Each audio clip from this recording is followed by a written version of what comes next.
ದೇವರ ನಾಮಕ್ಕೆ ಮಹಿಮೆ ಉಂಟಾಗಲಿ. ಸತ್ಯವೇದದ ನ್ಯಾಯಸ್ಥಾಪಕರು ಪುಸ್ತಕದ ಎಲ್ಲ ದೇವರ ವಚನಗಳನ್ನು ಕೇಳೋಣ.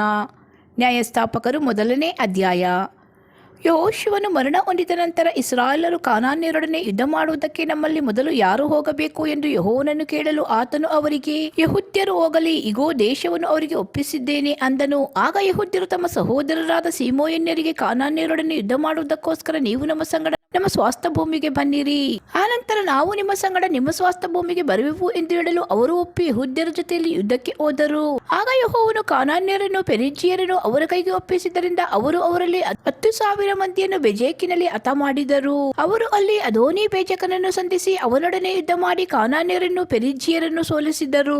ಅದೋನಿ ಬೇಜಕನು ಓಡಿ ಹೋಗಲು ಅವನನ್ನು ಹಿಂದಟ್ಟಿ ಹಿಡಿದು ಅವನ ಕೈಕಾಲುಗಳ ಹೆಬ್ಬೆರಳುಗಳನ್ನು ಕತ್ತರಿಸಿ ಬಿಟ್ಟರು. ಆಗ ಅದೋನಿ ಬೇಜಕನು, ನಾನು ಕೈಕಾಲುಗಳ ಹೆಬ್ಬೆರಳುಗಳನ್ನು ಕತ್ತರಿಸಿ ಬಿಟ್ಟ 20 ಮಂದಿ ಅರಸರು ನನ್ನ ಮೇಜಿನ ಕೆಳಗೆ ಬೀಳುವ ಚೂರುಗಳನ್ನು ಕೂಡಿಸಿಕೊಂಡು ತಿನ್ನುತ್ತಿದ್ದರು. ನಾನು ಅವರಿಗೆ ಮಾಡಿದಂತೆಯೇ ದೇವರು ನನಗೆ ಮಾಡಿದ್ದಾನೆ ಅಂದನು.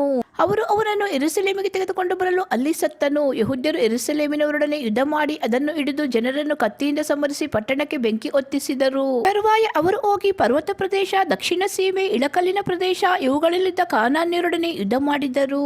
ಅವರು ಮುಂಚೆ ಕಿರ್ಯತ್ ಅರ್ಬಾ ಎಂಬ ಹೆಸರಿದ್ದ ಹೆಬ್ರೋನಿಗೆ ಹೋಗಿ ಅಲ್ಲಿದ್ದ ಕಾನಾನ್ಯರ ಮೇಲೆ ಬಿದ್ದು ಅವರಲ್ಲಿ ಶೆಷ್ಯ, ಅಹಿಮಾನ್, ತಲ್ಮೈ ಎಂಬವರನ್ನು ಹೊಡೆದು ಬಿಟ್ಟರು. ಅಲ್ಲಿಂದ ದೆಬೇರಿನವರಿಗೆ ವಿರೋಧವಾಗಿ ಹೋದರು. ದೆಬೇರಕ್ಕೆ ಮುಂಚೆ ಕಿರ್ಯತ್ ಸೆಫೆರ್ ಎಂಬ ಹೆಸರಿತ್ತು. ಕಿರ್ಯತ್ ಸೆಫೆರನ್ನು ಹಿಡಿದುಕೊಳ್ಳುವವನಿಗೆ ನನ್ನ ಮಗಳಾದ ಅಕ್ಷಯ ಎಂಬಾಕೆಯನ್ನು ಮದುವೆ ಮಾಡಿಕೊಡುತ್ತೇನೆಂದು ಕಾಲೇಬನು ಹೇಳಲು, ಅವನ ತಮ್ಮನು ಕೆನಜನ ಮಗನು ಆದ ಒತ್ನಿಯೇಲನು ಅದನ್ನು ಹಿಡಿದನು. ಆಗ ಕಾಲೇಬನು ತನ್ನ ಮಗಳಾದ ಅಕ್ಷಯ ಎಂಬಾಕೆಯನ್ನು ಅವನಿಗೆ ಮದುವೆ ಮಾಡಿಕೊಟ್ಟನು. ಆಕೆಯು ಬರುತ್ತಿರುವಾಗ ತನ್ನ ತಂದೆಯ ಹತ್ತಿರ ಭೂಮಿಯನ್ನು ಕೇಳಬೇಕೆಂದು ಗಂಡನನ್ನು ಪ್ರೇರಿಸಿ ತಾನು ಕತ್ತೆಯಿಂದ ಇಳಿದಳು. ಕಾಲೇಬನು, ನಿನಗೇನು ಬೇಕೆಂದು ಆಕೆಯನ್ನು ಕೇಳಲು ಆಕೆಯು, ನನಗೊಂದು ದಾನ ಕೊಡಬೇಕು, ನನ್ನನ್ನು ಬೆಗ್ಗಾಡಿಗೆ ಕೊಟ್ಟು ಬಿಟ್ಟಿಯಲ್ಲ, ಬುಗ್ಗೆಗಳಿರುವ ಸ್ಥಳವನ್ನು ನನಗೆ ಕೊಡು ಅಂದಳು. ಆಗ ಅವನು ಆಕೆಗೆ ಮೇಲಣ ಮತ್ತು ಕೆಳಗಣ ಬುಗ್ಗೆಗಳನ್ನು ಕೊಟ್ಟನು. ಕೇನ್ಯನು ಮೋಶೆಯ ಮಾವನು ಆದ ಓಬಾಬನ ವಂಶದವರು ಖರ್ಜೂರ ನಗರದಿಂದ ಹೊರಟು ಯೆಹೂದ್ಯರ ಜೊತೆಯಲ್ಲಿ ಆರಾದಿನ ದಕ್ಷಿಣದಲ್ಲಿರುವ ಯೆಹೂದ ಅರಣ್ಯಕ್ಕೆ ಬಂದು ಅಲ್ಲಿನ ಜನರ ಸಂಗಡ ವಾಸ ಮಾಡಿದರು. ತರುವಾಯ ಯೆಹೂದ್ಯರು ತಮ್ಮ ಬಂಧುಗಳಾದ ಸಿಮೆಯೋನರ ಸಂಗಡ ಹೋಗಿ ಚೆಫತ್ ಎಂಬ ಪಟ್ಟಣದಲ್ಲಿದ್ದ ಕಾನಾನ್ಯರನ್ನು ಸೋಲಿಸಿ ಆ ಪಟ್ಟಣವನ್ನು ಹಾಳು ಮಾಡಿ ಅದನ್ನು ಓರ್ಮಾ ಎಂದು ಕರೆದರು. ಆನಂತರ ಅವರು ಗಾಜಾ, ಅಸ್ಕಲೋನ್, ಎಕ್ರೋನ್ ಎಂಬ ಪಟ್ಟಣಗಳನ್ನು ಅವುಗಳ ಮೇರೆಗಳನ್ನು ಸ್ವಾಧೀನ ಮಾಡಿಕೊಂಡರು. ಯೆಹೋವನು ಯೆಹೂದ್ಯರ ಸಂಗಡ ಇದ್ದದರಿಂದ ಅವರು ಪರ್ವತ ಪ್ರದೇಶಗಳನ್ನೆಲ್ಲ ಸ್ವತಂತ್ರಿಸಿಕೊಂಡರು. ಆದರೆ ತಗ್ಗಿನ ಪ್ರದೇಶಗಳಲ್ಲಿ ವಾಸಿಸುವವರಿಗೆ ಕಬ್ಬಿಣದ ರಥಗಳಿದ್ದುದರಿಂದ ಅವರನ್ನು ಹೊರಡಿಸುವುದು ಆಗಲಿಲ್ಲ. ಮೋಶೆ ಆಜ್ಞಾಪಿಸಿದಂತೆ ಅವರು ಕಾಲೇಬನಿಗೆ ಹೆಬ್ರೋನ್ ಪಟ್ಟಣವನ್ನು ಕೊಟ್ಟರು. ಅವನು ಅನಾಕನ 3 ಮಂದಿ ಮಕ್ಕಳನ್ನು ಅಲ್ಲಿಂದ ಅಟ್ಟಿಬಿಟ್ಟನು. ಯೆರೂಸಲೇಮಿನಿಂದ ಯೆಬೂಸಿಯರನ್ನು ಹೊರಡಿಸುವುದು ಬೆನ್ಯಾಮೀನರಿಂದ ಆಗದೆ ಹೋಯಿತು. ಅವರು ಇಂದಿನವರೆಗೂ ಬೆನ್ಯಾಮೀನರ ಸಂಗಡ ಯೆರೂಸಲೇಮಿನಲ್ಲಿ ವಾಸವಾಗಿದ್ದಾರೆ. ಇವರ ಹಾಗೆಯೇ ಯೋಸೇಫನ ವಂಶದವರು ಹೊರಟು ಬೆತೇಲಿಗೆ ಬಂದರು. ಯೆಹೋವನು ಅವರ ಸಂಗಡ ಇದ್ದನು. ಅವರು ಲೂಜ್ ಅನಿಸಿಕೊಳ್ಳುತ್ತಿದ್ದ ಬೆತೇಲ್ ಊರನ್ನು ಸಂಚರಿಸಿ ನೋಡುವುದಕ್ಕೆ ಗೂಢಚಾರರನ್ನು ಕಳುಹಿಸಿದರು. ಅವರು ಆ ಊರೊಳಗಿಂದ ಬರುವ ಒಬ್ಬ ಮನುಷ್ಯನನ್ನು ಕಂಡು ಅವನಿಗೆ, ದಯವಿಟ್ಟು ಪಟ್ಟಣದೊಳಗೆ ನುಗ್ಗಬಹುದಾದ ದಾರಿಯನ್ನು ನಮಗೆ ತೋರಿಸು, ನಾವು ನಿನಗೆ ದಯ ತೋರಿಸುವೆವು ಎಂದು ಹೇಳಲು ಅವನು ಅಂಥ ದಾರಿಯನ್ನು ತೋರಿಸಿದನು. ಆಗ ಅವರು ಆ ಪಟ್ಟಣವನ್ನು ಕತ್ತಿಯಿಂದ ಸಂಹರಿಸಿದರು. ಆದರೆ ಆ ಮನುಷ್ಯನನ್ನು ಅವನ ಕುಟುಂಬವನ್ನು ಕಳುಹಿಸಿ ಬಿಟ್ಟರು. ಅವನು ಹಿತ್ತಿಯರ ದೇಶಕ್ಕೆ ಹೋಗಿ ಒಂದು ಪಟ್ಟಣವನ್ನು ಕಟ್ಟಿಕೊಂಡು ಅದಕ್ಕೆ ಲೂಜ್ ಎಂದು ಹೆಸರಿಟ್ಟನು. ಅದಕ್ಕೆ ಇಂದಿನವರೆಗೂ ಅದೇ ಹೆಸರಿರುತ್ತದೆ. ಮನಸ್ಸೆಯವರು ಬೆತ್ಷೆಯಾನ್, ತಾನಾಕ್, ದೋರ್, ಇಬ್ಲೆಯಾಮ್, ಮೆಗಿದ್ದೋ ಎಂಬ ಪಟ್ಟಣಗಳನ್ನು ಅವುಗಳ ಗ್ರಾಮಗಳನ್ನು ಸ್ವಾಧೀನ ಮಾಡಿಕೊಳ್ಳಲಿಲ್ಲ. ಆದುದರಿಂದ ಕಾನಾನ್ಯರು ಆ ಪ್ರಾಂತ್ಯಗಳಲ್ಲೇ ವಾಸಿಸುವುದಕ್ಕೆ ದೃಢ ಮಾಡಿದರು. ಇಸ್ರಾಯೇಲರು ಬಲಗೊಂಡ ಮೇಲೆ ಅವರನ್ನು ದಾಸತ್ವಕ್ಕೆ ಹಚ್ಚಿದರೆ ಹೊರತು ಅಲ್ಲಿಂದ ಅಟ್ಟಿ ಬಿಡಲಿಲ್ಲ. ಎಫ್ರಾಯೀಮ್ಯರು ಗೆಜೇರಿನಲ್ಲಿದ್ದ ಕಾನಾನ್ಯರನ್ನು ಹೊರಡಿಸಿ ಬಿಡಲಿಲ್ಲ. ಆದುದರಿಂದ ಅವರು ಅವರ ಮಧ್ಯದಲ್ಲಿ ವಾಸಿಸುವವರಾದರು. ಜೆಬೂಲನರು ಕಿಟ್ರೋನ್, ನಹಲೋಲ್ ಎಂಬ ಪಟ್ಟಣಗಳ ನಿವಾಸಿಗಳನ್ನು ಅಟ್ಟಿ ಬಿಡಲಿಲ್ಲ. ಆದರೆ ಆ ಕಾನಾನ್ಯರು ಅವರಿಗೆ ದಾಸರಾಗಿ ಅವರ ಮಧ್ಯದಲ್ಲಿ ವಾಸ ಮಾಡುವವರಾದರು. ಅಶೇರ್ಯರು ಅಕ್ಕೋ, ಚೀದೋನ್, ಅಹಲಾಬ್, ಅಕ್ಜೀಬ್, ಎಲ್ಪಾ, ಅಫೀಕ್, ರೆಹೋಬ್ ಎಂಬ ಪಟ್ಟಣಗಳನ್ನು ಸ್ವಾಧೀನ ಮಾಡಿಕೊಳ್ಳಲಿಲ್ಲ. ಅವರು ಆ ದೇಶದ ಕಾನಾನ್ಯರನ್ನು ಹೊರಡಿಸದೆ ಅವರ ಮಧ್ಯದಲ್ಲೇ ವಾಸ ಮಾಡಿದ್ದರು.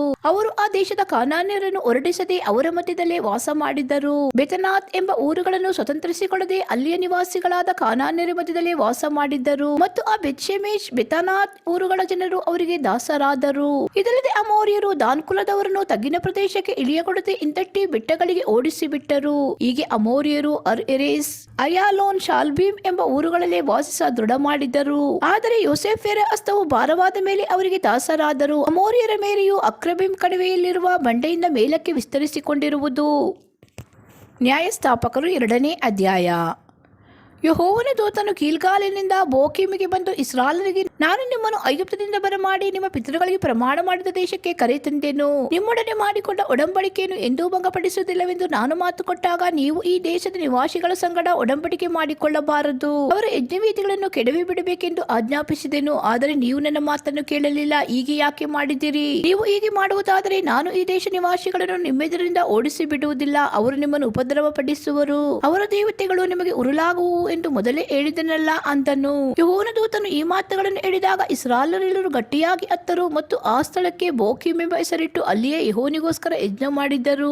ಯೆಹೋಶುವನು ಇಸ್ರಾಯೇಲನ್ನು ಕಳುಹಿಸಿದ ಮೇಲೆ ಅವರು ತಮ್ಮ ತಮ್ಮ ಪಾಲಿಗೆ ಬಂದ ಪ್ರದೇಶಗಳಿಗೆ ಹೋಗಿ ಅವುಗಳನ್ನು ಸ್ವತಂತ್ರಿಸಿಕೊಂಡರು. ಯೆಹೋಶುವನ ದಿನಗಳಲ್ಲಿಯೂ ಅವನ ಕಾಲದಿಂದ ಇನ್ನೂ ಜೀವಿಸುತ್ತಾ ಯೆಹೋವನು ಇಸ್ರಾಯೇಲರಿಗೋಸ್ಕರ ನಡೆಸಿದ ಮಹತ್ಕಾರ್ಯಗಳಿಗೆ ಸಾಕ್ಷಿಗಳಾಗಿದ್ದ ಹಿರಿಯರ ದಿನಗಳಲ್ಲಿಯೂ ಇಸ್ರಾಯೇಲರು ಯೆಹೋವನನ್ನು ಸೇವಿಸುತ್ತಿದ್ದರು. ಯೆಹೋವನ ಸೇವಕನಾದ ನೂನನ ಮಗ ಯೆಹೋಶುವನು 110 ವರ್ಷದವನಾಗಿ ಮರಣ ಹೊಂದಿದ್ದನು. ಅವನನ್ನು ಅವನ ಸ್ವಾಸ್ಥ ಭೂಮಿಯಾದ ತಿಮ್ನತ್ ಎರೆಸ್ ಎಂಬಲ್ಲಿ ಸಮಾಧಿ ಮಾಡಿದ್ದರು. ಅದು ಎಫ್ರಾಯಿಂ ಪರ್ವತ ಪ್ರದೇಶದಲ್ಲಿರುವ ಗಾಷ್ ಬೆಟ್ಟದ ಉತ್ತರ ದಿಕ್ಕಿನಲ್ಲಿರುತ್ತದೆ. ಅವನ ಕಾಲದವರೆಲ್ಲರೂ ಪಿತೃಗಳ ಬಳಿಗೆ ಸೇರಿದ ಮೇಲೆ ಯೆಹೋವನನ್ನು ಆತನು ಇಸ್ರಾಯೇಲರಿಗೋಸ್ಕರ ಮಾಡಿದ ಮಹತ್ಕಾರ್ಯಗಳನ್ನು ಅರಿಯದಿದ್ದ ಬೇರೊಂದು ಸಂತಾನವು ಹುಟ್ಟಿತ್ತು. ಈ ಇಸ್ರಾಯೇಲರು ಬಾಳನ ಪ್ರತಿಮೆಗಳನ್ನು ಪೂಜಿಸಿ ಯೆಹೋವನ ದೃಷ್ಟಿಯಲ್ಲಿ ದ್ರೋಹಿಗಳಾದರು. ತಮ್ಮ ಪಿತೃಗಳನ್ನು ಐಗುಪ್ತದಿಂದ ಕರೆತಂದ ದೇವರಾದ ಯೆಹೋವನನ್ನು ಬಿಟ್ಟು ಅನ್ಯ ದೇವತೆಗಳನ್ನು, ಅಂದರೆ ತಮ್ಮ ಸುತ್ತಲಿನ ಜನಾಂಗಗಳ ದೇವರುಗಳನ್ನು ಅವಲಂಬಿಸಿ ಅವುಗಳಿಗೆ ಅಡ್ಡಬಿದ್ದು ಯೆಹೋವನನ್ನು ರೇಗಿಸಿದರು.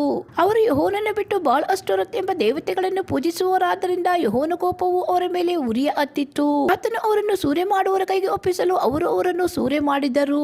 ಆತನು ಅವರನ್ನು ಸುತ್ತಣ ವೈರಿಗಳಿಗೆ ಮಾರಿಬಿಟ್ಟನು. ಅವರು ಆ ಶತ್ರುಗಳ ಮುಂದೆ ನಿಲ್ಲಲಾರದವರಾದರು. ಯೆಹೋವನು ತಾನು ಮೊದಲೇ ಆಣೆ ಇಟ್ಟು ಹೇಳಿದಂತೆ ಎಲ್ಲಿ ಹೋದರೂ ಆತನ ಕೈ ಅವರಿಗೆ ವಿರೋಧವಾಗಿಯೇ ಇತ್ತು. ಅವರಿಗೆ ಬಹು ಸಂಕಟವಾಯಿತು. ಆಗ ಯೆಹೋವನು ಅವರನ್ನು ಸೂರೆ ಮಾಡುವವರ ಕೈಯಿಂದ ತಪ್ಪಿಸುವುದಕ್ಕೋಸ್ಕರ ನ್ಯಾಯಸ್ಥಾಪಕರನ್ನು ಕಳುಹಿಸಿದರು. ಇಸ್ರಾಯೇಲರು ಅವರ ಮಾತನ್ನು ಕೇಳದೆ ಅನ್ಯ ದೇವತೆಗಳನ್ನು ಪೂಜಿಸಿ ಅವುಗಳಿಗೆ ಅಡ್ಡಬಿದ್ದು ದೇವದ್ರೋಹಿಗಳಾದರು.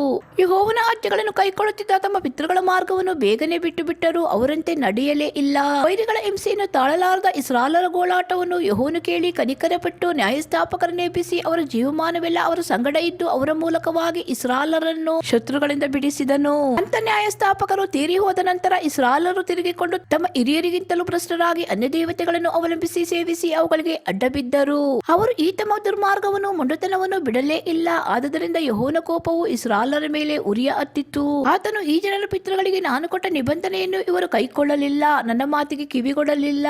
ಹೀಗಿರುವುದರಿಂದ ಯೆಹೋಶುವನು ಸಾಯುವ ಮೊದಲು ಹೊರಡಿಸದೆ ಬಿಟ್ಟ ಜನಾಂಗಗಳಲ್ಲಿ ನಾನು ಒಂದನ್ನಾದರೂ ಹೊರಡಿಸುವುದಿಲ್ಲ. ಇವರು ತಮ್ಮ ಹಿರಿಯರಂತೆ ಜಾಗರೂಕತೆಯಿಂದ ಯೆಹೋವನಾದ ನನ್ನ ಮಾರ್ಗದಲ್ಲಿ ನಡೆಯುವರೋ ಇಲ್ಲವೋ ಎಂದು ಈ ಜನಾಂಗಗಳ ಮೂಲಕವಾಗಿ ಪರೀಕ್ಷಿಸುವೆನು ಅಂದನು.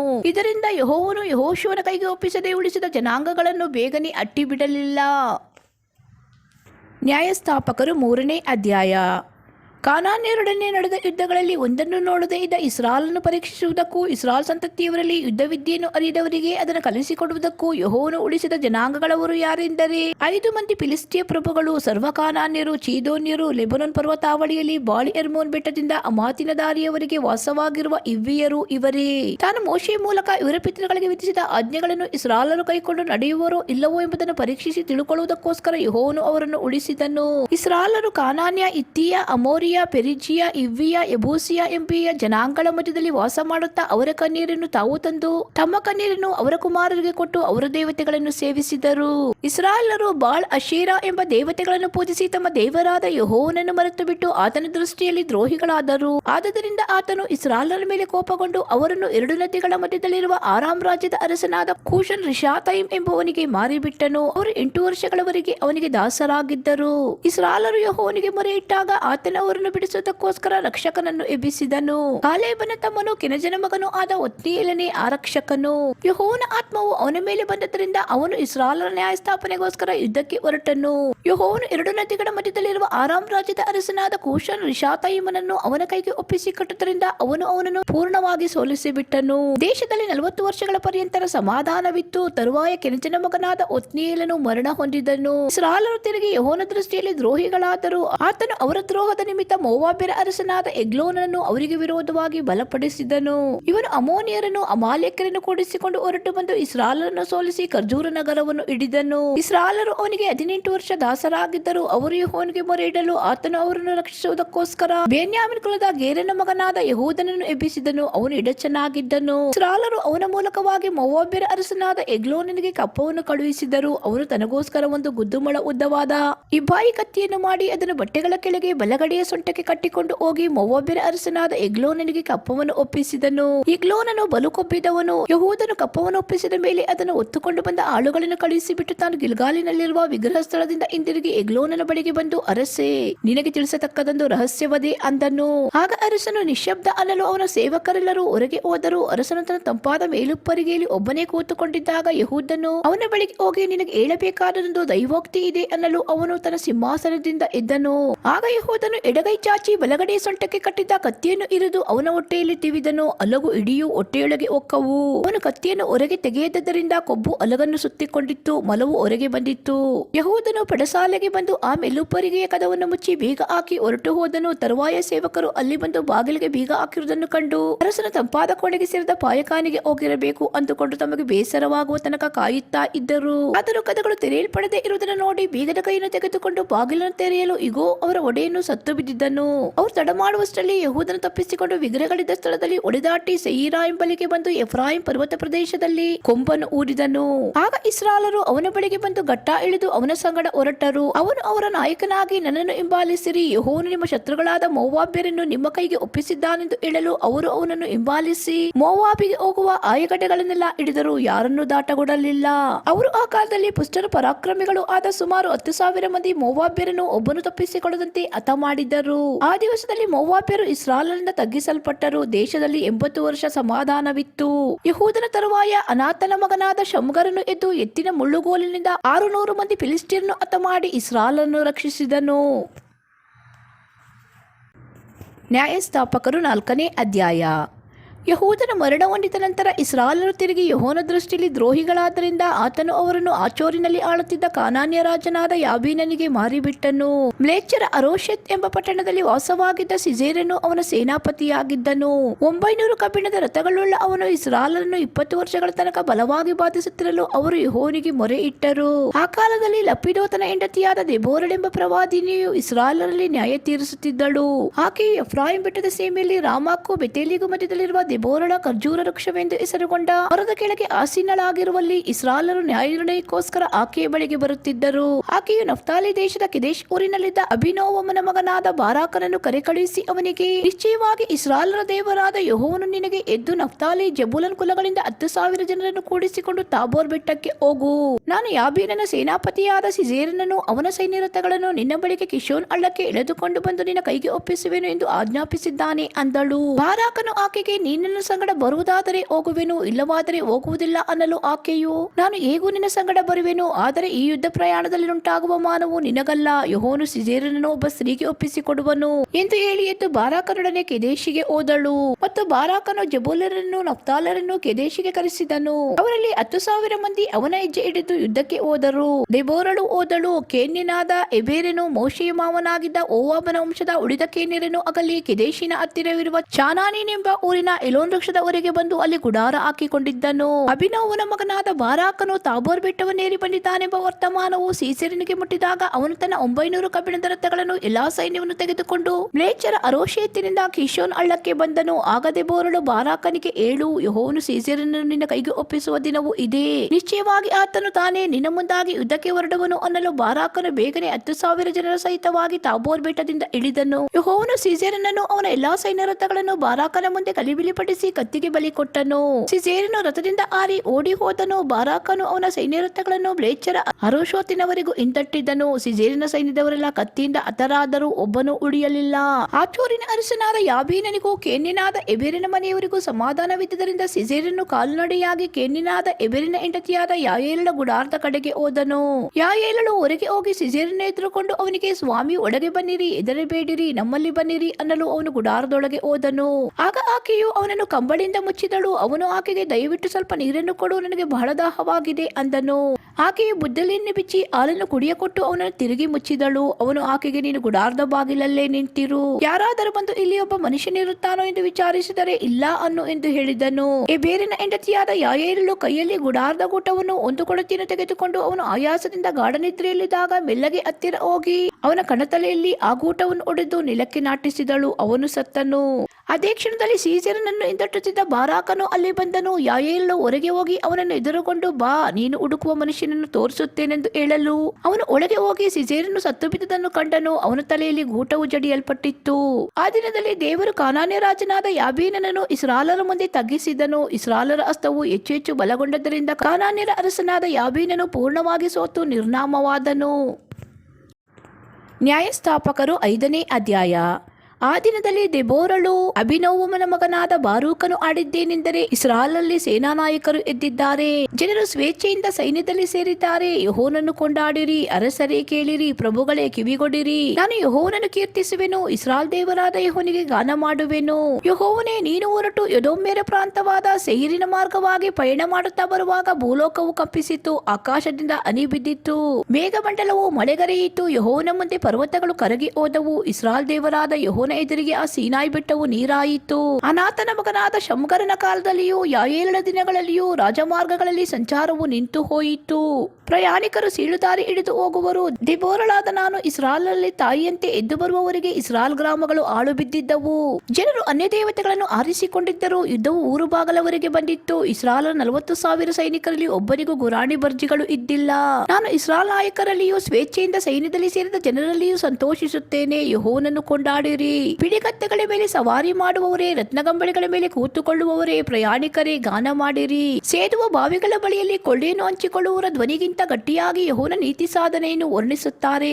ಆತನು ತನ್ನ ಪ್ರಜೆಗಳಾಗಿರುವ ಇಸ್ರಾಲ್ ಗ್ರಾಮಸ್ಥರ ನ್ಯಾಯವನ್ನು ಸ್ಥಾಪಿಸಿದ್ದಾನಲ್ಲ. ಆ ಕಾಲದಲ್ಲಿ ಯೆಹೋವನ ಜನರು ಊರು ಬಾಗಿಲುಗಳಿಗೆ ಇಳಿದು ಬಂದರು. ಎಚ್ಚರವಾಗು ದೆಬೋರಳೇ, ಎಚ್ಚರವಾಗು, ಎಚ್ಚರವಾಗು, ಎಚ್ಚರವಾಗಿ ಗಾನ ಮಾಡು. ಬಾರಾಕನೇ ಏಳು, ಅಭಿನೋವಮನ ಮಗನೇ, ನೀನು ಸೆರೆ ಹಿಡಿದವರನ್ನು ಸಾಗಿಸಿಕೊಂಡು ಹೋಗು. ಆಗ ಚೆದರಿ ಹೋದವರು ನಾಯಕರ ಬಳಿಗೆ ಕೂಡಿ ಬಂದರು. ಯೆಹೋವನ ಜನರು ವೀರರಾಗಿ ನನ್ನ ಸಹಾಯಕ್ಕೆ ನೆರೆದು ಬಂದರು. ಅಮಾಲೇಕ್ಯರ ಪ್ರದೇಶದಲ್ಲಿ ನೆಲೆಗೊಂಡಿರುವ ಎಫ್ರಾಯಿಮ್ಯರು, ಅವರ ಜೊತೆಯಲ್ಲಿ ಬೆನ್ಯಾಮೀನ್ಯರು ಬಂದರು. ಮಾಕೀರನ ಗೋತ್ರದಿಂದ ಪ್ರಧಾನರು, ಜೆಬುಲನ್ ಕುಲದಿಂದ ದಂಡಧಾರಿಗಳಾದ ಸೇನಾ ನಾಯಕರು, ದೆಬೋರಳ ಜೊತೆಯಲ್ಲಿ ಇಸಾಕರ್ ಕುಲಪ್ರಭುಗಳು, ಇಸಾಕರ್ಯರೊಡನೆ ಬಾರಾಕನು ಆಗಮಿಸಿದರು. ಇವರೆಲ್ಲರೂ ಬಾರಾಕನ ಹೆಜ್ಜೆ ಹಿಡಿದು ಸರನೆ ತಗ್ಗಿಗೆ ಬಂದರು. ರೂಬೇನ್ಯರು ನೀರಿನ ಕಾಲುವೆಗಳ ಬಳಿಯಲ್ಲಿ ಮಾಡಿದ ತೀರ್ಮಾನಗಳು ಘನವಾದವುಗಳೇ ಸರಿ. ರೂಬೇನ್ಯರೇ, ನೀವು ಕುರಿಹಟ್ಟಿಗಳಲ್ಲಿ ಕೂತಿರುವುದೇಕೆ? ಮಂದೆಗಳ ಮಧ್ಯದಲ್ಲಿ ಕೊಳಲೂದುವುದನ್ನು ಕೇಳಬೇಕೆಂದಿದ್ದೀರೋ? ರೂಬೇನ್ಯರು ನೀರಿನ ಕಾಲುವೆಗಳ ಬಳಿಯಲ್ಲಿ ಮಾಡಿದ ವಿಚಾರಗಳು ಬಹುಘನವಾದವುಗಳೇ ಸರಿ. ಗಿಲ್ಯಾದ್ಯರು ಯೋರ್ದಾನಿನ ಆಚೆಯಲ್ಲೇ ಉಳಿದರು. ದಾನ್ ಕುಲದವರು ಹಡಗುಗಳಲ್ಲಿಯೇ ಉಳಿದದ್ದೇಕೆ? ಆಶೇರ್ ಕುಲದವರು ತಮ್ಮ ರೇವುಗಳನ್ನು ಬಿಡದೆ ಸಮುದ್ರ ತೀರದಲ್ಲಿ ಸುಮ್ಮನೆ ಕೂತು ಬಿಟ್ಟರು. ಜಬೂಲನರು, ನಫ್ತಾಲ್ಯರು ಅಂತವರಲ್ಲ. ಅವರು ಬಯಲಿನ ದಿನಗಳಲ್ಲಿ ತಮ್ಮ ಜೀವವನ್ನು ಮರಣಾಪತ್ತಿಗೊಪ್ಪಿಸಿದರು. ಅರಸರು ಬಂದು ಯುದ್ಧ ಮಾಡಿದರು. ಕಾನಾನ್ಯ ರಾಜರು ಮೆಗಿದೋ ಪ್ರವಾಹಗಳ ಬಳಿಯಲ್ಲಿರುವ ತಾನಾಕದಲ್ಲಿ ಕೂಡಿ ಬಂದು ಕಾದಿದ್ದರು. ಅವರಿಗೆ ದ್ರವ್ಯವೇನೂ ಸಿಕ್ಕಲಿಲ್ಲ. ನಕ್ಷತ್ರಗಳು ಆಕಾಶ ಪಥದಲ್ಲಿದ್ದು ಸಿಸೇರೊಡನೆ ಯುದ್ಧ ಮಾಡಿದವು. ಪೂರ್ವ ಪ್ರಸಿದ್ಧವಾದ ಕಿಶೋನ್ ಹೊಳೆಯು ಶತ್ರುಗಳನ್ನು ಬಡಕೊಂಡು ಹೋಯಿತು. ನನ್ನ ಮನವೇ, ಧೈರ್ಯದಿಂದ ಮುಂದೆ ಹೊರಡು. ಬರದೌಡಿನಿಂದ ಓಡುವ ಅವರ ಬಲವಾದ ಕುದುರೆಗಳ ಕಾಲುಗಳ ಪೆಟ್ಟಿನಿಂದ ನೆಲವು ಕಂಪಿಸಿತು. ಮೆರೋಜ್ ಊರನ್ನು ಶಪಿಸಿರೆಂದು ಯೆಹೋವನ ದೂತನು ಹೇಳುತ್ತಾನೆ. ಅದರ ನಿವಾಸಿಗಳು ಯೆಹೋವನ ಸಹಾಯಕ್ಕೆ ಬರಲಿಲ್ಲ.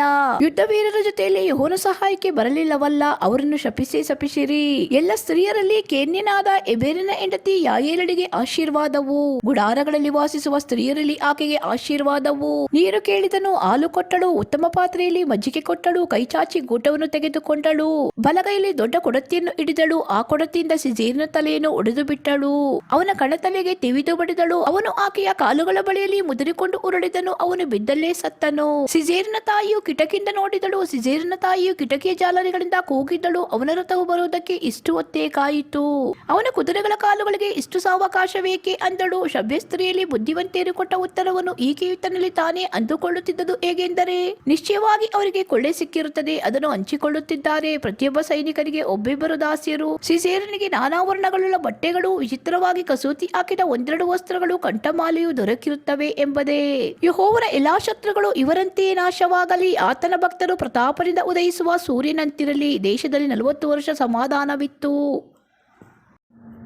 ನ್ಯಾಯಸ್ಥಾಪಕರು 6ನೇ ಅಧ್ಯಾಯ. ಇಸ್ರಾಯೇಲರು ತಿರುಗಿ ಯೆಹೋವನ ದೃಷ್ಟಿಯಲ್ಲಿ ದ್ರೋಹಿಗಳಾದುದರಿಂದ ಆತನು ಅವರನ್ನು 7 ವರ್ಷಗಳ ಪರ್ಯಂತರ ಮಿದ್ಯಾನರ ಕೈಗೆ ಒಪ್ಪಿಸಿದನು. ಮಿದ್ಯಾನರ ಹಸ್ತವು ಬಲಗೊಂಡದರಿಂದ ಇಸ್ರಾಯೇಲರು ಅವರಿಗೆ ಎದುರಿ ಪರ್ವತಗಳಲ್ಲಿ ಕಂದರ ಗುಹೆದುರ್ಗಗಳನ್ನು ಮಾಡಿ ಸೇರಿಕೊಂಡರು. ಇವರು ಬೀಜ ಬಿತ್ತಿದ ತರುವಾಯ ಮಿದ್ಯಾನ್ಯರು, ಅಮಾಲೇಕ್ಯರು, ಮೂಡಣ ದೇಶದವರು ಇವರಿಗೆ ವಿರೋಧವಾಗಿ ದಂಡೆತ್ತಿ ಬಂದು ಇಳಕೊಂಡು ಗಾಜಾ ಪ್ರಾಂತ್ಯದವರೆಗಿದ್ದ ಎಲ್ಲಾ ಭೂಮಿಯ ಹುಟ್ಟುವಳಿಯನ್ನು ಹಾಳು ಮಾಡಿಬಿಟ್ಟಿದ್ದರಿಂದ ಇವರಿಗೆ ದವಸ ಧಾನ್ಯವಾಗಲಿ ಕುರಿದನ ಕತ್ತೆಗಳಾಗಲಿ ಉಳಿಯಲೇ ಇಲ್ಲ. ಆ ಶತ್ರುಗಳು ತಮ್ಮ ಕುರಿದನ ಗುಡಾರಗಳ ಸಹಿತವಾಗಿ ಮಿಡತೆಗಳಂತೆ ಗುಂಪು ಗುಂಪಾಗಿ ಬಂದರು. ಅವರು ಅವರ ಒಂಟೆಗಳು ಅಸಂಖ್ಯ. ಆ ಗುಂಪೆಲ್ಲ ಒಂದು ದೇಶವನ್ನು ಹಾಳು ಮಾಡುತ್ತಿತ್ತು. ಇಸ್ರಾಯೇಲರು ಮಿದ್ಯಾನ್ಯರ ದೆಸೆಯಿಂದ ಬಲು ಕುಗ್ಗಿ ಹೋಗಿ ಯೆಹೋವನಿಗೆ ಮೊರೆ ಇಟ್ಟರು. ಇಸ್ರಾಯೇಲರು ಮಿದ್ಯಾನ್ಯರ ಕಾಟವನ್ನು ಸಹಿಸಲಾರದೆ ಯೆಹೋವನಿಗೆ ಮೊರೆ ಇಟ್ಟಾಗ ಆತನು ಅವರ ಬಳಿಗೆ ಒಬ್ಬ ಪ್ರವಾದಿಯನ್ನು ಕಳುಹಿಸಿದನು. ಅವನು ಬಂದು ಅವರಿಗೆ, ಇಸ್ರಾಯೇಲರ ದೇವರಾದ ಯೆಹೋವನ ಮಾತನ್ನು ಕೇಳಿರಿ. ಆತನು ಹೇಳುವುದೇನೆಂದರೆ, ನೀವು ದಾಸತ್ವದಲ್ಲಿದ್ದ ಐಗುಪ್ತದಿಂದ ನಿಮ್ಮನ್ನು ಕರೆತಂದೆನು. ಐಗುಪ್ತರಿಂದ ನಿಮ್ಮನ್ನು ಬಿಡಿಸಿದ್ದಲ್ಲದೆ ಬೇರೆ ಎಲ್ಲಾ ಬಾಧಕರಿಂದಲೂ ನಿಮ್ಮನ್ನು ಬಿಡಿಸಿ ಅವರನ್ನು ನಿಮ್ಮೆದುರಿನಿಂದ ಅಟ್ಟಿಬಿಟ್ಟು ಅವರ ದೇಶವನ್ನು ನಿಮಗೆ ಕೊಟ್ಟೆನು. ಯೆಹೋವನೆಂಬ ನಾನೇ ನಿಮ್ಮ ದೇವರಾಗಿದ್ದೇನೆಂದು ನೀವು ಅಮೋರಿಯರ ಮಧ್ಯದಲ್ಲಿ ವಾಸಿಸುವಾಗ ಅವರ ದೇವತೆಗಳನ್ನು ಪೂಜಿಸಬಾರದೆಂದು ಹೇಳಿದನು. ಆದರೆ ನೀವು ನನ್ನ ಮಾತನ್ನು ಕೇಳಲಿಲ್ಲ ಎಂಬುದೇ ಅಂದನು. ಆಮೇಲೆ ಯೆಹೋವನ ದೂತನು ಬಂದು ಒಫ್ರಾದಲ್ಲಿದ್ದ ಏಲಾ ವೃಕ್ಷದ ಅಡಿಯಲ್ಲಿ ಕೂತುಕೊಂಡನು. ಅದು ಅಬೀಯೆಜೆರನ ಗೋತ್ರದವನಾದ ಯೋವಾಷನದಾಗಿತ್ತು. ಅವನ ಮಗನಾದ ಗಿದ್ಯೋನನು ಮಿದ್ಯಾನರಿಗೆ ಗೊತ್ತಾಗದ ಹಾಗೆ ಅಲ್ಲಿನ ದ್ರಾಕ್ಷಿಯ ಅಲೆಯ ಮರೆಯಲ್ಲಿ ಗೋಧಿಯನ್ನು ಬಡಿಯುತ್ತಿದ್ದನು. ಯೆಹೋವನ ದೂತನು ಗಿದ್ಯೋನನಿಗೆ ಪ್ರತ್ಯಕ್ಷನಾಗಿ ಅವನಿಗೆ, ಪರಾಕ್ರಮಶಾಲಿಯೇ, ಯೆಹೋವನು ನಿನ್ನ ಸಂಗಡ ಇದ್ದಾನೆ ಅಂದನು. ಆಗ ಗಿದ್ಯೋನನು ಅವನಿಗೆ, ಸ್ವಾಮಿ, ಯೆಹೋವನು ನಮ್ಮ ಸಂಗಡ ಇದ್ದರೆ ನಮಗೆ ಇದೆಲ್ಲ ಯಾಕೆ ಸಂಭವಿಸಿತ್ತು? ನಮ್ಮ ಹಿರಿಯರು ಯೆಹೋವನು ಅದ್ಭುತಗಳನ್ನು ನಡೆಸಿ ತಮ್ಮನ್ನು ಐಗುಪ್ತದಿಂದ ಬಿಡಿಸಿದನೆಂಬುದಾಗಿ ವಿವರಿಸುತ್ತಿದ್ದರು. ಅಂತ ಅದ್ಭುತಗಳು ಈಗೆಲ್ಲಿವೆ? ಆತ ನಮ್ಮನ್ನು ತಿರಸ್ಕರಿಸಿ ಮಿದ್ಯಾನರ ಕೈಗೆ ಒಪ್ಪಿಸಿ ಬಿಟ್ಟಿದ್ದಾನಲ್ಲ ಅನ್ನಲು ಯೆಹೋವನು ಅವನನ್ನು ಚೆನ್ನಾಗಿ ನೋಡಿ, ನಾನು ನಿನ್ನನ್ನು ಕಳುಹಿಸುತ್ತೇನೆ, ಹೋಗು, ಈ ನಿನ್ನ ಬಲದಿಂದ ಇಸ್ರಾಯೇಲನ್ನು ಮಿದ್ಯಾನರಿಂದ ಬಿಡಿಸು ಎಂದು ಹೇಳಿದನು. ಆಗ ಗಿದ್ಯೋನನು ಆತನಿಗೆ, ಸ್ವಾಮಿ, ನಾನು ಇಸ್ರಾಯೇಲನ್ನು ರಕ್ಷಿಸುವುದು ಹೇಗೆ? ಮನಸ್ಸೆ ಕುಲದಲ್ಲಿ ನಮ್ಮ ಮನೆಯು ಕನಿಷ್ಠವಾದದ್ದು ಮತ್ತು ನಾನು ನಮ್ಮ ಕುಟುಂಬದಲ್ಲಿ ಅಲ್ಪನು ಅನ್ನಲು ಯೆಹೋವನು ಅವನಿಗೆ, ನಾನು ನಿನ್ನ ಸಂಗಡ ಇರುವುದರಿಂದ ನೀನು ಮಿದ್ಯಾನರೆಲ್ಲರನ್ನು ಒಬ್ಬ ಮನುಷ್ಯನನೋ ಎಂಬಂತೆ ಸಂಹರಿಸಿ ಬಿಡುವಿ ಅಂದನು. ಅವನು ಆತನಿಗೆ, ಸ್ವಾಮಿ, ದಯವಿರಲಿ, ನನ್ನೊಂದಿಗೆ ಮಾತಾಡುತ್ತಿರುವ ತಾವು ಸ್ವಾಮಿಯವರೇ ಆಗಿದ್ದೀರೆಂಬುದಕ್ಕೆ ನನಗೊಂದು ಗುರುತನ್ನು ಅನುಗ್ರಹಿಸಬೇಕು. ನಾನು ಹೋಗಿ ತಮಗೆ ಕಾಣಿಕೆಯನ್ನು ತೆಗೆದುಕೊಂಡು ಬರುವವರೆಗೆ ತಾವು ಈ ಸ್ಥಳವನ್ನು ಬಿಡಬಾರದು ಎಂದು ವಿನ್ನವಿಸಲು ಆತನು, ನೀನು ತಿರುಗಿ ಬರುವವರೆಗೂ ನಾನು ಇಲ್ಲೇ ಇರುವೆನು ಅಂದನು. ಗಿದ್ಯೋನನು ಮನೆಗೆ ಹೋಗಿ ಒಂದು ಆಡಿನ ಮರಿಯನ್ನು ಪಕ್ವ ಮಾಡಿ ಒಂದು ಏಫಾ ಹಿಟ್ಟಿನಿಂದ ಉಳಿಲದ ರೊಟ್ಟಿಗಳನ್ನು ಸುಟ್ಟು ಮಾಂಸವನ್ನು ಪುಟ್ಟಿಯಲ್ಲಿಟ್ಟು ಅದರ ರಸವನ್ನು ಬಟ್ಟಲಿನಲ್ಲಿ ಒಯ್ದು ಎಲ್ಲವನ್ನು ಏಲಾ ಮರದ ಕೆಳಗೆ ಆತನ ಮುಂದೆ ತಂದಿಟ್ಟನು. ಆಗ ದೇವದೂತನು ಅವನಿಗೆ ಮಾಂಸವನ್ನು ರೊಟ್ಟಿಗಳನ್ನು ಆ ಬಂಡೆಯ ಮೇಲಿಟ್ಟು ರಸವನ್ನು ಒಯ್ಯಿ ಎನ್ನಲು ಅವನು ಹಾಗೆಯೇ ಮಾಡಿದನು. ಆನಂತರ ಯೆಹೋವನ ದೂತನು ತನ್ನ ಕೈಕೋಲನ್ನು ಚಾಚಿ ಅದರ ತುದಿಯನ್ನು ಆ ರೊಟ್ಟಿಗಳಿಗೂ ಮಾಂಸಕ್ಕೂ ಮುಟ್ಟಿಸಲು ಬಂಡೆಯಿಂದ ಬೆಂಕಿ ಎದ್ದು ಅವೆರಡನ್ನು ದಹಿಸಿ ಬಿಟ್ಟಿತ್ತು. ಯೆಹೋವನ ದೂತನು ಅದೃಶ್ಯನಾದನು. ಆತನು ಯೆಹೋವನ ದೂತನೆಂದು ಗಿದ್ಯೋನನ್ನು ತಿಳಿದು ಭಯಪಟ್ಟು, ಅಯ್ಯೋ ಕರ್ತನೇ, ಯೆಹೋವನೇ, ಯೆಹೋವನ ದೂತನನ್ನು ಮುಖಾಮುಖಿಯಾಗಿ ನೋಡಿ ಬಿಟ್ಟೆನಲ್ಲ ಎಂದು ಕೂಗಿದನು. ಆದರೆ ಯೆಹೋವನು ಅವನಿಗೆ, ಸಮಾಧಾನದಿಂದಿರು, ಹೆದರಬೇಡ, ನೀನು ಸಾಯುವುದಿಲ್ಲ ಅಂದನು. ಗಿದ್ಯೋನನು ಅಲ್ಲಿ ಯೆಹೋವನಿಗೋಸ್ಕರ ಎಂದು ಯಜ್ಞವೇದಿಯನ್ನು ಕಟ್ಟಿ ಅದಕ್ಕೆ ಯೆಹೋವ ಶಾಲೋಮ್ ಎಂದು ಹೆಸರಿಟ್ಟನು. ಅದು ಈವರೆಗೂ ಅಬೀಯೆಜೆರ್ ಗೋತ್ರದವರ ಒಫ್ರದಲ್ಲಿರುತ್ತದೆ. ಅದೇ ದಿನ ರಾತ್ರಿಯಲ್ಲಿ ಯೆಹೋವನು ಅವನಿಗೆ, ನೀನು ನಿನ್ನ ತಂದೆಯ ಓರಿಗಳಲ್ಲಿ ಒಂದು ಚಿಕ್ಕ ಓರಿಯನ್ನು 7 ವರ್ಷದ ಇನ್ನೊಂದು ಓರಿಯನ್ನು ತೆಗೆದುಕೊಂಡು ಹೋಗಿ ನಿನ್ನ ತಂದೆಯು ಕಟ್ಟಿರುವ ಬಾಳನ ಯಜ್ಞವೇದಿಯನ್ನು ಕೆಡವಿ ಅದರ ಬಳಿಯಲ್ಲಿರುವ ಅಶೇರವೆಂಬ ವಿಗ್ರಹ ಸ್ತಂಭವನ್ನು ಕಡಿದು ಹಾಕಿ ಈ ಗುಡ್ಡದ ಶಿಖರದಲ್ಲಿ ಯೆಹೋವನಿಗೋಸ್ಕರ ನೇಮಕವಾದ ರೀತಿಯಿಂದ ಒಂದು ಯಜ್ಞವೇದಿಯನ್ನು ಕಟ್ಟಿಸಿ ನೀನು ಕಡಿದು ಹಾಕಿದ ಅಶೇರ ವಿಗ್ರಹ ಸ್ತಂಭದಿಂದ ಬೆಂಕಿ ಮಾಡಿ ಆ 2ನೇ ಓರಿಯನ್ನು ಸರ್ವಾಂಗ ಹೋಮವಾಗಿ ಸಮರ್ಪಿಸು ಎಂದು ಹೇಳಿದನು. ಆಗ ಗಿದ್ಯೋನನು ತನ್ನ ಸೇವಕರಲ್ಲಿ 10 ಮಂದಿಯನ್ನು ಕರೆದುಕೊಂಡು ಹೋಗಿ ಯೆಹೋವನು ಹೇಳಿದಂತೆಯೇ ಮಾಡಿದನು. ಆದರೆ ಅವನು ತನ್ನ ಮನೆಯವರಿಗೂ ಊರಿನವರಿಗೂ ಹೆದರಿಕೊಂಡಿದ್ದರಿಂದ ಅದನ್ನು ಹಗಲಿನಲ್ಲಿ ಮಾಡದೆ ರಾತ್ರಿಯಲ್ಲಿ ಮಾಡಿದನು. ಊರಿನ ಜನರು ಒತ್ತಾರೆಯಲ್ಲಿದ್ದು ಬಾಳನ ಯಜ್ಞವೇದಿಯು ಕೆಡವಲ್ಪಟ್ಟದನ್ನು, ಅದರ ಸಮೀಪದಲ್ಲಿದ್ದ ವಿಗ್ರಹ ಸ್ತಂಭವು ಕಡಿಯಲ್ಪಟ್ಟದ್ದನ್ನು, ಹೊಸದಾಗಿ ಕಟ್ಟಿದ ಯಜ್ಞವೇದಿಯ ಮೇಲೆ 2ನೇ ಓರಿಯು ಯಜ್ಞ ಮಾಡುವುದನ್ನು ಕಂಡು ಹೀಗೆ ಮಾಡಿದವರಾರು ಎಂದು ಒಬ್ಬರನ್ನೊಬ್ಬರು ವಿಚಾರಿಸುವಲ್ಲಿ ಯೋವಾಷನ ಮಗನಾದ ಗಿದ್ಯೋನನೇ ಎಂದು ಗೊತ್ತಾಗಲು ಆ ಜನರು ಯೋವಾಷನಿಗೆ, ನಿನ್ನ ಮಗನನ್ನು ಹೊರಗೆ ತೆಗೆದುಕೊಂಡು ಬಾ, ಅವನು ಸಾಯಬೇಕು.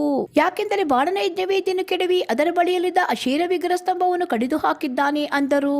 ಯೋವಾಷನು ತನಗೆ ವಿರೋಧವಾಗಿ ನಿಂತವರೆಲ್ಲರಿಗೆ, ಬಾಳನಿಗೋಸ್ಕರ ನೀವು ವ್ಯಾಜ್ಯವಾಡಬೇಕು, ನೀವು ಅವನನ್ನು ರಕ್ಷಿಸಬೇಕು. ಅವನಿಗಾಗಿ ವ್ಯಾಜ್ಯವಾಡುವವರು ಇವತ್ತೇ ಕೊಲ್ಲಲ್ಪಡಲಿ. ಅವನು ದೇವರಾಗಿದ್ದರೆ ತನ್ನ ಯಜ್ಞವೇದಿಯನ್ನು ಕೆಡವಿ ಬಿಟ್ಟದ್ದಕ್ಕಾಗಿ ತಾನೇ ವ್ಯಾಜ್ಯವಾಡಲಿ ಎಂದನು.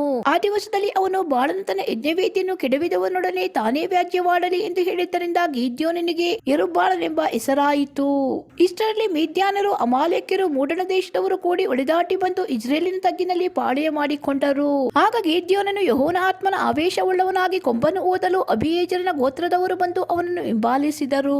ಅವನು ಉಳಿದ ಮನಸ್ಸೆಯವರ ಬಳಿಗೆ ದೂತರನ್ನು ಕಳುಹಿಸಲಾಗಿ ಅವರು ಕೂಡಿ ಬಂದರು. ಅಶೇರ್, ಜಬೂಲನ್, ನಫ್ತಾಲಿ ಕುಲಗಳವರ ಬಳಿಗೆ ದೂತರನ್ನು ಕಳುಹಿಸಲು ಅವರು ಬಂದು ಯುದ್ಧ ಪ್ರಯಾಣಕ್ಕೋಸ್ಕರ ಸೇರಿಕೊಂಡರು. ಮತ್ತು ಗಿದ್ಯೋನನು ದೇವರಿಗೆ, ನೀನು ಹೇಳಿದಂತೆ ಇಸ್ರಾಯೇಲನ್ನು ನನ್ನ ಮೂಲಕವಾಗಿ ರಕ್ಷಿಸುವೆಯೋ ಇಲ್ಲವೋ ಎಂಬುದನ್ನು ತಿಳಿಯಪಡಿಸು. ಇಗೋ, ನಾನು ಕಣದಲ್ಲಿ ಕುರಿಯ ತುಪ್ಪಟವನ್ನು ಇಡುತ್ತೇನೆ, ಅದರಲ್ಲಿ ಮಾತ್ರ ಮಂಜು ಬಿದ್ದು ನೆಲವೆಲ್ಲ ಒಣಗಿದರೆ ನೀನು ಹೇಳಿದಂತೆಯೇ ಇಸ್ರಾಯೇಲನ್ನು ನನ್ನ ಮೂಲಕವಾಗಿ ರಕ್ಷಿಸುವೆ ಎಂದು ತಿಳಿಯುವೆನು ಎಂಬುದಾಗಿ ವಿಜ್ಞಾಪಿಸಿದನು. ಹಾಗೆಯೇ ಆಯಿತು. ಅವನು ಮರುದಿವಸ ಒತ್ತಾರೆಯಲ್ಲಿ ಎದ್ದು ತುಪ್ಪಟವನ್ನು ಒತ್ತಿ ಇಂಡಲು ಮಂಜಿನ ನೀರು ಒಂದು ಬಟ್ಟಲು ತುಂಬಾ ಆಯಿತು. ಅವರು ತಿರುಗಿ ದೇವರಿಗೆ, ಸ್ವಾಮಿ, ಸಿಟ್ಟಾಗಬಾರದು, ಇನ್ನೊಂದು ಸಾರಿ ಮಾತಾಡುತ್ತೇನೆ, ಇನ್ನು ಒಂದೇ ಸಾರಿ ಈ ತುಪ್ಪಟದಿಂದ ನಿನ್ನನ್ನು ಪರೀಕ್ಷಿಸುವುದಕ್ಕೆ ಅಪ್ಪಣೆಯಾಗಲಿ. ಈ ತುಪ್ಪಟವು ಮಾತ್ರವೇ ಒಣಗಿದ್ದು ನೆಲದ ಮೇಲೆಲ್ಲ ಹನಿ ಬಿದ್ದಿರಲಿ ಅಂದನು. ಆ ರಾತ್ರಿ ದೇವರು ಹಾಗೆಯೇ ಮಾಡಿದನು. ತುಪ್ಪಟವು ಮಾತ್ರ ಒಣಗಿತ್ತು, ನೆಲದ ಮೇಲೆಲ್ಲ ಹನಿ ಬಿದ್ದಿತ್ತು. ನ್ಯಾಯಸ್ಥಾಪಕರು 7ನೇ ಅಧ್ಯಾಯ. ಯೆರುಬ್ಬಾಳನೆನಿಸಿಕೊಳ್ಳುವ ಗಿದ್ಯೋನನು ಅವನ ಸಂಗಡ ಇದ್ದ ಜನರು ಬೆಳಿಗ್ಗೆ ಎದ್ದು ಹೊರಟು ಹೋಗಿ ಅರೋದಿನ ಬುಗ್ಗೆಯ ಬಳಿಯಲ್ಲಿ ಇಳುಕೊಂಡರು. ಇವರಿಗೆ ಉತ್ತರ ದಿಕ್ಕಿನಲ್ಲಿ ಮೋರೆ ಗುಡ್ಡದ ಹಿಂದಿನ ತಗ್ಗಿನಲ್ಲಿ ಮಿದ್ಯಾನರ ದಂಡಿಳಿದಿತ್ತು.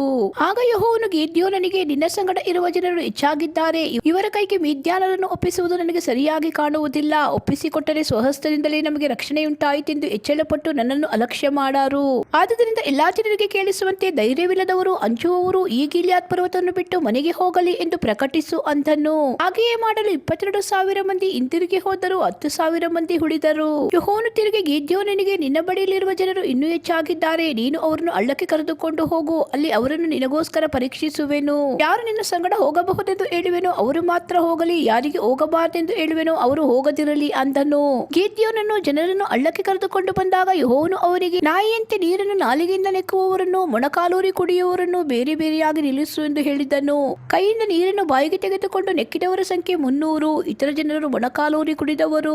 ಆಗ ಯೆಹೋವನು ಗಿದ್ಯೋನನಿಗೆ, ನೀರನ್ನು ನೆಕ್ಕಿದ ಆ 300 ಮಂದಿಯಿಂದಲೇ ನಿಮಗೆ ಜಯವನ್ನುಂಟು ಮಾಡಿ ಮಿದ್ಯಾನರನ್ನು ನಿನ್ನ ಕೈಗೆ ಒಪ್ಪಿಸಿಕೊಡುವೆನು, ಉಳಿದವರು ತಮ್ಮ ತಮ್ಮ ಸ್ಥಳಗಳಿಗೆ ಹೋಗಲಿ ಎಂದು ಆಜ್ಞಾಪಿಸಿದನು. ಗಿದ್ಯೋನನು ಆ 300 ಜನರನ್ನು ಇಟ್ಟುಕೊಂಡು ಉಳಿದ ಇಸ್ರಾಯೇಲರನ್ನು ಅವರವರ ಗುಡಾರಗಳಿಗೆ ಕಳುಹಿಸಿದನು. ಕಳುಹಿಸುವಾಗ ಅವರ ಹತ್ತಿರ ಇದ್ದ ಆಹಾರವನ್ನು, ಕೊಂಬುಗಳನ್ನು ತನ್ನ ಜನರಿಗೋಸ್ಕರ ತೆಗೆದುಕೊಂಡನು. ಮಿದ್ಯಾನರ ದಂಡು ಕೆಳಗೆ ತಗ್ಗಿನಲ್ಲಿ ಇಳುಕೊಂಡಿತ್ತು. ಅದೇ ದಿವಸ ರಾತ್ರಿಯಲ್ಲಿ ಯೆಹೋವನು ಅವನಿಗೆ, ನೀನು ಎದ್ದು ಹೋಗಿ ಶತ್ರುಗಳ ಪಾಳೆಯದ ಮೇಲೆ ಬೀಳು, ಅದನ್ನು ನಿನಗೆ ಒಪ್ಪಿಸಿಕೊಟ್ಟಿದ್ದೇನೆ. ಅವರ ಮೇಲೆ ಬೀಳುವುದಕ್ಕೆ ಎದುರುತ್ತೀಯಾದರೆ ಮೊದಲು ನಿನ್ನ ಸೇವಕನಾದ ಪುರನ ಸಂಗಡ ಅಲ್ಲಿಗೆ ಹೋಗಿ ಅವರು ಮಾತಾಡಿಕೊಳ್ಳುವುದನ್ನು ಲಾಲಿಸು, ಆಗ ಅವರ ಮೇಲೆ ಬೀಳುವುದಕ್ಕೆ ನಿನಗೆ ಧೈರ್ಯ ಬರುವುದು ಅಂದನು. ಗಿದ್ಯೋನನು ಅದರಂತೆಯೇ ತನ್ನ ಸೇವಕನಾದ ಪುರನ ಸಂಗಡ ಶತ್ರು ಸೈನಿಕರ ಪಾಳೆಯದ ಕಡೆ ಭಾಗಕ್ಕೆ ಹೋದನು. ಮಿದ್ಯಾನರು, ಅಮಾಲೇಕ್ಯರು, ಮೂಡಣ ದೇಶದವರು ಮಿಡತೆಗಳಂತೆ ಗುಂಪಾಗಿ ತಗ್ಗಿನಲ್ಲಿ ಇಳುಕೊಂಡಿದ್ದರು. ಅವರ ಒಂಟೆಗಳು ಸಮುದ್ರ ತೀರದ ಮರಳಿನಂತೆ ಅಸಂಖ್ಯವಾಗಿದ್ದವು. ಗಿದ್ಯೋನನು ಬಂದಾಗ ಅವರೆಲ್ಲೊಬ್ಬನು ತನ್ನ ಜತೆಗಾರನಿಗೆ ಒಂದು ಕನಸನ್ನು ತಿಳಿಸುತ್ತಿದ್ದನು. ಅವನು, ಇಗೋ, ನಾನು ಒಂದು ಕನಸು ಕಂಡೆನು, ಅದರಲ್ಲಿ ಒಂದು ಜವೆಗೋದಿಯ ರೊಟ್ಟಿಯು ಉರುಳುತ್ತಾ ಮಿದ್ಯಾನರ ಪಾಳೆಯದೊಳಗೆ ಬಂದು ಒಂದು ಡೇರೆಗೆ ತಗುಲಿ ಅದನ್ನು ಅಡಿಮೇಲು ಮಾಡಿ ಬೀಳಿಸಿ ಬಿಟ್ಟಿತು ಎಂದು ಹೇಳಲು, ಅವನ ಜತೆಗಾರನು, ಇದು ಇಸ್ರಾಯೇಲನಾದ ಯೋವಾಷನ ಮಗ ಗಿದ್ಯೋನನ ಕತ್ತಿಯೇ ಹೊರತು ಮತ್ತೊಂದಲ್ಲ, ದೇವರು ಮಿದ್ಯಾನರನ್ನು ಅವರ ಪಾಳೆಗಳನ್ನು ಅವನ ಕೈಗೆ ಒಪ್ಪಿಸಿದನು ಅಂತನು. ಗಿದ್ಯೋನನು ಆ ಕನಸನ್ನು ಅದರ ಅರ್ಥವನ್ನು ಕೇಳಿದಾಗ ಯೆಹೋವನಿಗೆ ಅಡ್ಡ ಬಿದ್ದು ಇಸ್ರಾಯೇಲನ ಪಾಳೆಯಕ್ಕೆ ಹಿಂತಿರುಗಿ ಬಂದು ಅವರಿಗೆ, ಹೇಳಿರಿ, ಯೆಹೋವನು ಮಿದ್ಯಾನರ ಪಾಳೆಯವನ್ನು ನಿಮ್ಮ ಕೈಗೆ ಒಪ್ಪಿಸಿದ್ದಾನೆ ಅಂದನು. ಮತ್ತು ಅವನು ಆ 300 ಮಂದಿಯನ್ನು 3 ಗುಂಪು ಮಾಡಿ ಪ್ರತಿಯೊಬ್ಬನ ಕೈಯಲ್ಲಿ ಕೊಂಬನ್ನು ಹುರಿಯುವ ಪಂಚಡಗಿರುವ ಬರಿಕೊಡವನ್ನು ಕೊಟ್ಟು ಅವರಿಗೆ, ನನ್ನನ್ನೇ ನೋಡುತ್ತಾ ನಾನು ಮಾಡುವ ಹಾಗೆ ಮಾಡಿರಿ, ನಾನು ಪಾಳೆಯದ ಅಂಚಿಗೆ ಬಂದಾಗ ಹೇಗೆ ಮಾಡುತ್ತೇನೋ ಹಾಗೆ ನೀವು ಮಾಡಬೇಕು. ನಾನು ನನ್ನ ಸಂಗಡ ಇದ್ದವರು ಕೊಂಬುಗಳನ್ನು ಊದಲು, ನೀವು ಪಾಳೆಯದ ಸುತ್ತಲೂ ಕೊಂಬನ್ನು ಊದಿ, ಯೆಹೋವನಿಗೆ ಜಯ, ಗಿದ್ಯೋನನಿಗೆ ಜಯ ಎಂದು ಕೂಗಿರಿ ಎಂದು ಹೇಳಿದ್ದನು.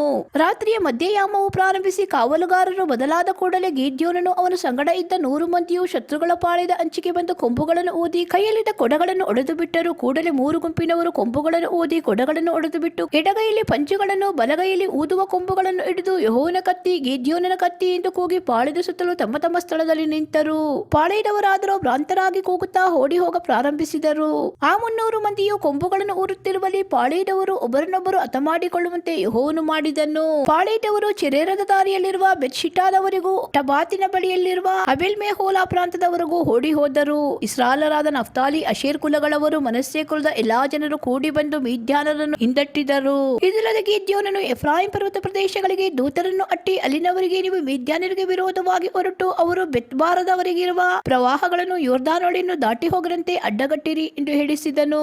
ಆಗ ಎಫ್ರಾಯಿಮರೆಲ್ಲರೂ ಬೆತ್‌ಬಾರದವರೆಗಿರುವ ಪ್ರವಾಹಗಳಿಗೂ ಯೊರ್ದಾನೊಳೆಗೂ ಬಂದು ಅವುಗಳ ಆಯಕಟ್ಟುಗಳನ್ನೆಲ್ಲ ಹಿಡಿದರು. ಇದಲ್ಲದೆ ಅವರು ಮಿದ್ಯಾನರ ನಾಯಕರಾದ ಓರೇಬ್ ಜೇಬ್ ಎಂಬುವರನ್ನು ಹಿಡಿದು, ಓರೇಬನನ್ನು ಓರೇಬನ ಬಂಡೆಯ ಮೇಲೆಯೂ, ಜೇಬನನ್ನು ಜೇಬನ ದ್ರಾಕ್ಷಿಯ ಆಲೆಯಲ್ಲಿಯೂ ಕೊಂದು ಅವರ ತಲೆಗಳನ್ನು ತೆಗೆದುಕೊಂಡು ಮಿದ್ಯಾನರನ್ನು ಹಿಂದಟ್ಟುತ್ತಾ ಯೊರ್ದಾನಿನ ಆಚೆಗೆ ಹೋಗಿ ಅಲ್ಲಿದ್ದ ಗಿದ್ಯೋನನಿಗೆ ಅವುಗಳನ್ನು ಒಪ್ಪಿಸಿದರು. ನ್ಯಾಯಸ್ಥಾಪಕರು 8ನೇ ಅಧ್ಯಾಯ. ಆನಂತರ ಎಫ್ರಾಯಿಮರು ಗಿದ್ಯೋನನಿಗೆ, ನೀನು ಹೀಗೆ ಯಾಕೆ ಮಾಡಿದಿ? ಮಿದ್ಯಾನರೊಡನೆ ಯುದ್ಧ ಮಾಡುವುದಕ್ಕೆ ಹೊರಟಾಗ ನಮ್ಮನ್ನೇಕೆ ಕರೆಯಲಿಲ್ಲ ಎಂದು ಉಗ್ರದಿಂದ ಕಲಹ ಮಾಡಿದರು. ಆಗ ಅವನು ಅವರಿಗೆ, ನೀವು ಮಾಡಿದ ಕಾರ್ಯಕ್ಕೆ ಸಮಾನವಾದುದನ್ನು ನಾನೇನು ಮಾಡಿದೆನು? ಅಬೀಯೆಜೆರನವರು ಸುಗ್ಗಿಯಲ್ಲಿ ಕೊಡಿಸಿದ್ದಕ್ಕಿಂತಲೂ ಎಫ್ರಾಯಿಮರು ಅಕ್ಕಲಾಯ್ದು ಕೊಡಿಸಿದ್ದು ಹೆಚ್ಚಾಗಿದೆಯಲ್ಲವೇ? ದೇವರು ನಿಮ್ಮ ಕೈಯಲ್ಲಿ ಮಿದ್ಯಾನರ ನಾಯಕರಾದ ಓರೇಬ್ ಜೇಬರನ್ನು ಒಪ್ಪಿಸಿಕೊಟ್ಟಿದ್ದಾನಲ್ಲ, ಇದಕ್ಕೆ ಸಮಾನವಾದುದನ್ನು ನಾನೇನು ಮಾಡಿದ್ದೇನೆ ಎಂದನು. ಈ ಮಾತುಗಳನ್ನು ಕೇಳಿದಾಗ ಅವರ ಸಿಟ್ಟಿಳಿಯಿತು. ಗಿದ್ಯೋನನು ಅವನ ಸಂಗಡ ಇದ್ದ 300 ಮಂದಿಯು ಬಹಳ ದಣಿದವರಾಗಿದ್ದರು. ಹಿಂದಟ್ಟುತ್ತಾ ಯೋರ್ದಾನನ್ನು ದಾಟಿ ಸುಕೋತಿಗೆ ಬಂದರು. ಗಿದ್ಯೋನನು ಸುಕೋತಿನವರಿಗೆ, ದಯವಿಟ್ಟು ನನ್ನ ಜೊತೆಯಲ್ಲಿ ಬಂದಿರುವವರಿಗೆ ಕೆಲವು ರೊಟ್ಟಿಗಳನ್ನು ಕೊಡಿರಿ, ಅವರು ಬಹಳ ದಣಿದಿದ್ದಾರೆ. ನಾನು ಮಿದ್ಯಾನರ ಅರಸನಾದ ಜೆಬಹ ಚಲ್ಮೂನಾ ಎಂಬುವರನ್ನು ಹಿಂದಟ್ಟುತ್ತಾ ಇದ್ದೇನೆ ಅಂದನು. ಆದರೆ ಸುಕೋತಿನ ಮುಖಂಡರು ಅವನಿಗೆ, ನಾವು ನಿನ್ನ ಸೈನಿಕರಿಗೆ ರೊಟ್ಟಿಗಳನ್ನು ಕೊಡುವುದಕ್ಕೆ ಜೆಬಹ ಚಲ್ಮೂನಾ ಎಂಬುವರನ್ನು ಕೈಕಟ್ಟಿ ವಶ ಮಾಡಿಕೊಂಡಿದ್ದೀಯೋ ಎಂದು ಉತ್ತರ ಕೊಟ್ಟರು. ಆಗ ಗಿದ್ಯೋನನು ಅವರಿಗೆ, ಒಳ್ಳೆಯದು, ಯೆಹೋವನು ಜೆಬಹ ಚಲ್ಮೂನಾ ಎಂಬುವರನ್ನು ನನ್ನ ಕೈಗೆ ಒಪ್ಪಿಸಿಕೊಟ್ಟ ತರುವಾಯ ನಾನು ನಿಮ್ಮನ್ನು ಜಾಲಿ ಮುಳ್ಳುಗಳಿಂದಲೂ ಕಾರ್ಯಗಿಡಗಳಿಂದಲೂ ಓಡಿಸುವೆನು ಎಂದು ಹೇಳಿದನು. ಅವನು ಅಲ್ಲಿಂದ ಪೆನುವೇಲಿಗೆ ಬಂದು ಅಲ್ಲಿನವರನ್ನು ಅದೇ ಪ್ರಕಾರ ಬಿನ್ನವಿಸಲು ಅವರು ಸುಕೋತಿನವರಂತೆಯೇ ಉತ್ತರ ಕೊಟ್ಟರು. ಗಿದ್ಯೋನನು ಅವರಿಗೆ, ನಾನು ಸುರಕ್ಷಿತನಾಗಿ ಹಿಂದಿರುಗಿ ಬಂದಾಗ ಈ ಬುರುಜನ್ನು ಕೆಡವಿ ಬಿಡುವೆನು ಅಂತನು. ಜೆಬಹ ಚಲ್ಮೂನಾ ಎಂಬುವರು ಸುಮಾರು 15,000 ಮಂದಿ ಸೈನಿಕರೊಡನೆ ಕರ್ಕೋರಿನಲ್ಲಿ ಇಳುಕೊಂಡಿದ್ದರು. ಮೂಡಣ ದೇಶದವರ ಸೈನ್ಯದಲ್ಲಿ 120,000 ಭಟರು ಹತರಾಗಿ ಉಳಿದವರು ಇಷ್ಟೇ ಮಂದಿ. ಜೆಬಹ ಚಲ್ಮೂನಾ ಎಂಬುವರು ಸುಮಾರು 15,000 ಮಂದಿ ಸೈನಿಕರೊಡನೆ ಕರ್ಕೋರಿನಲ್ಲಿ ಇಳುಕೊಂಡಿದ್ದರು. ಮೂಡಣ ದೇಶದವರ ಸೈನ್ಯದಲ್ಲಿ 120,000 ಭಟರು ಹತರಾಗಿ ಉಳಿದವರು ಇಷ್ಟೇ ಮಂದಿ. ಗಿದ್ಯೋನನು ಕಾಡುಗೊಲ್ಲರ ಪ್ರದೇಶ ಮಾರ್ಗವಾಗಿ ನೊಬಹ, ಯಗ್ಬೇಹ ಇವುಗಳ ಪೂರ್ವ ದಿಕ್ಕಿಗೆ ಹೋಗಿ ನಿರ್ಭಯದಿಂದ ಇಳುಕೊಂಡಿದ್ದ ಆ ಪಾಳೆಯದ ಮೇಲೆ ಬಿದ್ದನು. ಜೆಬಹನು ಚಲ್ಮೂನನು ಓಡಿ ಹೋಗಲಾಗಿ ಅವರನ್ನು ಹಿಂದಟ್ಟಿ ಹಿಡಿದು ಅವರ ಸೈನ್ಯವನ್ನು ಚದುರಿಸಿ ಬಿಟ್ಟನು. ಯೋವಾಷನ ಮಗನಾದ ಗಿದ್ಯೋನನು ಯುದ್ಧದಿಂದ ಅರೇಸಿನ ಘಟ್ಟದ ಮಾರ್ಗವಾಗಿ ಹಿಂತಿರುಗಿ ಬಂದು ಸುಕೋತಿನ ಒಬ್ಬ ಯೌವನಸ್ಥನನ್ನು ಹಿಡಿದು ಆ ಊರಿನ ಮುಖಂಡರು ಹಿರಿಯರು ಯಾರೆಂದು ವಿಚಾರಿಸಿ 77 ಮಂದಿಯ ಹೆಸರುಗಳನ್ನು ಬರೆಸಿಕೊಂಡನು. ಆನಂತರ ಅವನು ಸುಕೋತಿನವರ ಬಳಿಗೆ ಹೋಗಿ ಅವರಿಗೆ, ನಾವು ದಣಿದಿರುವ ನಿನ್ನ ಸೈನಿಕರಿಗೋಸ್ಕರ ರೊಟ್ಟಿಗಳನ್ನು ಕೊಡುವುದಕ್ಕೆ ಜೆಬಹ ಚಲ್ಮೂನಾ ಎಂಬುವರನ್ನು ಕೈಕಟ್ಟಿ ಸ್ವಾಧೀನ ಮಾಡಿಕೊಂಡಿದ್ದೀಯೋ ಎಂದು ನನ್ನನ್ನು ನಿಂದಿಸಿದಿರಲ್ಲ. ನೋಡಿರಿ, ಅವರು ಇಲ್ಲಿರುತ್ತಾರೆ ಅಂದು ಊರಿನ ಹಿರಿಯರನ್ನು ಮುಖಂಡರನ್ನು ಜಾಲಿ ಮುಳ್ಳುಗಳಿಂದಲೂ ಕಾರ್ಯಗಿಡಗಳಿಂದಲೂ ಓಡಿಸಿ ಸುಕೋತಿನವರಿಗೆ ಬುದ್ಧಿ ಕಲಿಸಿದನು ಮತ್ತು ಪೆನುವೇಲಿನ ಬುರುಜನ್ನು ಕೆಡವಿಬಿಟ್ಟು ಆ ಊರಿನ ಜನರನ್ನು ಹತಿಸಿದನು. ಮತ್ತು ಅವನು ಜೆಬಹ ಚಲ್ಮೂನಾ ಎಂಬುವರನ್ನು, ನೀವು ತಾಬೋರದಲ್ಲಿ ಕೊಂದು ಹಾಕಿದ ಮನುಷ್ಯರು ಹೇಗಿದ್ದರು ಎಂದು ಕೇಳಲಾಗಿ ಅವರು ಅವನಿಗೆ, ನಿನ್ನ ಹಾಗೆಯೇ ಇದ್ದರು, ಎಲ್ಲರ ರೂಪದಲ್ಲಿ ರಾಜಪುತ್ರರಂತಿದ್ದರು ಎಂದು ಉತ್ತರ ಕೊಟ್ಟರು. ಆಗ ಅವನು, ಅವರು ನನ್ನ ತಾಯಿಯ ಮಕ್ಕಳು, ನನ್ನ ಸಹೋದರರು, ಯೆಹೋವನಾಣೆ, ನೀವು ಅವರನ್ನು ಉಳಿಸಿದ್ದರೆ ನಾನು ನಿಮ್ಮನ್ನು ಕೊಲ್ಲುತ್ತಿದ್ದಿಲ್ಲ ಎಂದು ಹೇಳಿ ತನ್ನ ಹಿರಿಮಗನಾದ ಎತೇರನಿಗೆ, ನೀನೆದ್ದು ಇವರನ್ನು ಕೊಂದು ಹಾಕು ಅಂದನು. ಆದರೆ ಅವನು ಇನ್ನೂ ಹುಡುಗನಾಗಿದ್ದರಿಂದ ಭಯಪಟ್ಟು ಕತ್ತಿಯನ್ನು ಇರಿಯಲೇ ಇಲ್ಲ. ಆಗ ಜೆಬಹನು ಚಲ್ಮೂನನು ಗಿದ್ಯೋನನಿಗೆ, ನೀನೇ ಎದ್ದು ಬಂದು ನಮ್ಮ ಮೇಲೆ ಬೀಳು, ಪ್ರಾಯಕ್ಕೆ ತಕ್ಕಂತೆ ಪುರುಷನಿಗೆ ಬಲವಿರುತ್ತದಲ್ಲ ಅನ್ನಲು ಅವನೆದ್ದು ಜೆಬಹ ಚಲ್ಮೂನಾ ಎಂಬುವರನ್ನು ಕೊಂದು ಹಾಕಿ ಅವರ ಒಂಟೆಗಳ ಕೊರಳಲ್ಲಿದ್ದ ಅರ್ಧಚಂದ್ರಾಕಾರದ ಆಭರಣಗಳನ್ನು ತೆಗೆದುಕೊಂಡನು. ತರುವಾಯ ಇಸ್ರಾಯೇಲರು ಗಿದ್ಯೋನನಿಗೆ, ನೀನು ನಮ್ಮನ್ನು ಮಿದ್ಯಾನರ ಕೈಯಿಂದ ಬಿಡಿಸಿದ್ದೀಯಲ್ಲ, ನೀನು ನಿನ್ನ ಮಗನು ಮೊಮ್ಮಗನು ವಂಶಪಾರಂಪರ್ಯವಾಗಿ ನಮ್ಮ ಮೇಲೆ ಅರಸರಾಗಿರಬೇಕು ಅನ್ನಲು ಅವನು ಅವರಿಗೆ, ನಾನಾಗಲಿ ನನ್ನ ಮಗನಾಗಲಿ ನಿಮ್ಮನ್ನು ಆಳುವುದಿಲ್ಲ, ಯೆಹೋವನೇ ನಿಮ್ಮ ಅರಸನಾಗಿರುವನು. ಆದರೆ ನಿಮಗೆ ಒಂದು ಬಿನ್ನಹ ಮಾಡುತ್ತೇನೆ, ಪ್ರತಿಯೊಬ್ಬರು ತಾನು ಕೊಳ್ಳೆ ಹೊಡೆದ ಮುರುವುಗಳನ್ನು ನನಗೆ ಕೊಡಲಿ ಅಂದನು. ಮಿದ್ಯಾನರು ಇಷ್ಮಾಯೇಲರಾಗಿದ್ದರಿಂದ ಬಂಗಾರದ ಮುರುವುಗಳನ್ನು ಹಾಕಿಕೊಳ್ಳುತ್ತಿದ್ದರು. ಗಿದ್ಯೋನನ ಬಿನ್ನಹಕ್ಕೆ ಇಸ್ರಾಯೇಲರು, ನಾವು ಸಂತೋಷದಿಂದ ಕೊಡುವೆವು ಎಂದು ಹೇಳಿ ಅಲ್ಲಿ ಒಂದು ಬಟ್ಟೆಯನ್ನು ಹಾಸಿ ಅದರ ಮೇಲೆ ತಾವು ಕೊಳ್ಳೆಯಾಗಿ ತಂದ ಮುರುವುಗಳನ್ನು ಇಟ್ಟು ಬಿಟ್ಟರು. ಗಿದ್ಯೋನನಿಗೆ ಮೊದಲೇ ದೊರಕಿದ ಅರ್ಧಚಂದ್ರಾಕಾರದ ಆಭರಣ, ಕುಂಡಲ, ಮಿದ್ಯಾನ್ ರಾಜರು ಹೊದ್ದುಕೊಂಡಿದ್ದ ರಕ್ತಾಂಬರ, ಅವರ ಒಂಟೆಗಳ ಕಂಠಮಾಲೆ ಇವುಗಳ ಹೊರತಾಗಿ ಅವನು ಇಸ್ರಾಯೇಲರಿಂದ ಕೇಳಿ ತೆಗೆದುಕೊಂಡ ಮುರುವುಗಳ ಬಂಗಾರವೇ 1,700 ತೊಲೆ ತೂಕವಾಗಿತ್ತು. ಈ ಬಂಗಾರದಿಂದ ಗಿದ್ಯೋನನು ಒಂದು ಏಫೋದನ್ನು ಮಾಡಿಸಿ ಅದನ್ನು ತನ್ನ ಊರಾದ ಒಫ್ರದಲ್ಲಿಟ್ಟನು. ಅದರಿಂದ ಇಸ್ರಾಯೇಲರು ದೇವದ್ರೋಹಿಗಳಾದರು. ಅದು ಗಿದ್ಯೋನನಿಗೂ ಅವರ ಮನೆಯವರಿಗೂ ಉರುಲಾಯಿತು. ಮಿದ್ಯಾನರು ಇಸ್ರಾಯೇಲರ ಮುಂದೆ ಬಹಳವಾಗಿ ತಗ್ಗಿಸಲ್ಪಟ್ಟರು, ಅವರು ತಿರುಗಿ ತಲೆ ಎತ್ತಲಿಲ್ಲ. ಗಿದ್ಯೋನನ ಜೀವಮಾನದಲ್ಲಿ 40 ವರ್ಷಗಳ ಪರ್ಯಂತ ದೇಶದಲ್ಲಿ ಸಮಾಧಾನವಿತ್ತು.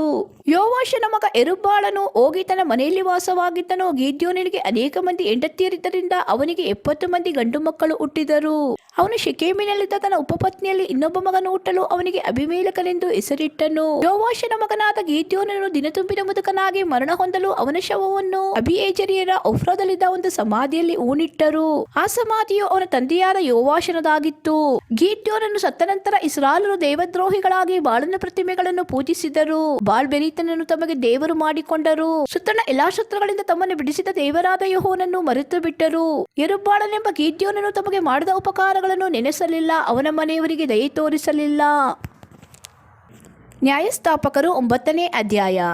ಯೆರುಬ್ಬಾಳನ ಮಗನಾದ ಅಬೀಮೆಲೆಕನು ಶೆಕೆಮಿಗೆ ಹೋಗಿ ತನ್ನ ಸೋದರ ಮಾವಂದಿರಿಗೂ ತಾಯಿಯ ಬಂಧುಗಳೆಲ್ಲರಿಗೂ ಹೇಳಿದ್ದೇನೆಂದರೆ, ನೀವು ದಯವಿಟ್ಟು ಶೆಕೆಮಿನ ಹಿರಿಯರನ್ನು ಮಾತಾಡಿಸಿ, ಯೆರುಬ್ಬಾಳನ 70 ಮಂದಿ ಮಕ್ಕಳು ನಿಮ್ಮನ್ನು ಆಳುವುದು ಒಳ್ಳೆಯದೋ ಅಥವಾ ಒಬ್ಬನೇ ಆಳುವುದು ಮೇಲೋ ಎಂದು ಅವರನ್ನು ಕೇಳಿ, ನಾನು ಅವರ ರಕ್ತ ಸಂಬಂಧಿಯಾಗಿದ್ದೇನೆಂಬುದನ್ನು ಜ್ಞಾಪಕಪಡಿಸಿರಿ ಅಂದನು. ಅವರು ಶೆಕೆಮಿನ ಹಿರಿಯರ ಬಳಿಗೆ ಹೋಗಿ ಅಬೀಮೆಲೆಕನ ವಿಷಯದಲ್ಲಿ ಹಾಗೆಯೇ ಹೇಳಲು ಅವರು, ಇವನು ನಮ್ಮ ಸಹೋದರನಾಗಿದ್ದಾನಲ್ಲ ಅಂದುಕೊಂಡು ಅವನ ಪಕ್ಷವನ್ನು ಹಿಡಿಯುವುದಕ್ಕೆ ಒಡಂಬಟ್ಟರು. ಮತ್ತು ಅವರು ಬಾಳ್ಬೆರೇತಿನ ದೇವಸ್ಥಾನದಿಂದ 70 ರೂಪಾಯಿಗಳನ್ನು ಅವನಿಗೆ ಕೊಟ್ಟರು. ಅವನು ಈ ಹಣದಿಂದ ಕೆಲವು ಮಂದಿ ಕಾಕಪೋಕರನ್ನು ಕೊಡಿಸಿ ಅವರ ನಾಯಕನಾಗಿ ಹೊರಟು ಒಫ್ರದಲ್ಲಿದ್ದ ತನ್ನ ತಂದೆಯಾದ ಯೆರುಬ್ಬಾಳನ ಮನೆಗೆ ಹೋಗಿ ಅವನ 70 ಮಂದಿ ಮಕ್ಕಳನ್ನು ಹಿಡಿದು ಒಂದೇ ಬಂಡೆಯ ಮೇಲೆ ಕೊಲ್ಲಿಸಿದನು. ಆದರೆ ಕಿರಿಯವನಾದ ಯೋತಾಮನೆಂಬುವನು ಅಡಗಿಕೊಂಡು ಉಳಿದನು. ತರುವಾಯ ಎಲ್ಲಾ ಶೆಕೆಮಿನವರು, ಮಿಲ್ಲೋ ಕೋಟೆಯವರು ಶೆಕೆಮಿನ ಬಳಿಯಲ್ಲಿ ಜ್ಞಾಪಕ ಸ್ತಂಭವಿರುವ ಏಲೋನ್ ವೃಕ್ಷದ ಹತ್ತಿರ ಕೂಡಿ ಬಂದು ಅಬೀಮೆಲೆಕನನ್ನು ತಮ್ಮ ಅರಸನಾಗಿ ಏರ್ಪಡಿಸಿಕೊಂಡರು. ಯೋತಾಮನು ಇದನ್ನು ಕೇಳಿ ಗೆರಿಜಿಮ್ ಬೆಟ್ಟದ ತುದಿಯಲ್ಲಿ ನಿಂತು ಗಟ್ಟಿಯಾದ ಧ್ವನಿಯಿಂದ, ಶೆಕೆಮಿನವರೇ, ನನ್ನ ಮಾತನ್ನು ಕೇಳಿರಿ, ಆಗ ದೇವರು ನಿಮಗೆ ಕಿವಿಗೊಡುವನು. ಮರಗಳು ತಮಗೋಸ್ಕರ ಒಬ್ಬ ಅರಸನನ್ನು ಅಭಿಷೇಕಿಸಬೇಕೆಂದು ಹೊರಟು ಎಣ್ಣೆಯ ಮರದ ಬಳಿಗೆ ಬಂದು, ನೀನು ಬಂದು ನಮಗೆ ಅರಸನಾಗು ಅಂತವು. ಆಗ ಅದು ಅವುಗಳಿಗೆ, ನನ್ನಲ್ಲಿರುವ ಎಣ್ಣೆಗೋಸ್ಕರ ದೇವತೆಗಳು ಮನುಷ್ಯರು ನನ್ನನ್ನು ಘನಪಡಿಸುತ್ತಾರೆ, ಇದನ್ನು ಬಿಟ್ಟು ಮರಗಳ ಮೇಲೆ ಓಲಾಡುವುದಕ್ಕೆ ಬರಬೇಕು ಅಂದಿತ್ತು. ತರುವಾಯ ಅವು ಅಂಜೂರದ ಗಿಡದ ಬಳಿಗೆ ಹೋಗಿ ಅದಕ್ಕೆ, ನೀನು ಬಂದು ನಮ್ಮ ಅರಸನಾಗು ಅನ್ನಲು ಅದು, ನಾನು ನನ್ನ ಶ್ರೇಷ್ಠವಾದ ಮಧುರ ಫಲದಾನವನ್ನು ಬಿಟ್ಟು ಮರಗಳ ಮೇಲೆ ಓಲಾಡುವುದಕ್ಕೆ ಬರಬೇಕು ಅಂದಿತ್ತು. ಆನಂತರ ಅವು ದ್ರಾಕ್ಷಾಲತೆಗಳ ಬಳಿಗೆ ಹೋಗಿ, ನೀನು ಬಂದು ನಮ್ಮ ಅರಸನಾಗು ಎನ್ನಲು ಅದು ಅವುಗಳಿಗೆ, ನಾನು ನನ್ನ ರಸದಿಂದ ದೇವತೆಗಳಿಗೂ ಮನುಷ್ಯರಿಗೂ ಆನಂದ ಕೊಡುವುದನ್ನು ಬಿಟ್ಟು ಮರಗಳ ಮೇಲೆ ಓಲಾಡುವುದಕ್ಕೆ ಬರಬೇಕು ಅಂದಿತ್ತು. ಕಡೆಗೆ ಎಲ್ಲಾ ಮರಗಳು ಮುಳ್ಳುಗಿಡದ ಬಳಿಗೆ ಹೋಗಿ, ನೀನು ಬಂದು ನಮ್ಮ ಅರಸನಾಗು ಅನ್ನಲು ಅದು, ನೀವು ಯಥಾರ್ಥ ಮನಸ್ಸಿನಿಂದ ನನಗೆ ರಾಜ್ಯಾಭಿಷೇಕ ಮಾಡಬೇಕೆಂದಿರುವುದಾದರೆ ಬಂದು ನನ್ನ ನೆರಳನ್ನು ಆಶ್ರಯಿಸಿಕೊಳ್ಳಿರಿ, ಇಲ್ಲವಾದರೆ ನನ್ನಿಂದ ಬೆಂಕಿ ಹೊರಟು ಲೆಬನೋನಿನ ದೇವದಾರ ವೃಕ್ಷಗಳನ್ನು ದಹಿಸಿ ಬಿಡುವುದು ಅಂದಿತ್ತು. ನೀವು ಅಬೀಮೆಲೆಕನನ್ನು ಅರಸನಾಗಿ ಮಾಡಿದ್ದು ನ್ಯಾಯವೋ ಅದು ಧರ್ಮ ಕಾರ್ಯವೋ? ಯೆರುಬ್ಬಾಳನು ನಿಮಗೆ ಮಾಡಿದ ಉಪಕಾರಕ್ಕೋಸ್ಕರ ನೀವು ಅವನಿಗೂ ಅವನ ಮನೆಯವರಿಗೂ ಪ್ರತ್ಯುಪಕಾರ ಮಾಡಿದಿರೋ? ನನ್ನ ತಂದೆಯು ತನ್ನ ಜೀವದ ಆಸೆಯನ್ನು ತೊರೆದು ಹೋರಾಡಿ ನಿಮ್ಮನ್ನು ಮಿದ್ಯಾನರ ಕೈಯಿಂದ ಬಿಡಿಸಿದನಲ್ಲ. ಆದರೆ ನೀವು ಈಗ ನನ್ನ ತಂದೆಯ ಮನೆಗೆ ವಿರೋಧವಾಗಿ ನಿಂತು ಅವನ 70 ಮಂದಿ ಮಕ್ಕಳನ್ನು ಒಂದೇ ಬಂಡೆಯ ಮೇಲೆ ವಧಿಸಿ ಅವನ ದಾಸಿಯ ಮಗನಾದ ಅಬೀಮೆಲೆಕನನ್ನು ನಮ್ಮ ಬಂಧುವೆಂದು ಹೇಳಿ ಶೆಕೆಮಿನ ಅರಸನನ್ನಾಗಿ ಮಾಡಿಕೊಂಡಿದ್ದೀರಿ. ನೀವು ಈಗ ಯೆರುಬ್ಬಾಳನಿಗೂ ಅವನ ಮನೆಯವರಿಗೂ ಮಾಡಿದ್ದು ನ್ಯಾಯವೂ ಧರ್ಮವೂ ಆಗಿದ್ದರೆ ಅಬೀಮೆಲೆಕನಲ್ಲಿ ಆನಂದಿಸಿರಿ, ಅವನು ನಿಮ್ಮಲ್ಲಿ ಆನಂದಿಸಲಿ. ಇಲ್ಲವಾದರೆ ಅಬೀಮೆಲೆಕನಿಂದ ಬೆಂಕಿ ಹೊರಟು ಶೆಕೆಮಿನವರನ್ನು ಮಿಲ್ಲೋ ಕೋಟೆಯವರನ್ನು ದಹಿಸಿ ಬಿಡಲಿ. ಶೆಕೆಮಿನವರಿಂದಲೂ ಮಿಲ್ಲೋ ಕೋಟೆಯವರಿಂದಲೂ ಬೆಂಕಿ ಹೊರಟು ಅಬೀಮೆಲೆಕನನ್ನು ದಹಿಸಿ ಬಿಡಲಿ. ಯೋತಾಮನು ಇಷ್ಟು ಹೇಳಿ ತನ್ನ ಸಹೋದರನಾದ ಅಬೀಮೆಲೆಕನಿಗೆ ತಪ್ಪಿಸಿಕೊಂಡು ಬೆರಕ್ಕೆ ಓಡಿ ಹೋಗಿ ಅಲ್ಲೇ ವಾಸ ಮಾಡಿದ್ದನು. ಅಬೀಮೆಲೆಕನು ಇಸ್ರಾಯೇಲನ್ನು 3 ವರ್ಷ ಆಳಿದ ನಂತರ ಯೆಹೋವನು ಅವನಿಗೂ ಶೆಕೆಮಿನ ಹಿರಿಯರಿಗೂ ವೈಮನಸ್ಸು ಹುಟ್ಟುವಂತೆ ಮಾಡಿದ್ದನು. ಅವರು ಅವನಿಗೆ ದ್ರೋಹ ಮಾಡಿದ್ದರು. ಇದರಿಂದ ಯೆರುಬ್ಬಾಳನ 70 ಮಂದಿ ಮಕ್ಕಳನ್ನು ಕ್ರೂರತನದಿಂದ ಕೊಂದು ಹಾಕಿದ ರಕ್ತಾಪರಾಧವು ಅವರ ಸಹೋದರನಾದ ಅಬೀಮೆಲೆಕನ ಮೇಲೆಯೂ ಆಕೃತದಲ್ಲಿ ಅವನಿಗೆ ಸಹಾಯಕರಾಗಿದ್ದ ಶೆಕೆಮಿನವರ ಮೇಲೆಯೂ ಬರುವುದಕ್ಕೆ ಮಾರ್ಗವಾಯಿತು. ಶೆಕೆಮಿನವರು ಅಬೀಮೆಲೆಕನಿಗೆ ವಿರೋಧವಾಗಿ ಪರ್ವತ ಶಿಖರಗಳಲ್ಲಿ ಹೊಂಚುಗಾರರನ್ನಿಟ್ಟರು. ಇವರು ಆ ದಾರಿಗಳಲ್ಲಿ ಸಂಚರಿಸುವ ಪ್ರಯಾಣಿಕರನ್ನು ಸುಲುಕೊಳ್ಳುತ್ತಿದ್ದರು. ಈ ವರ್ತಮಾನವು ಅಬೀಮೆಲೆಕನಿಗೆ ಮುಟ್ಟಿತ್ತು. ಅದೇ ಸಮಯದಲ್ಲಿ ಎಬೇದನ ಮಗನಾದ ಗಾಳನೆಂಬುವನು ತನ್ನ ಬಂಧುಗಳೊಡನೆ ಶೆಕೆಮಿಗೆ ಬಂದನು. ಶೆಕೆಮಿನ ಹಿರಿಯರು ಅವನಲ್ಲಿ ಭರವಸವಿಟ್ಟರು. ಆ ಊರಿನವರು ಒಂದಾನೊಂದು ದಿವಸ ತಮ್ಮ ದ್ರಾಕ್ಷಾಫಲಗಳನ್ನು ಕೊಯ್ದು ಆಲೆಗಳಲ್ಲಿ ರಸ ತೆಗೆದು ತಮ್ಮ ದೇವರ ಗುಡಿಗೆ ಹೋಗಿ ಹಬ್ಬ ಮಾಡಿ ಉಂಡು ಕುಡಿದು ಅಬೀಮೆಲೆಕನನ್ನು ಶಪಿಸಿದರು. ಎಬೇದನ ಮಗನಾದ ಗಾಳನು ಅವರ ಸಂಗಡ ಕೂಡಿಕೊಂಡು ಅಬೀಮೆಲೆಕನು ಎಷ್ಟರವನು, ಶೆಕೆಮಿನವರಾದ ನಾವು ಎಷ್ಟರವರು, ನಾವು ಅಬೀಮೆಲೆಕನನ್ನು ಯಾಕೆ ಸೇವಿಸಬೇಕು? ಅವನು ಯೆರುಬ್ಬಾಳನ ಮಗನಲ್ಲವೋ? ಅವನ ಪುರಾಧಿಕಾರಿಯು ಜೆಬೂಲನಲ್ಲವೋ? ನಾವು ಅವನನ್ನು ಯಾಕೆ ಸೇವಿಸಬೇಕು? ಶೆಕೆಮಿನ ತಂದೆಯಾದ ಹಮೋರನ ವಂಶದವರನ್ನೇ ಸೇವಿಸುವ. ಈ ಜನರ ಮೇಲೆ ನನಗೆ ಅಧಿಕಾರವಿದ್ದರೆ ಅಬೀಮೆಲೆಕನನ್ನು ಓಡಿಸಿ ಬಿಡುತ್ತಿದ್ದೆನು ಎಂದು ಹೇಳಿ, ಎಲ್ಲಾ ಅಬೀಮೆಲೆಕನೇ, ಸೈನ್ಯವನ್ನು ತೆಗೆದುಕೊಂಡು ನನ್ನೊಡನೆ ಯುದ್ಧಕ್ಕೆ ಬಾ ಎಂದು ಕೊಚ್ಚಿಕೊಂಡನು. ಪುರಾಧಿಕಾರಿಯಾದ ಜೆಬೂಲನು ಎಬೇದನ ಮಗನಾದ ಗಾಳನ ಮಾತುಗಳನ್ನು ಕೇಳಿ ರೇಖಿತವನಾಗಿ ಯಾರಿಗೂ ತಿಳಿಯದಂತೆ ಅಬೀಮೆಲೆಕನ ಬಳಿಗೆ ದೂತರನ್ನು ಕಳುಹಿಸಿ, ಇಗೋ, ಎಬೇದನ ಮಗನಾದ ಗಾಳನು ಅವನ ಬಂಧುಗಳು ಇಲ್ಲಿಗೆ ಬಂದು ಶೆಕೆಮಿನವರೆಲ್ಲರನ್ನು ನಿನಗೆ ವಿರೋಧವಾಗಿ ಉರಿದುಂಬಿಸುತ್ತಿದ್ದಾರೆ. ಆದದರಿಂದ ನೀನು ಈ ರಾತ್ರಿಯಲ್ಲೇ ಸೈನ್ಯವನ್ನು ತೆಗೆದುಕೊಂಡು ಬಂದು ಹೊಲಗಳಲ್ಲಿ ಹೊಂಚು ಹಾಕಿಕೊಂಡಿರು. ಸೂರ್ಯನು ಉದಯಿಸುತ್ತಲೇ ಎದ್ದು ಪಟ್ಟಣದ ಮೇಲೆ ಬೀಳು. ಅವನು ಅವನ ಜೊತೆಯಲ್ಲಿರುವವರು ನಿನಗೆ ವಿರೋಧವಾಗಿ ಹೊರಟು ಬಂದಾಗ ನಿನಗೆ ಅನುಕೂಲ ತೋರಿದ ಹಾಗೆ ಮಾಡು ಎಂದು ಹೇಳಿಸಿದನು. ಅಬೀಮೆಲೆಕನು ಅವನ ಜನರು ರಾತ್ರಿಯಲ್ಲೇ ಹೊರಟು ಬಂದು 4 ಗುಂಪಾಗಿ ಶೆಕೆಮಿನವರನ್ನು ಹೊಂಚಿ ಕಾಯುತ್ತಿದ್ದರು. ಎಬೇದನ ಮಗನಾದ ಗಾಳನು ಹೊರಗೆ ಹೋಗಿ ಊರು ಬಾಗಲಲ್ಲಿ ನಿಂತುಕೊಂಡಾಗ ಅಬೀಮೆಲೆಕನು ಅವನ ಜನರು ತಾವು ಹೊಂಚಿ ನೋಡುತ್ತಿದ್ದ ಸ್ಥಳದಿಂದ ಎದ್ದು ಬಂದರು.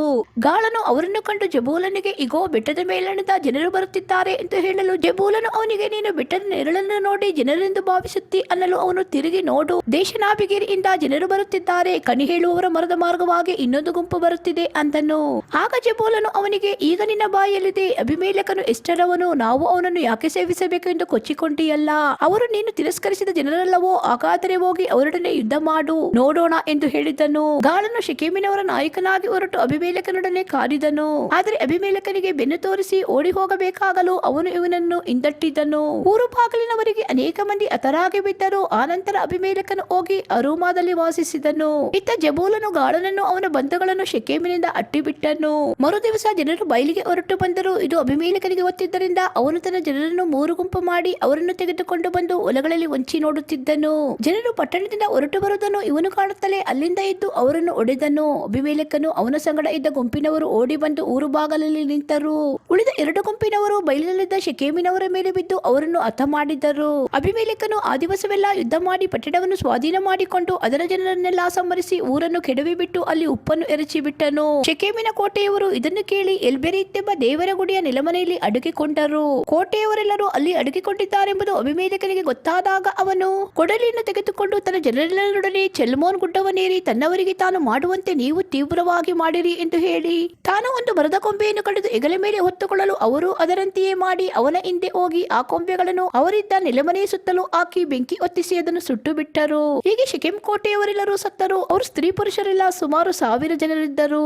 ಆನಂತರ ಅಭಿಮೇಲೆಕನು ತೆಬೇಚಿಗೆ ಹೋಗಿ ಮುತ್ತಿಗೆ ಹಾಕಿ ಅದನ್ನು ಹಿಡಿದನು. ಆ ಊರಿನ ಮಧ್ಯದಲ್ಲಿ ಒಂದು ಭದ್ರವಾದ ಬುರುಜು ಇತ್ತು. ಊರಿನ ಸ್ತ್ರೀ ಪುರುಷರೆಲ್ಲರೂ ಓಡಿ ಹೋಗಿ ಅದರೊಳಗೆ ಹೊಕ್ಕು ಬಾಗಿಲನ್ನು ಮುಚ್ಚಿಕೊಂಡು ಮೇಲೆ ಹತ್ತಿದರು. ಅಭಿಮೇಲೆಕನು ಅಲ್ಲಿಗೆ ಬಂದು ಯುದ್ಧ ಮಾಡುತ್ತಾ ಬುರುಜಿನ ಬಾಗಿಲಿಗೆ ಬೆಂಕಿ ಹೊತ್ತಿಸಬೇಕೆಂದು ಅದರ ಸಮೀಪಕ್ಕೆ ಹೋಗಲು ಒಬ್ಬ ಸ್ತ್ರೀಯು ಮೇಲನಿಂದ ಒಂದು ಬೀಸುವ ಕಲ್ಲನ್ನು ಬಿಡಿಸಿ ಅವನ ತಲೆಬುರುಡೆಯನ್ನು ಒಡೆದು ಬಿಟ್ಟಳು. ಅವನು ಕೂಡಲೇ ತನ್ನ ಆಯುಧವಾಹಕನನ್ನು ಕರೆದು ಅವನಿಗೆ, ಕತ್ತಿಯನ್ನು ಇರಿದು ನನ್ನನ್ನು ಕೊಲ್ಲು, ಇಲ್ಲವಾದರೆ ಹೆಂಗಸಿನ ಕೈಯಿಂದ ಸತ್ತನೆಂದು ಹೇಳಾರು ಎಂದನಲು. ಆ ಪ್ರಾಯಸ್ಥನು ಅವನನ್ನು ತಿವಿದು ಕೊಂದು ಹಾಕಿದನು. ಅಭಿಮೇಲೆಕನು ಸತ್ತು ಹೋದದನ್ನು ಕಂಡು ಇಸ್ರಾಯೇಲರು ತಮ್ಮ ತಮ್ಮ ಸ್ಥಳಗಳಿಗೆ ಹಿಂತಿರುಗಿದರು. 70 ಮಂದಿ ಸಹೋದರರನ್ನು ಕೊಂದು ಹಾಕಿ ತನ್ನ ತಂದೆಗೆ ದ್ರೋಹಿಯಾದ ಅಭಿಮೇಲೆಕನಿಗೆ ದೇವರು ಈ ರೀತಿಯಾಗಿ ಮುಯಿ ತೀರಿಸಿದನು. ಶೆಕೆಮಿನವರಿಗಾದರೂ ಅವರ ದುಷ್ಟತ್ವವು ಅವರ ತಲೆಯ ಮೇಲೆ ಬರಮಾಡಿದ್ದನು. ಹೀಗೆ ಯೆರುಬ್ಬಾಳನ ಮಗನಾದ ಯೋತಾಮನು ಇವರ ವಿಷಯದಲ್ಲಿ ನುಡಿದ ಶಾಪವು ನೆರವೇರಿತು. ನ್ಯಾಯಸ್ಥಾಪಕರು 10ನೇ ಅಧ್ಯಾಯ. ಅಭಿಮೇಲೆಕನ ತರುವಾಯ ಇಸಾಕರ್ ಕುಲದ ಪೂವನ ಮಗನು ದೋದೋವಿನ ಮೊಮ್ಮಗನೂ ಆಗಿದ್ದ ತೋಲನು ಎದ್ದು ಇಸ್ರಾಯೇಲನ್ನು ರಕ್ಷಿಸಿದನು. ಅವನು ಎಫ್ರಾಯಿಂ ಬೆಟ್ಟದ ಸೀಮೆಯ ಶಾಮೀರ್ ಎಂಬ ಊರಲ್ಲಿ ವಾಸವಾಗಿದ್ದನು. 23 ವರ್ಷಗಳವರೆಗೆ ಇಸ್ರಾಯೇಲನ್ನು ಪಾಲಿಸಿದ ನಂತರ ಸತ್ತು ಶಾಮೀರಿನಲ್ಲಿ ಹೂಣಲ್ಪಟ್ಟನು. ಅವನ ತರುವಾಯ ಗೀಲ್ಯಾದನಾದ ಯಾಯೀರನು ಎದ್ದು ಇಸ್ರಾಯೇಲನ್ನು 22 ವರ್ಷ ಪಾಲಿಸಿದನು. ಇವನಿಗೆ 30 ಮಂದಿ ಮಕ್ಕಳಿದ್ದರು. ಇವರಿಗೆ 30 ಸವಾರಿ ಕತ್ತೆಗಳು, ಗೀಲ್ಯಾದ್ ದೇಶದಲ್ಲಿ 30 ಊರುಗಳು ಇದ್ದವು. ಅವುಗಳಿಗೆ ಇಂದಿನವರೆಗೂ ಯಾಯೀರನ ಗ್ರಾಮಗಳೆಂದು ಹೆಸರಿದೆ. ಯಾಯೀರನು ಸತ್ತು ಕಾಮೋನಿನಲ್ಲಿ ಹೂಣಲ್ಪಟ್ಟನು. ಇಸ್ರಾಯೇಲರು ತಿರುಗಿ ಯೆಹೋವನ ದೃಷ್ಟಿಯಲ್ಲಿ ದ್ರೋಹಿಗಳಾದರು. ಅವರು ಆತನನ್ನು ಬಿಟ್ಟು ಬಾಳ್ ಅಷ್ಟೋರೆತ್ ಎಂಬ ದೇವತೆಗಳನ್ನು, ಆರಾಮ್ಯರು, ಚೀದೋನ್ಯರು, ಮೋವಾಬ್ಯರು, ಅಮೋನಿಯರು, ಫಿಲಿಸ್ಟಿಯರು ಇವರ ದೇವತೆಗಳನ್ನು ಪೂಜಿಸ ಹತ್ತಿ ಯೆಹೋವನನ್ನು ಬಿಟ್ಟೇ ಬಿಟ್ಟರು. ಆದ್ದರಿಂದ ಆತನು ಇಸ್ರಾಯೇಲರ ಮೇಲೆ ಕೋಪವುಳ್ಳವನಾಗಿ ಅವರನ್ನು ಫಿಲಿಸ್ಟಿಯರ ಮತ್ತು ಅಮೋನಿಯರ ಕೈಗೆ ಒಪ್ಪಿಸಿಬಿಟ್ಟನು. ಇವರು ಆ ವರ್ಷದಿಂದ 18 ವರ್ಷಗಳವರೆಗೆ ಯೋರ್ದಾನಿನ ಆಚೆ ಗೀಲ್ಯಾದಿನಲ್ಲಿದ್ದ ಇಸ್ರಾಯೇಲರನ್ನು ಬಹಳವಾಗಿ ಪೀಡಿಸುತ್ತಾ ಕುಗ್ಗಿಸುತ್ತಾ ಇದ್ದರು. ಈ ದೇಶವು ಮೊದಲು ಅಮೋರಿಯರದಾಗಿತ್ತು. ಇದಲ್ಲದೆ ಅಮೋನಿಯರು ಯೋರ್ದಾನೊಳೆಯನ್ನು ದಾಟಿ ಯಹೂದ, ಬೆನ್ಯಾಮೀನ್, ಎಫ್ರಾಯಿಂ ಕುಲಗಳೊಡನೆ ಯುದ್ಧ ಮಾಡಿದ್ದರಿಂದ ಇಸ್ರಾಯೇಲರಿಗೆ ಬಹಳ ಕಷ್ಟವಾಯಿತು. ಆಗ ಅವರು ಯೆಹೋವನಿಗೆ, ನಾವು ನಮ್ಮ ದೇವರಾದ ನಿನ್ನನ್ನು ಬಿಟ್ಟು ಬಾಳನ ಪ್ರತಿಮೆಗಳನ್ನು ಪೂಜಿಸಿ ನಿನಗೆ ವಿರುದ್ಧವಾಗಿ ಪಾಪ ಮಾಡಿದ್ದೇವೆ ಎಂದು ಮೊರೆಯಿಡಲು ಆತನು ಅವರಿಗೆ, ಐಗುಪ್ತ, ಅಮೋರಿಯ, ಅಮೋನಿಯ, ಫಿಲಿಸ್ಟಿಯ, ಚೀದೋನ್ಯ, ಅಮಾಲೇಕ್ಯ, ಮಾವೋನ್ಯ ಇವೇ ಮೊದಲಾದ ಜನಾಂಗಗಳು ನಿಮ್ಮನ್ನು ಪೀಡಿಸಿದಾಗ ನೀವು ನನಗೆ ಮೊರೆ ಇಟ್ಟಿರಿ. ನಾನು ಅವುಗಳಿಂದ ನಿಮ್ಮನ್ನು ಬಿಡಿಸಿದರೂ ನೀವು ತಿರುಗಿ ನನ್ನನ್ನು ಬಿಟ್ಟು ಅನ್ಯ ದೇವತೆಗಳನ್ನು ಸೇವಿಸುತ್ತಾ ಬಂದಿರಿ. ಆದ್ದರಿಂದ ನಾನು ಇನ್ನು ಮುಂದೆ ನಿಮ್ಮನ್ನು ರಕ್ಷಿಸುವುದೇ ಇಲ್ಲ. ಹೋಗಿ ನೀವು ಆರಿಸಿಕೊಂಡ ದೇವತೆಗಳಿಗೆ ಮೊರೆ ಇಡಿರಿ, ಅವು ನಿಮ್ಮ ಈ ಇಕ್ಕಟ್ಟಿನಲ್ಲಿ ಸಹಾಯ ಮಾಡಲಿ ಅಂದನು. ಇಸ್ರಾಯೇಲರು ತಿರುಗಿ ಯೆಹೋವನಿಗೆ, ನಾವು ಪಾಪ ಮಾಡಿದ್ದೇವೆ, ನಿನಗೆ ಸರಿ ಕಾಣುವ ಪ್ರಕಾರ ನಮಗೆ ಮಾಡು. ಆದರೆ ಈ ಸಾರಿ ಹೇಗೂ ನಮ್ಮನ್ನು ರಕ್ಷಿಸಬೇಕು ಎಂದು ಮೊರೆಯಿಟ್ಟು ಅನ್ಯ ದೇವತೆಗಳನ್ನು ತಮ್ಮಲ್ಲಿಂದ ತೆಗೆದು ಹಾಕಿ ಯೆಹೋವನನ್ನು ಸೇವಿಸುವರಾದರು. ಆಗ ಆತನ ಮನಸ್ಸು ಇಸ್ರಾಯೇಲರ ಸಂಕಟದ ನಿಮಿತ್ತ ಬಲು ನೊಂದಿತ್ತು. ಅಮೋನಿಯರು ದಂಡೆತ್ತಿ ಮತ್ತು ಗೀಲ್ಯಾದಿನಲ್ಲಿ ಇಳುಕೊಳ್ಳಲು ಇಸ್ರಾಯೇಲರು ಕೂಡಿ ಮಿಚ್ಪೆಯಲ್ಲಿ ಪಾಳೆಯ ಮಾಡಿಕೊಂಡರು. ಗೀಲ್ಯಾದಿನ ಜನರು, ಅಧಿಪತಿಗಳು, ನಮ್ಮಲ್ಲಿ ಅಮೋನಿಯರೊಡನೆ ಯುದ್ಧಕ್ಕೆ ಕೈಹಾಕುವನಾವನು, ಅಂತವನನ್ನು ಗೀಲ್ಯಾದಿನವರೆಲ್ಲರ ಮೇಲೆ ನಾಯಕನನ್ನಾಗಿ ಮಾಡೇವಲ್ಲ ಎಂದು ತಮ್ಮ ತಮ್ಮೊಳಗೆ ಮಾತಾಡಿಕೊಂಡರು. ನ್ಯಾಯಸ್ಥಾಪಕರು 11ನೇ ಅಧ್ಯಾಯ. ಗೀಲ್ಯಾದ್ಯನಾದ ಯೆಪ್ತಾಹನು ಮಹಾಪರಾಕ್ರಮಿಯಾಗಿದ್ದನು. ಅವನು ಗೀಲ್ಯಾದನಿಗೆ ಒಬ್ಬ ಸೂಳೆಯಲ್ಲಿ ಹುಟ್ಟಿದವನು. ಗೀಲ್ಯಾದನಿಗೆ ಹೆಂಡತಿಯಲ್ಲಿಯೂ ಮಕ್ಕಳು ಹುಟ್ಟಿದರು. ಇವರು ದೊಡ್ಡವರಾದ ಮೇಲೆ ಯೆಪ್ತಾಹನಿಗೆ, ನೀನು ಪರಸ್ತ್ರೀಯಿಂದ ಹುಟ್ಟಿದವನು, ಆದುದರಿಂದ ನಿನಗೆ ನಮ್ಮ ತಂದೆಯ ಮನೆಯಲ್ಲಿ ಬಾಧ್ಯತೆ ಸಿಕ್ಕಲಾರದು ಎಂದು ಹೇಳಿ ಅವನನ್ನು ಹೊರಗೆ ಹಾಕಿದರು. ಅವನು ತನ್ನ ಸಹೋದರನ್ನು ಬಿಟ್ಟು ಟೋಬ್ ದೇಶಕ್ಕೆ ಹೋಗಲು ಅಲ್ಲಿನ ಕಾಕಪೋಕರು ಕೂಡಿ ಅವನನ್ನು ಹಿಂಬಾಲಿಸಿದರು.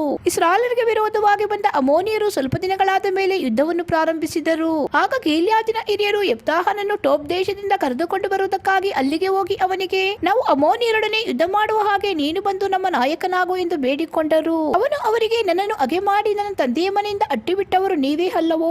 ನಿಮಗೆ ಕಷ್ಟ ಬಂದಾಗ ನನ್ನ ಬಳಿಗೆ ಯಾಕೆ ಬಂದಿರಿ ಅನ್ನಲು ಅವರು, ಆದ್ದರಿಂದಲೇ ಈಗ ತಿರುಗಿ ನಿನ್ನ ಬಳಿಗೆ ಬಂದಿದ್ದೇವೆ. ನಮ್ಮ ಸಂಗಡ ಬಂದು ಅಮೋನಿಯರೊಡನೆ ಯುದ್ಧ ಮಾಡುವಿಯಾದರೆ ಗೀಲ್ಯಾದಿನವರಿಗೆಲ್ಲ ನೀನೇ ಶಿರಸ್ಸಾಗಿರುವಿ ಎಂದು ಹೇಳಿದರು.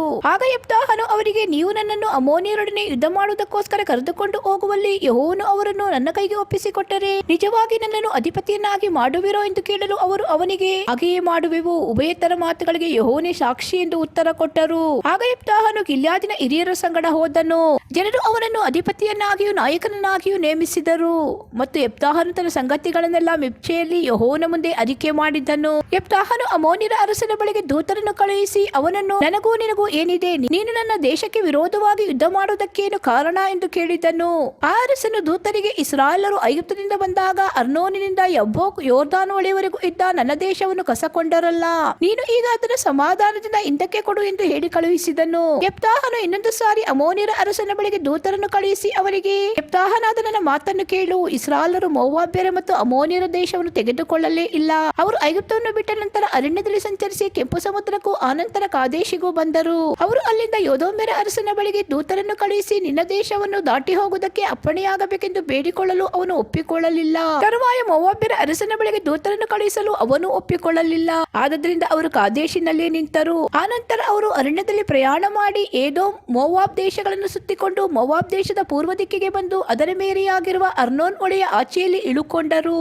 ಮೋವಾಬ್ಯರ ಮೇರೆಯೊಳಗೆ ಕಾಲಿಡಲಿಲ್ಲ. ತರುವಾಯ ಅವರು ಎಷ್ಬೋನನ್ನು ರಾಜಧಾನಿಯಾಗಿ ಮಾಡಿಕೊಂಡಿದ್ದ ಅಮೋರಿಯರ ಅರಸನಾದ ಸೀಹೋನನ ಬಳಿಗೆ ದೂತರನ್ನು ಕಳುಹಿಸಿ, ನಿನ್ನ ದೇಶವನ್ನು ದಾಟಿ ನನ್ನ ಸ್ಥಳಕ್ಕೆ ಹೋಗುವುದಕ್ಕೆ ಅಪ್ಪಣೆ ಕೊಡು ಎಂದು ಅವನನ್ನು ಬೇಡಿಕೊಂಡರು. ಆದರೆ ಸೀಹೋನನು ಅವರನ್ನು ನಂಬದವನಾಗಿ ತನ್ನ ಸೀಮೆಯನ್ನು ದಾಟಿ ಹೋಗುವುದಕ್ಕೆ ಅಪ್ಪಣೆ ಕೊಡದೆ ತನ್ನ ಜನರನ್ನು ಕೂಡಿಸಿಕೊಂಡು ಯಹಚಕ್ಕೆ ಬಂದು ಅವರೊಡನೆ ಯುದ್ಧ ಮಾಡಿದನು. ಇಸ್ರಾಯೇಲರ ದೇವರಾದ ಯೆಹೋವನು ಸೀಹೋನನನ್ನು ಅವನ ಜನರೆಲ್ಲರನ್ನು ಇಸ್ರಾಯೇಲರ ಕೈಗೆ ಒಪ್ಪಿಸಿದ್ದರಿಂದ ಅವರು ಈ ದೇಶದ ನಿವಾಸಿಗಳಾದ ಅಮೋರಿಯರನ್ನು ಹೊಡೆದು ಅವರ ದೇಶವನ್ನೆಲ್ಲ ಸ್ವತಂತ್ರಿಸಿಕೊಂಡರು. ಹೀಗೆ ಇಸ್ರಾಯೇಲರು ಅರ್ನೋನಿನಿಂದ ಯಬ್ಬೋಕಿನವರೆಗೂ ಅರಣ್ಯದಿಂದ ಯೋರ್ದಾನಿನವರೆಗೂ ಇದ್ದ ಅಮೋರಿಯರ ಪ್ರಾಂತವನ್ನೆಲ್ಲ ವಶ ಮಾಡಿಕೊಂಡರು. ಇಸ್ರಾಯೇಲ್ ದೇವರಾದ ಯೆಹೋವನು ಈ ದೇಶವನ್ನು ಅಮೋರಿಯರಿಂದ ತೆಗೆದು ತನ್ನ ಪ್ರಜೆಗಳಾದ ಇಸ್ರಾಯೇಲರಿಗೆ ಕೊಟ್ಟ ಮೇಲೆ ನೀನು ಅದನ್ನು ತೆಗೆದುಕೊಳ್ಳುವುದು ಹೇಗೆ? ನಿನ್ನ ದೇವನಾದ ಕೆಮೋಷನು ನಿನಗೆ ಕೊಡುವ ದೇಶಗಳನ್ನು ನೀನು ಸ್ವತಂತ್ರಿಸಿಕೊಳ್ಳುವುದಿಲ್ಲವೋ? ಹಾಗೆಯೇ ನಮ್ಮ ದೇವರಾದ ಯೆಹೋವನು ನಮಗೆ ಒಪ್ಪಿಸಿಕೊಡುವುದನ್ನು ನಾವು ಸ್ವತಂತ್ರಿಸಿಕೊಳ್ಳುವುದು ನ್ಯಾಯವಾಗಿದೆ. ಚಿಪ್ಪೋರನ ಮಗನು ಮೋವಾಬ್ಯರ ಅರಸನು ಆದ ಬಾಲಾಕನಿಗಿಂತ ನೀನು ಹೆಚ್ಚಿನವನೋ? ಅವನು ಇಸ್ರಾಯೇಲರೊಡನೆ ಎಂದಾದರೂ ವಿವಾದ ಮಾಡಿದನೋ ಅಥವಾ ಅವರಿಗೆ ವಿರೋಧವಾಗಿ ಯುದ್ಧಕ್ಕೆ ಬಂದನೋ? ಇಸ್ರಾಯೇಲರು 300 ವರ್ಷಗಳಿಂದ ಎಷ್ಬೋನ್, ಅರೋಯೋರ್ ಎಂಬ ಪಟ್ಟಣಗಳಲ್ಲಿಯೂ ಅವುಗಳ ಗ್ರಾಮಗಳಲ್ಲಿಯೂ ಅರ್ನೋನ್ ತೀರದ ಎಲ್ಲಾ ಪಟ್ಟಣಗಳಲ್ಲಿಯೂ ವಾಸಿಸುತ್ತಿದ್ದಾರಲ್ಲ. ಇಷ್ಟು ದಿವಸಗಳವರೆಗೆ ನೀನು ಅದನ್ನು ಬಿಡಿಸಿಕೊಳ್ಳದೆ ಇದ್ದದ್ದೇಕೆ? ನಾನು ನಿನಗೆ ಯಾವ ಅನ್ಯಾಯವನ್ನು ಮಾಡಲಿಲ್ಲ. ನೀನು ಈಗ ನನಗೆ ವಿರೋಧವಾಗಿ ಯುದ್ಧಕ್ಕೆ ಬಂದದರಿಂದ ನೀನೇ ಅನ್ಯಾಯ ಮಾಡಿದ ಹಾಗಾಯಿತು. ನ್ಯಾಯಸ್ಥಾಪಕನಾದ ಯೆಹೋವನೇ ಇವತ್ತು ಇಸ್ರಾಯೇಲರಿಗೂ ಅಮೋನಿಯರಿಗೂ ಮಧ್ಯದಲ್ಲಿ ನ್ಯಾಯ ತೀರಿಸಲಿ ಎಂದು ಹೇಳಿಸಿದನು. ಆದರೆ ಯೆಪ್ತಾಹನು ಹೇಳಿ ಕಳಿಸಿದ ಮಾತುಗಳಿಗೆ ಅಮೋನಿಯರ ಅರಸನು ಕಿವಿಗೊಡಲಿಲ್ಲ. ಆಗ ಯೆಹೋವನ ಆತ್ಮವು ಯೆಪ್ತಾಹನ ಮೇಲೆ ಬಂದಿತ್ತು. ಅವನು ಗೀಲ್ಯಾದ್ ಪ್ರಾಂತ, ಮನಸ್ಸೆಯ ದೇಶ ಇವುಗಳಲ್ಲಿ ಸಂಚರಿಸಿ ತಿರುಗಿ ಗೀಲ್ಯಾದಿನ ಮಿಚ್ಪೆಗೆ ಬಂದು ಅಲ್ಲಿಂದ ಅಮೋನಿಯರ ಮೇಲೆ ಯುದ್ಧಕ್ಕೆ ಹೋದನು. ಇದಲ್ಲದೆ ಅವನು ಯೆಹೋವನಿಗೆ, ನೀನು ಅಮೋನಿಯರನ್ನು ನನ್ನ ಕೈಗೆ ಒಪ್ಪಿಸುವುದಾದರೆ ನಾನು ಸುರಕ್ಷಿತನಾಗಿ ಮನೆಗೆ ಮುಟ್ಟಿದಾಗ ನನ್ನನ್ನು ಎದುರುಗೊಳ್ಳುವುದಕ್ಕಾಗಿ ನನ್ನ ಮನೆಯ ಬಾಗಿಲಿಂದ ಮೊದಲು ಬರುವಂತ ಪ್ರಾಣಿಯು ನಿನ್ನದೇ ಎಂದು ಅದನ್ನು ನಿನಗೋಸ್ಕರ ಹೋಮ ಮಾಡುವೆನು ಎಂದು ಹರಕೆ ಮಾಡಿದ್ದನು. ಯೆಪ್ತಾಹನು ಅಮೋನಿಯರಿಗೆ ವಿರೋಧವಾಗಿ ಯುದ್ಧಕ್ಕೆ ಹೋಗಲು ಯೆಹೋವನು ಅವರನ್ನು ಅವನ ಕೈಗೆ ಒಪ್ಪಿಸಿದನು. ಅವನು ಅವರನ್ನು ಸೋಲಿಸಿ ಅರೋಯೇರಿನಿಂದ ಮಿನ್ನೀತಿನ ದಾರಿಯವರೆಗೂ ಅಬೆಲ್ ಕೆರಾಮೀಮಿನವರೆಗೂ 20 ಪಟ್ಟಣಗಳನ್ನು ಹಾಳು ಮಾಡಿಬಿಟ್ಟನು. ಹೀಗೆ ದೊಡ್ಡ ಜಯವಾಗಿ ಅಮೋನಿಯರು ಇಸ್ರಾಯೇಲರ ಮುಂದೆ ತಗ್ಗಿಸಲ್ಪಟ್ಟರು. ಯೆಪ್ತಾಹನು ಮಿಚ್ಪೆಯಲ್ಲಿದ್ದ ತನ್ನ ಮನೆಯನ್ನು ಸಮೀಪಿಸಿದಾಗ ಅವನ ಮಗಳು ದಮ್ಮಡಿ ಬಡಿಯುತ್ತಾ ನಾಟ್ಯವಾಡುತ್ತಾ ಅವನನ್ನು ಎದುರುಗೊಳ್ಳುವುದಕ್ಕಾಗಿ ಬಂದಳು. ಆಕೆಯು ಅವನ ಒಬ್ಬಳೇ ಮಗಳು. ಆಕೆಯ ಹೊರತು ಅವನಿಗೆ ಬೇರೆ ಗಂಡು ಹೆಣ್ಣು ಮಕ್ಕಳು ಇರಲಿಲ್ಲ. ಆಕೆಯನ್ನು ಕಾಣುತ್ತಲೇ ಅವನು ತನ್ನ ಬಟ್ಟೆಯನ್ನು ಅರಿದುಕೊಂಡು, ಅಯ್ಯೋ ನನ್ನ ಮಗಳೇ, ನೀನು ನನ್ನನ್ನು ಕುಗ್ಗಿಸಿ ಬಿಟ್ಟಿಯಲ್ಲ, ನನಗೆ ಮಹಾಸಂಕಟವನ್ನುಂಟು ಮಾಡಿದ್ದಿ. ನಾನು ಬಾಯ್ದೆರೆದು ಯೆಹೋವನಿಗೆ ಹರಕೆ ಮಾಡಿದ್ದೇನೆ, ಅದಕ್ಕೆ ಹಿಂದೆಗೆಯಲಾರೆನು ಎಂದು ಕೂಗಿಕೊಳ್ಳಲು ಆಕೆಯು ಅವನಿಗೆ, ನನ್ನ ತಂದೆಯೇ, ನೀನು ಬಾಯ್ದೆರೆದು ಯೆಹೋವನಿಗೆ ಹರಕೆ ಮಾಡಿದ ಮೇಲೆ ಆತ ನಿನ್ನ ಶತ್ರುಗಳಾದ ಅಮೋನಿಯರಿಗೆ ಮುಯಿ ತೀರಿಸಿದ್ದರಿಂದ ನಿನ್ನ ಬಾಯಿಂದ ಹೊರಟದನ್ನೇ ನೆರವೇರಿಸು ಅಂದಳು. ಆಕೆಯು ತಿರುಗಿ ತನ್ನ ತಂದೆಗೆ, ನನ್ನ ಬಿನ್ನಹವನ್ನು ಲಾಲಿಸು, 2 ತಿಂಗಳವರೆಗೆ ಅವರಿಗೆ, ನನ್ನನ್ನು ಬಿಡು, ನಾನು ನನ್ನ ಗೆಳತಿಯರೊಡನೆ ಬೆಟ್ಟದ ಪ್ರದೇಶಗಳಿಗೆ ಹೋಗಿ ನನ್ನ ಕನ್ಯಾವಸ್ಥೆಗೋಸ್ಕರ ಗೋಳಾಡುವೆನು ಅನ್ನಲು ಅವನು 2 ತಿಂಗಳ ತನಕ ಹೋಗಿ ಬಾ ಎಂದು ಕಳುಹಿಸಿದನು. ಆಕೆಯು ಸಖಿಯರ ಸಹಿತವಾಗಿ ಬೆಟ್ಟದ ಪ್ರದೇಶಗಳಿಗೆ ಹೋಗಿ ತನ್ನ ಕನ್ಯಾವಸ್ಥೆಗೋಸ್ಕರ ಗೋಳಾಡಿದಳು. 2 ತಿಂಗಳು ಕಳೆದ ನಂತರ ಆಕೆಯು ತಿರುಗಿ ತಂದೆಯ ಹತ್ತಿರ ಬರಲು ಅವನು ತನ್ನ ಅರಕೆಯನ್ನು ತೀರಿಸಿದನು. ಆಕೆಯು ಪುರುಷನನ್ನು ಅರಿಯದವಳು. ಇಸ್ರಾಯೇಲರ ಹೆಣ್ಣು ಮಕ್ಕಳು ಪ್ರತಿ ವರ್ಷದಲ್ಲಿಯೂ 4 ದಿವಸ ಗಿಲ್ಯಾದನಾದ ಯೆಫ್ತಾಹನ ಮಗಳನ್ನು ವರ್ಣಿಸುತ್ತಾರೆ. ಇದು ಅವರಲ್ಲಿ ಒಂದು ಪದ್ಧತಿ. ನ್ಯಾಯಸ್ಥಾಪಕರು 12ನೇ ಅಧ್ಯಾಯ. ಎಫ್ರಾಯಿಮರು ಕೂಡಿಕೊಂಡು ಯೋರ್ದಾನನ್ನು ದಾಟಿ ಉತ್ತರ ದಿಕ್ಕಿಗೆ ಯೆಫ್ತಾಹನಿದಲ್ಲಿಗೆ ಹೋಗಿ ಅವನಿಗೆ, ನೀನು ಅಮ್ಮೋನಿಯರ ಸಂಗಡ ಯುದ್ಧಕ್ಕೆ ಹೋಗುವಾಗ ನಮ್ಮನ್ನು ಯಾಕೆ ಕರೆಯಲಿಲ್ಲ? ಈಗ ನಾವು ನಿನ್ನನ್ನು ನಿನ್ನ ಮನೆಯನ್ನು ಸುಟ್ಟು ಬಿಡುತ್ತೇವೆ ಅಂದರು. ಆಗ ಅವನು ಅವರಿಗೆ, ನನಗೂ ನನ್ನ ಜನರಿಗೂ ಅಮ್ಮೋನಿಯರೊಡನೆ ವ್ಯಾಜ್ಯವಿದ್ದಾಗ ನಾನು ನಿಮ್ಮನ್ನು ಕರೆದೆನು, ಆದರೆ ನೀವು ಬಂದು ನನ್ನನ್ನು ಅವರ ಕೈಯಿಂದ ಬಿಡಿಸಲಿಲ್ಲ. ನೀವು ಸಹಾಯ ಮಾಡುವುದಿಲ್ಲವೆಂದು ತಿಳಿದು ಜೀವವನ್ನು ಕೈಯಲ್ಲಿ ಹಿಡಿದು ಅಮ್ಮೋನಿಯರೊಡನೆ ಯುದ್ಧಕ್ಕೆ ಹೋದೆನು. ಯೆಹೋವನು ಅವರನ್ನು ನನ್ನ ಕೈಗೆ ಒಪ್ಪಿಸಿದನು. ಈಗಿರಲು ನೀವು ಈಗ ಬಂದು ನನ್ನೊಡನೆ ಕಲಹ ಮಾಡುವುದೇಕೆ ಎಂದು ಉತ್ತರ ಕೊಟ್ಟು ಗಿಲ್ಯಾದಿನವರೆಲ್ಲರನ್ನು ಕೂಡಿಸಿ ಎಫ್ರಾಯಿಮರಿಗೆ ವಿರೋಧವಾಗಿ ಯುದ್ಧಕ್ಕೆ ನಿಂತನು. ಗಿಲ್ಯಾದ್ಯರಾದ ನೀವು ನಮ್ಮ ಮತ್ತು ಮನಸ್ಸೆಯವರ ಮಧ್ಯದಲ್ಲಿದ್ದು ಸ್ವಕುಲವನ್ನು ಬಿಟ್ಟು ಇಲ್ಲಿಗೆ ಓಡಿ ಬಂದಿರಿ ಎಂದು ಎಫ್ರಾಯಿಮರು ಅಂದದರಿಂದ ಗಿಲ್ಯಾದ್ಯರು ಕೋಪಗೊಂಡು ಅವರನ್ನು ಪೂರ್ಣವಾಗಿ ಸೋಲಿಸಿ ಬಿಟ್ಟರು. ಇದಲ್ಲದೆ ಅವರು ಎಫ್ರಾಯಿಮಿಗೆ ಹೋಗುವ ಯೋರ್ದಾನಿನ ಆಯಗಡ್ಡೆಗಳನ್ನೆಲ್ಲ ಹಿಡಿದರು. ತಪ್ಪಿಸಿಕೊಂಡ ಎಫ್ರಾಯಿಮರೊಬ್ಬನು ಅಲ್ಲಿಗೆ ಬಂದು ನನ್ನನ್ನು ದಾಟಗೊಡಿರಿ ಎಂದು ಅವರನ್ನು ಕೇಳಿದರೆ ಅವರು, ನೀನು ಎಫ್ರಾಯಿಮನೋ ಎಂದು ಕೇಳುವರು. ಅವನು ಅಲ್ಲವೆಂದರೆ ಅವನಿಗೆ, ನೀನು ಶಿಬಲೆತ್ ಅನ್ನು ಎಂದು ಹೇಳುವರು. ಹಾಗೆ ಅನ್ನಲಿಕ್ಕೆ ಬಾರದೆ ಅವನು ಸಿಬಲೋತ್ ಅನ್ನುವನು. ಕೂಡಲೇ ಅವರು ಅವನನ್ನು ಹಿಡಿದು ಯೋರ್ದಾನಿನ ಆಯಗಡ್ಡೆಗಳ ಬಳಿಯಲ್ಲೇ ಕೊಂದು ಹಾಕುವರು. ಹೀಗೆ ಆ ಕಾಲದಲ್ಲಿ ಎಫ್ರಾಯಿಮರೊಳಗೆ 42,000 ಜನರು ಹತರಾದರು. ಗಿಲ್ಯಾದ್ಯನಾದ ಯೆಫ್ತಾಹನು ಇಸ್ರಾಯೇಲನ್ನು 6 ವರ್ಷ ಪಾಲಿಸಿದ ನಂತರ ಸತ್ತನು. ಅವನ ಶವವನ್ನು ಗಿಲ್ಯಾದಿನ ಪಟ್ಟಣಗಳೊಂದರಲ್ಲಿ ಸಮಾಧಿ ಮಾಡಿದರು. ಅವನ ತರುವಾಯ ಬೆತ್ಲೆಹೇಮಿನವನಾದ ಇಬ್ಚಾನನು ಇಸ್ರಾಯೇಲರ ಪಾಲಕನಾದನು. ಅವನಿಗೆ 30 ಮಂದಿ ಗಂಡು ಮಕ್ಕಳು 30 ಮಂದಿ ಹೆಣ್ಣು ಮಕ್ಕಳು ಇದ್ದರು. ತನ್ನ ಹೆಣ್ಣು ಮಕ್ಕಳನ್ನು ಬೇರೆಯವರಿಗೆ ಕೊಟ್ಟು ಗಂಡು ಮಕ್ಕಳಿಗೋಸ್ಕರ ಹೊರಗಿನ 30 ಮಂದಿ ಕನ್ಯೆಯರನ್ನು ತಂದನು. ಇವನು ಇಸ್ರಾಯೇಲನ್ನು 7 ವರ್ಷ ಪಾಲಿಸಿದ ನಂತರ ಮೃತನಾಗಲು ಅವನ ಶವವನ್ನು ಬೆತ್ಲೆಹೇಮಿನಲ್ಲಿ ಸಮಾಧಿ ಮಾಡಿದರು. ಇವನ ತರುವಾಯ ಜೆಬುಲೂನ್ಯನಾದ ಏಲೋನನು ಇಸ್ರಾಯೇಲರ ಪಾಲಕನಾಗಿ 10 ವರ್ಷಗಳವರೆಗೆ ಅವರನ್ನು ಪಾಲಿಸಿದ ನಂತರ ಮರಣ ಹೊಂದಿದನು. ಅವನ ಶವವನ್ನು ಜೆಬೂಲನ್ ದೇಶದ ಅಯಾಲೋನಿನಲ್ಲಿ ಸಮಾಧಿ ಮಾಡಿದರು. ಇವನ ತರುವಾಯ ಪಿರಾತೋನಿನವನು ಹಿಲ್ಲೇಲನ ಮಗನು ಆದ ಅಬ್ದೋನನು ಇಸ್ರಾಯೇಲರ ಪಾಲಕನಾದನು. ಇವನಿಗೆ 40 ಮಂದಿ ಮಕ್ಕಳು 30 ಮಂದಿ ಮೊಮ್ಮಕ್ಕಳು ಇದ್ದರು. ಇವರೆಲ್ಲರಿಗೆ ಸವಾರಿ ಮಾಡುವುದಕ್ಕೋಸ್ಕರ 70 ಕತ್ತೆಗಳಿದ್ದವು. ಪಿರಾತೋನಿನವನು ಹಿಲ್ಲೇಲನ ಮಗನು ಆದ ಅಬ್ದೋನನು ಇಸ್ರಾಯೇಲರನ್ನು 8 ವರ್ಷ ಪಾಲಿಸಿದ ನಂತರ ಮರಣ ಹೊಂದಿದನು. ಅವನ ಶವವನ್ನು ಎಫ್ರಾಯಿಮ್ ದೇಶದಲ್ಲಿ ಅಮಾಲೇಕ್ಯರ ಬೆಟ್ಟದ ಮೇಲಿರುವ ಪಿರಾತೋನಿನಲ್ಲಿ ಸಮಾಧಿ ಮಾಡಿದರು. ನ್ಯಾಯಸ್ಥಾಪಕರು 13ನೇ ಅಧ್ಯಾಯ. ಇಸ್ರಾಯೇಲರು ತಿರುಗಿ ಯೆಹೋವನ ದೃಷ್ಟಿಯಲ್ಲಿ ದ್ರೋಹಿಗಳಾದ್ದರಿಂದ ಆತನು ಅವರನ್ನು 40 ವರ್ಷಗಳ ತನಕ ಫಿಲಿಸ್ಟಿಯರ ಕೈಗೆ ಒಪ್ಪಿಸಿದನು. ಚೋರ್ಗಾ ಎಂಬ ಊರಲ್ಲಿ ದಾನ್ ಕುಲದವನಾದ ಮಾನೋಹ ಎಂಬ ಒಬ್ಬ ಮನುಷ್ಯನಿದ್ದನು. ಅವನ ಹೆಂಡತಿಯು ಬಂಜಿಯಾಗಿದ್ದರಿಂದ ಅವನಿಗೆ ಮಕ್ಕಳಿರಲಿಲ್ಲ. ಒಂದಾನೊಂದು ದಿವಸ ಯೆಹೋವನ ದೂತನು ಆಕೆಗೆ ಪ್ರತ್ಯಕ್ಷನಾಗಿ, ಇಗೋ, ಬಂಜಿಯಾಗಿ ಮಕ್ಕಳಿಲ್ಲದಿರುವ ನೀನು ಗರ್ಭವತಿಯಾಗಿ ಮಗನನ್ನು ಹೆರುವಿ.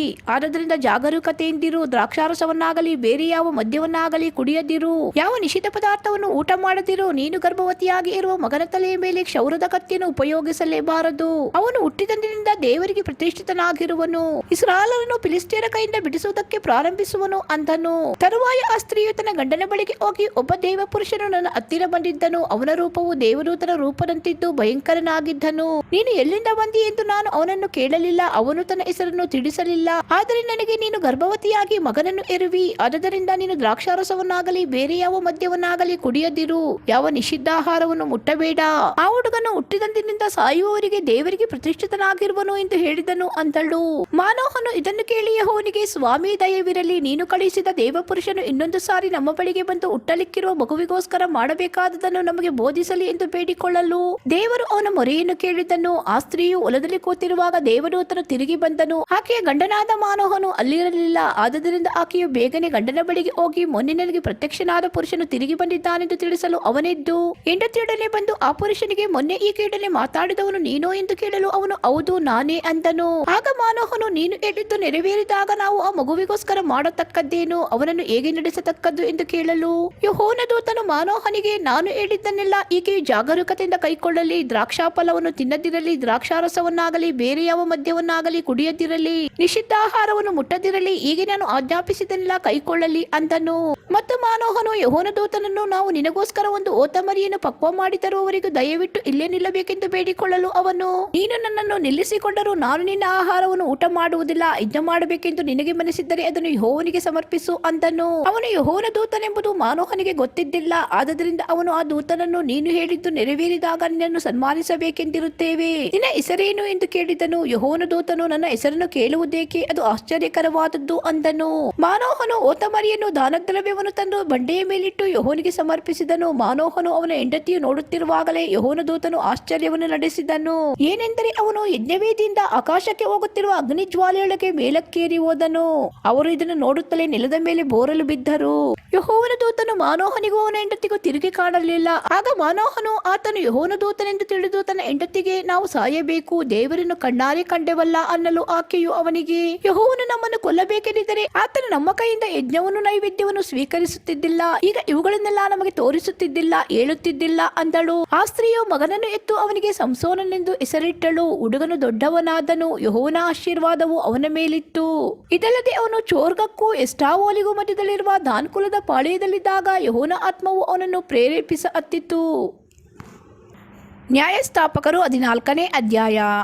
ಸಂಸೋನನು ಗಟ್ಟಾ ಇಳಿದು ತಿಮ್ನಾ ಊರಿಗೆ ಹೋಗಿ ಅಲ್ಲಿನ ಫಿಲಿಸ್ಟಿಯರ ಹೆಣ್ಣುಗಳಲ್ಲಿ ಒಬ್ಬಳನ್ನು ನೋಡಿ ತಿರುಗಿ ತಂದೆ ತಾಯಿಗಳ ಬಳಿಗೆ ಬಂದು ಅವರಿಗೆ, ನಾನು ತಿಮ್ನಾ ಊರಲ್ಲಿ ಒಬ್ಬ ಫಿಲಿಸ್ಟಿಯ ಹೆಣ್ಣನ್ನು ನೋಡಿದ್ದೇನೆ, ಆಕೆಯನ್ನು ನನಗೆ ಮದುವೆ ಮಾಡಿಕೊಡಿರಿ ಎಂದು ಹೇಳಿದನು. ಆಗ ಅವರು ಅವನಿಗೆ, ಸುನ್ನತಿ ಇಲ್ಲದ ಫಿಲಿಸ್ಟಿಯರ ಹೆಣ್ಣನ್ನು ಹೊರಿಸಬೇಕೆಂದಿರುತ್ತಿ, ನಿಮ್ಮ ಬಂಧುಗಳಲ್ಲಿಯೂ ನಮ್ಮ ಎಲ್ಲಾ ಜನರಲ್ಲಿಯೂ ನಿನಗೆ ಹೆಣ್ಣು ಸಿಕ್ಕುವುದಿಲ್ಲವೋ ಎಂದು ಕೇಳಲು ಅವನು, ನನಗೋಸ್ಕರ ಆಕೆಯನ್ನೇ ತೆಗೆದುಕೊಳ್ಳಬೇಕು, ಆಕೆಯನ್ನೇ ಮೆಚ್ಚಿಕೊಂಡಿದ್ದೇನೆ ಅಂದನು. ಫಿಲಿಸ್ಟಿಯರ ಕೇಡಿಗೆ ಕಾರಣ ಹುಡುಕುತ್ತಿದ್ದ ಯೆಹೋವನ ಪ್ರೇರಣೆಯಿಂದಲೇ ಈ ಸಂಗತಿ ಉಂಟಾಯಿತೆಂಬುದು ಅವನ ತಂದೆ ತಾಯಿಗಳಿಗೆ ಗೊತ್ತಿದ್ದಿಲ್ಲ. ಆ ಕಾಲದಲ್ಲಿ ಫಿಲಿಸ್ಟಿಯರು ಇಸ್ರಾಯೇಲರ ಮೇಲೆ ದುರಿತನ ನಡೆಸುತ್ತಿದ್ದರು. ಸಂಸೋನನು ತನ್ನ ತಂದೆ ತಾಯಿಗಳ ಸಹಿತವಾಗಿ ತಿಮ್ನಾ ಊರಿಗೆ ಹೊರಟು ಅಲ್ಲಿನ ದ್ರಾಕ್ಷಿ ತೋಟಗಳ ಬಳಿಗೆ ಬಂದಾಗ ಒಂದು ಪ್ರಾಯದ ಸಿಂಹವು ಗರ್ಜಿಸುತ್ತಾ ಅವನೆದುರಿಗೆ ಬಂದಿತ್ತು. ಅವನ ಕೈಯಲ್ಲಿ ಏನೂ ಇಲ್ಲದಿದ್ದರೂ ಯೆಹೋವನ ಆತ್ಮವು ಅವನ ಮೇಲೆ ಪಕ್ಕನೆ ಬಂದದ್ದರಿಂದ ಆ ಸಿಂಹವನ್ನು ಹೋತಮರಿಯನೋ ಎಂಬಂತೆ ಸೀಳಿ ಬಿಟ್ಟನು. ಈ ಸಂಗತಿಯನ್ನು ತಂದೆ ತಾಯಿಗಳಿಗೆ ತಿಳಿಸಲಿಲ್ಲ. ಆನಂತರ ಅವನು ಊರೊಳಕ್ಕೆ ಹೋಗಿ ಆ ಸ್ತ್ರೀಯನ್ನು ಮಾತಾಡಿಸಿ ಆಕೆಯನ್ನು ಮೆಚ್ಚಿಕೊಂಡನು. ಕೆಲವು ದಿವಸಗಳಾದ ಮೇಲೆ ಅವನು ಆಕೆಯನ್ನು ಹೊರಿಸುವುದಕ್ಕೋಸ್ಕರ ತಿರುಗಿ ಆ ಊರಿಗೆ ಹೋಗುತ್ತಿದ್ದಾಗ ದಾರಿ ಬಿಟ್ಟು ಸಿಂಹದ ಹೆಣವನ್ನು ನೋಡುವುದಕ್ಕೆ ಹೋಗಲು ಅದರ ಒಡಲಲ್ಲಿ ಜೇನು ಹುಳುಗಳನ್ನು ಜೇನನ್ನು ಕಂಡು ಆ ಜೇನನ್ನು ಕೈಯಲ್ಲಿ ತೆಗೆದುಕೊಂಡು ತಿನ್ನುತ್ತಾ ಹೋದನು. ತನ್ನ ತಂದೆ ತಾಯಿಗಳಿಗೂ ಕೊಟ್ಟನು, ಅವರು ತಿಂದರು. ಆದರೆ ಅದು ತನಗೆ ಸಿಂಹದ ಒಡಲಲ್ಲಿ ಸಿಕ್ಕಿತೆಂಬುದನ್ನು ಅವರಿಗೆ ತಿಳಿಸಲಿಲ್ಲ. ಸಂಸೋನನ ತಂದೆಯು ಹೆಣ್ಣಿನ ಮನೆಗೆ ಬಂದ ಮೇಲೆ ಸಂಸೋನನು ಯೌವನಸ್ಥರ ಪದ್ಧತಿಯ ಪ್ರಕಾರ ಅಲ್ಲಿ ಔತಣವನ್ನು ಸಿದ್ಧ ಮಾಡಿಸಿದನು.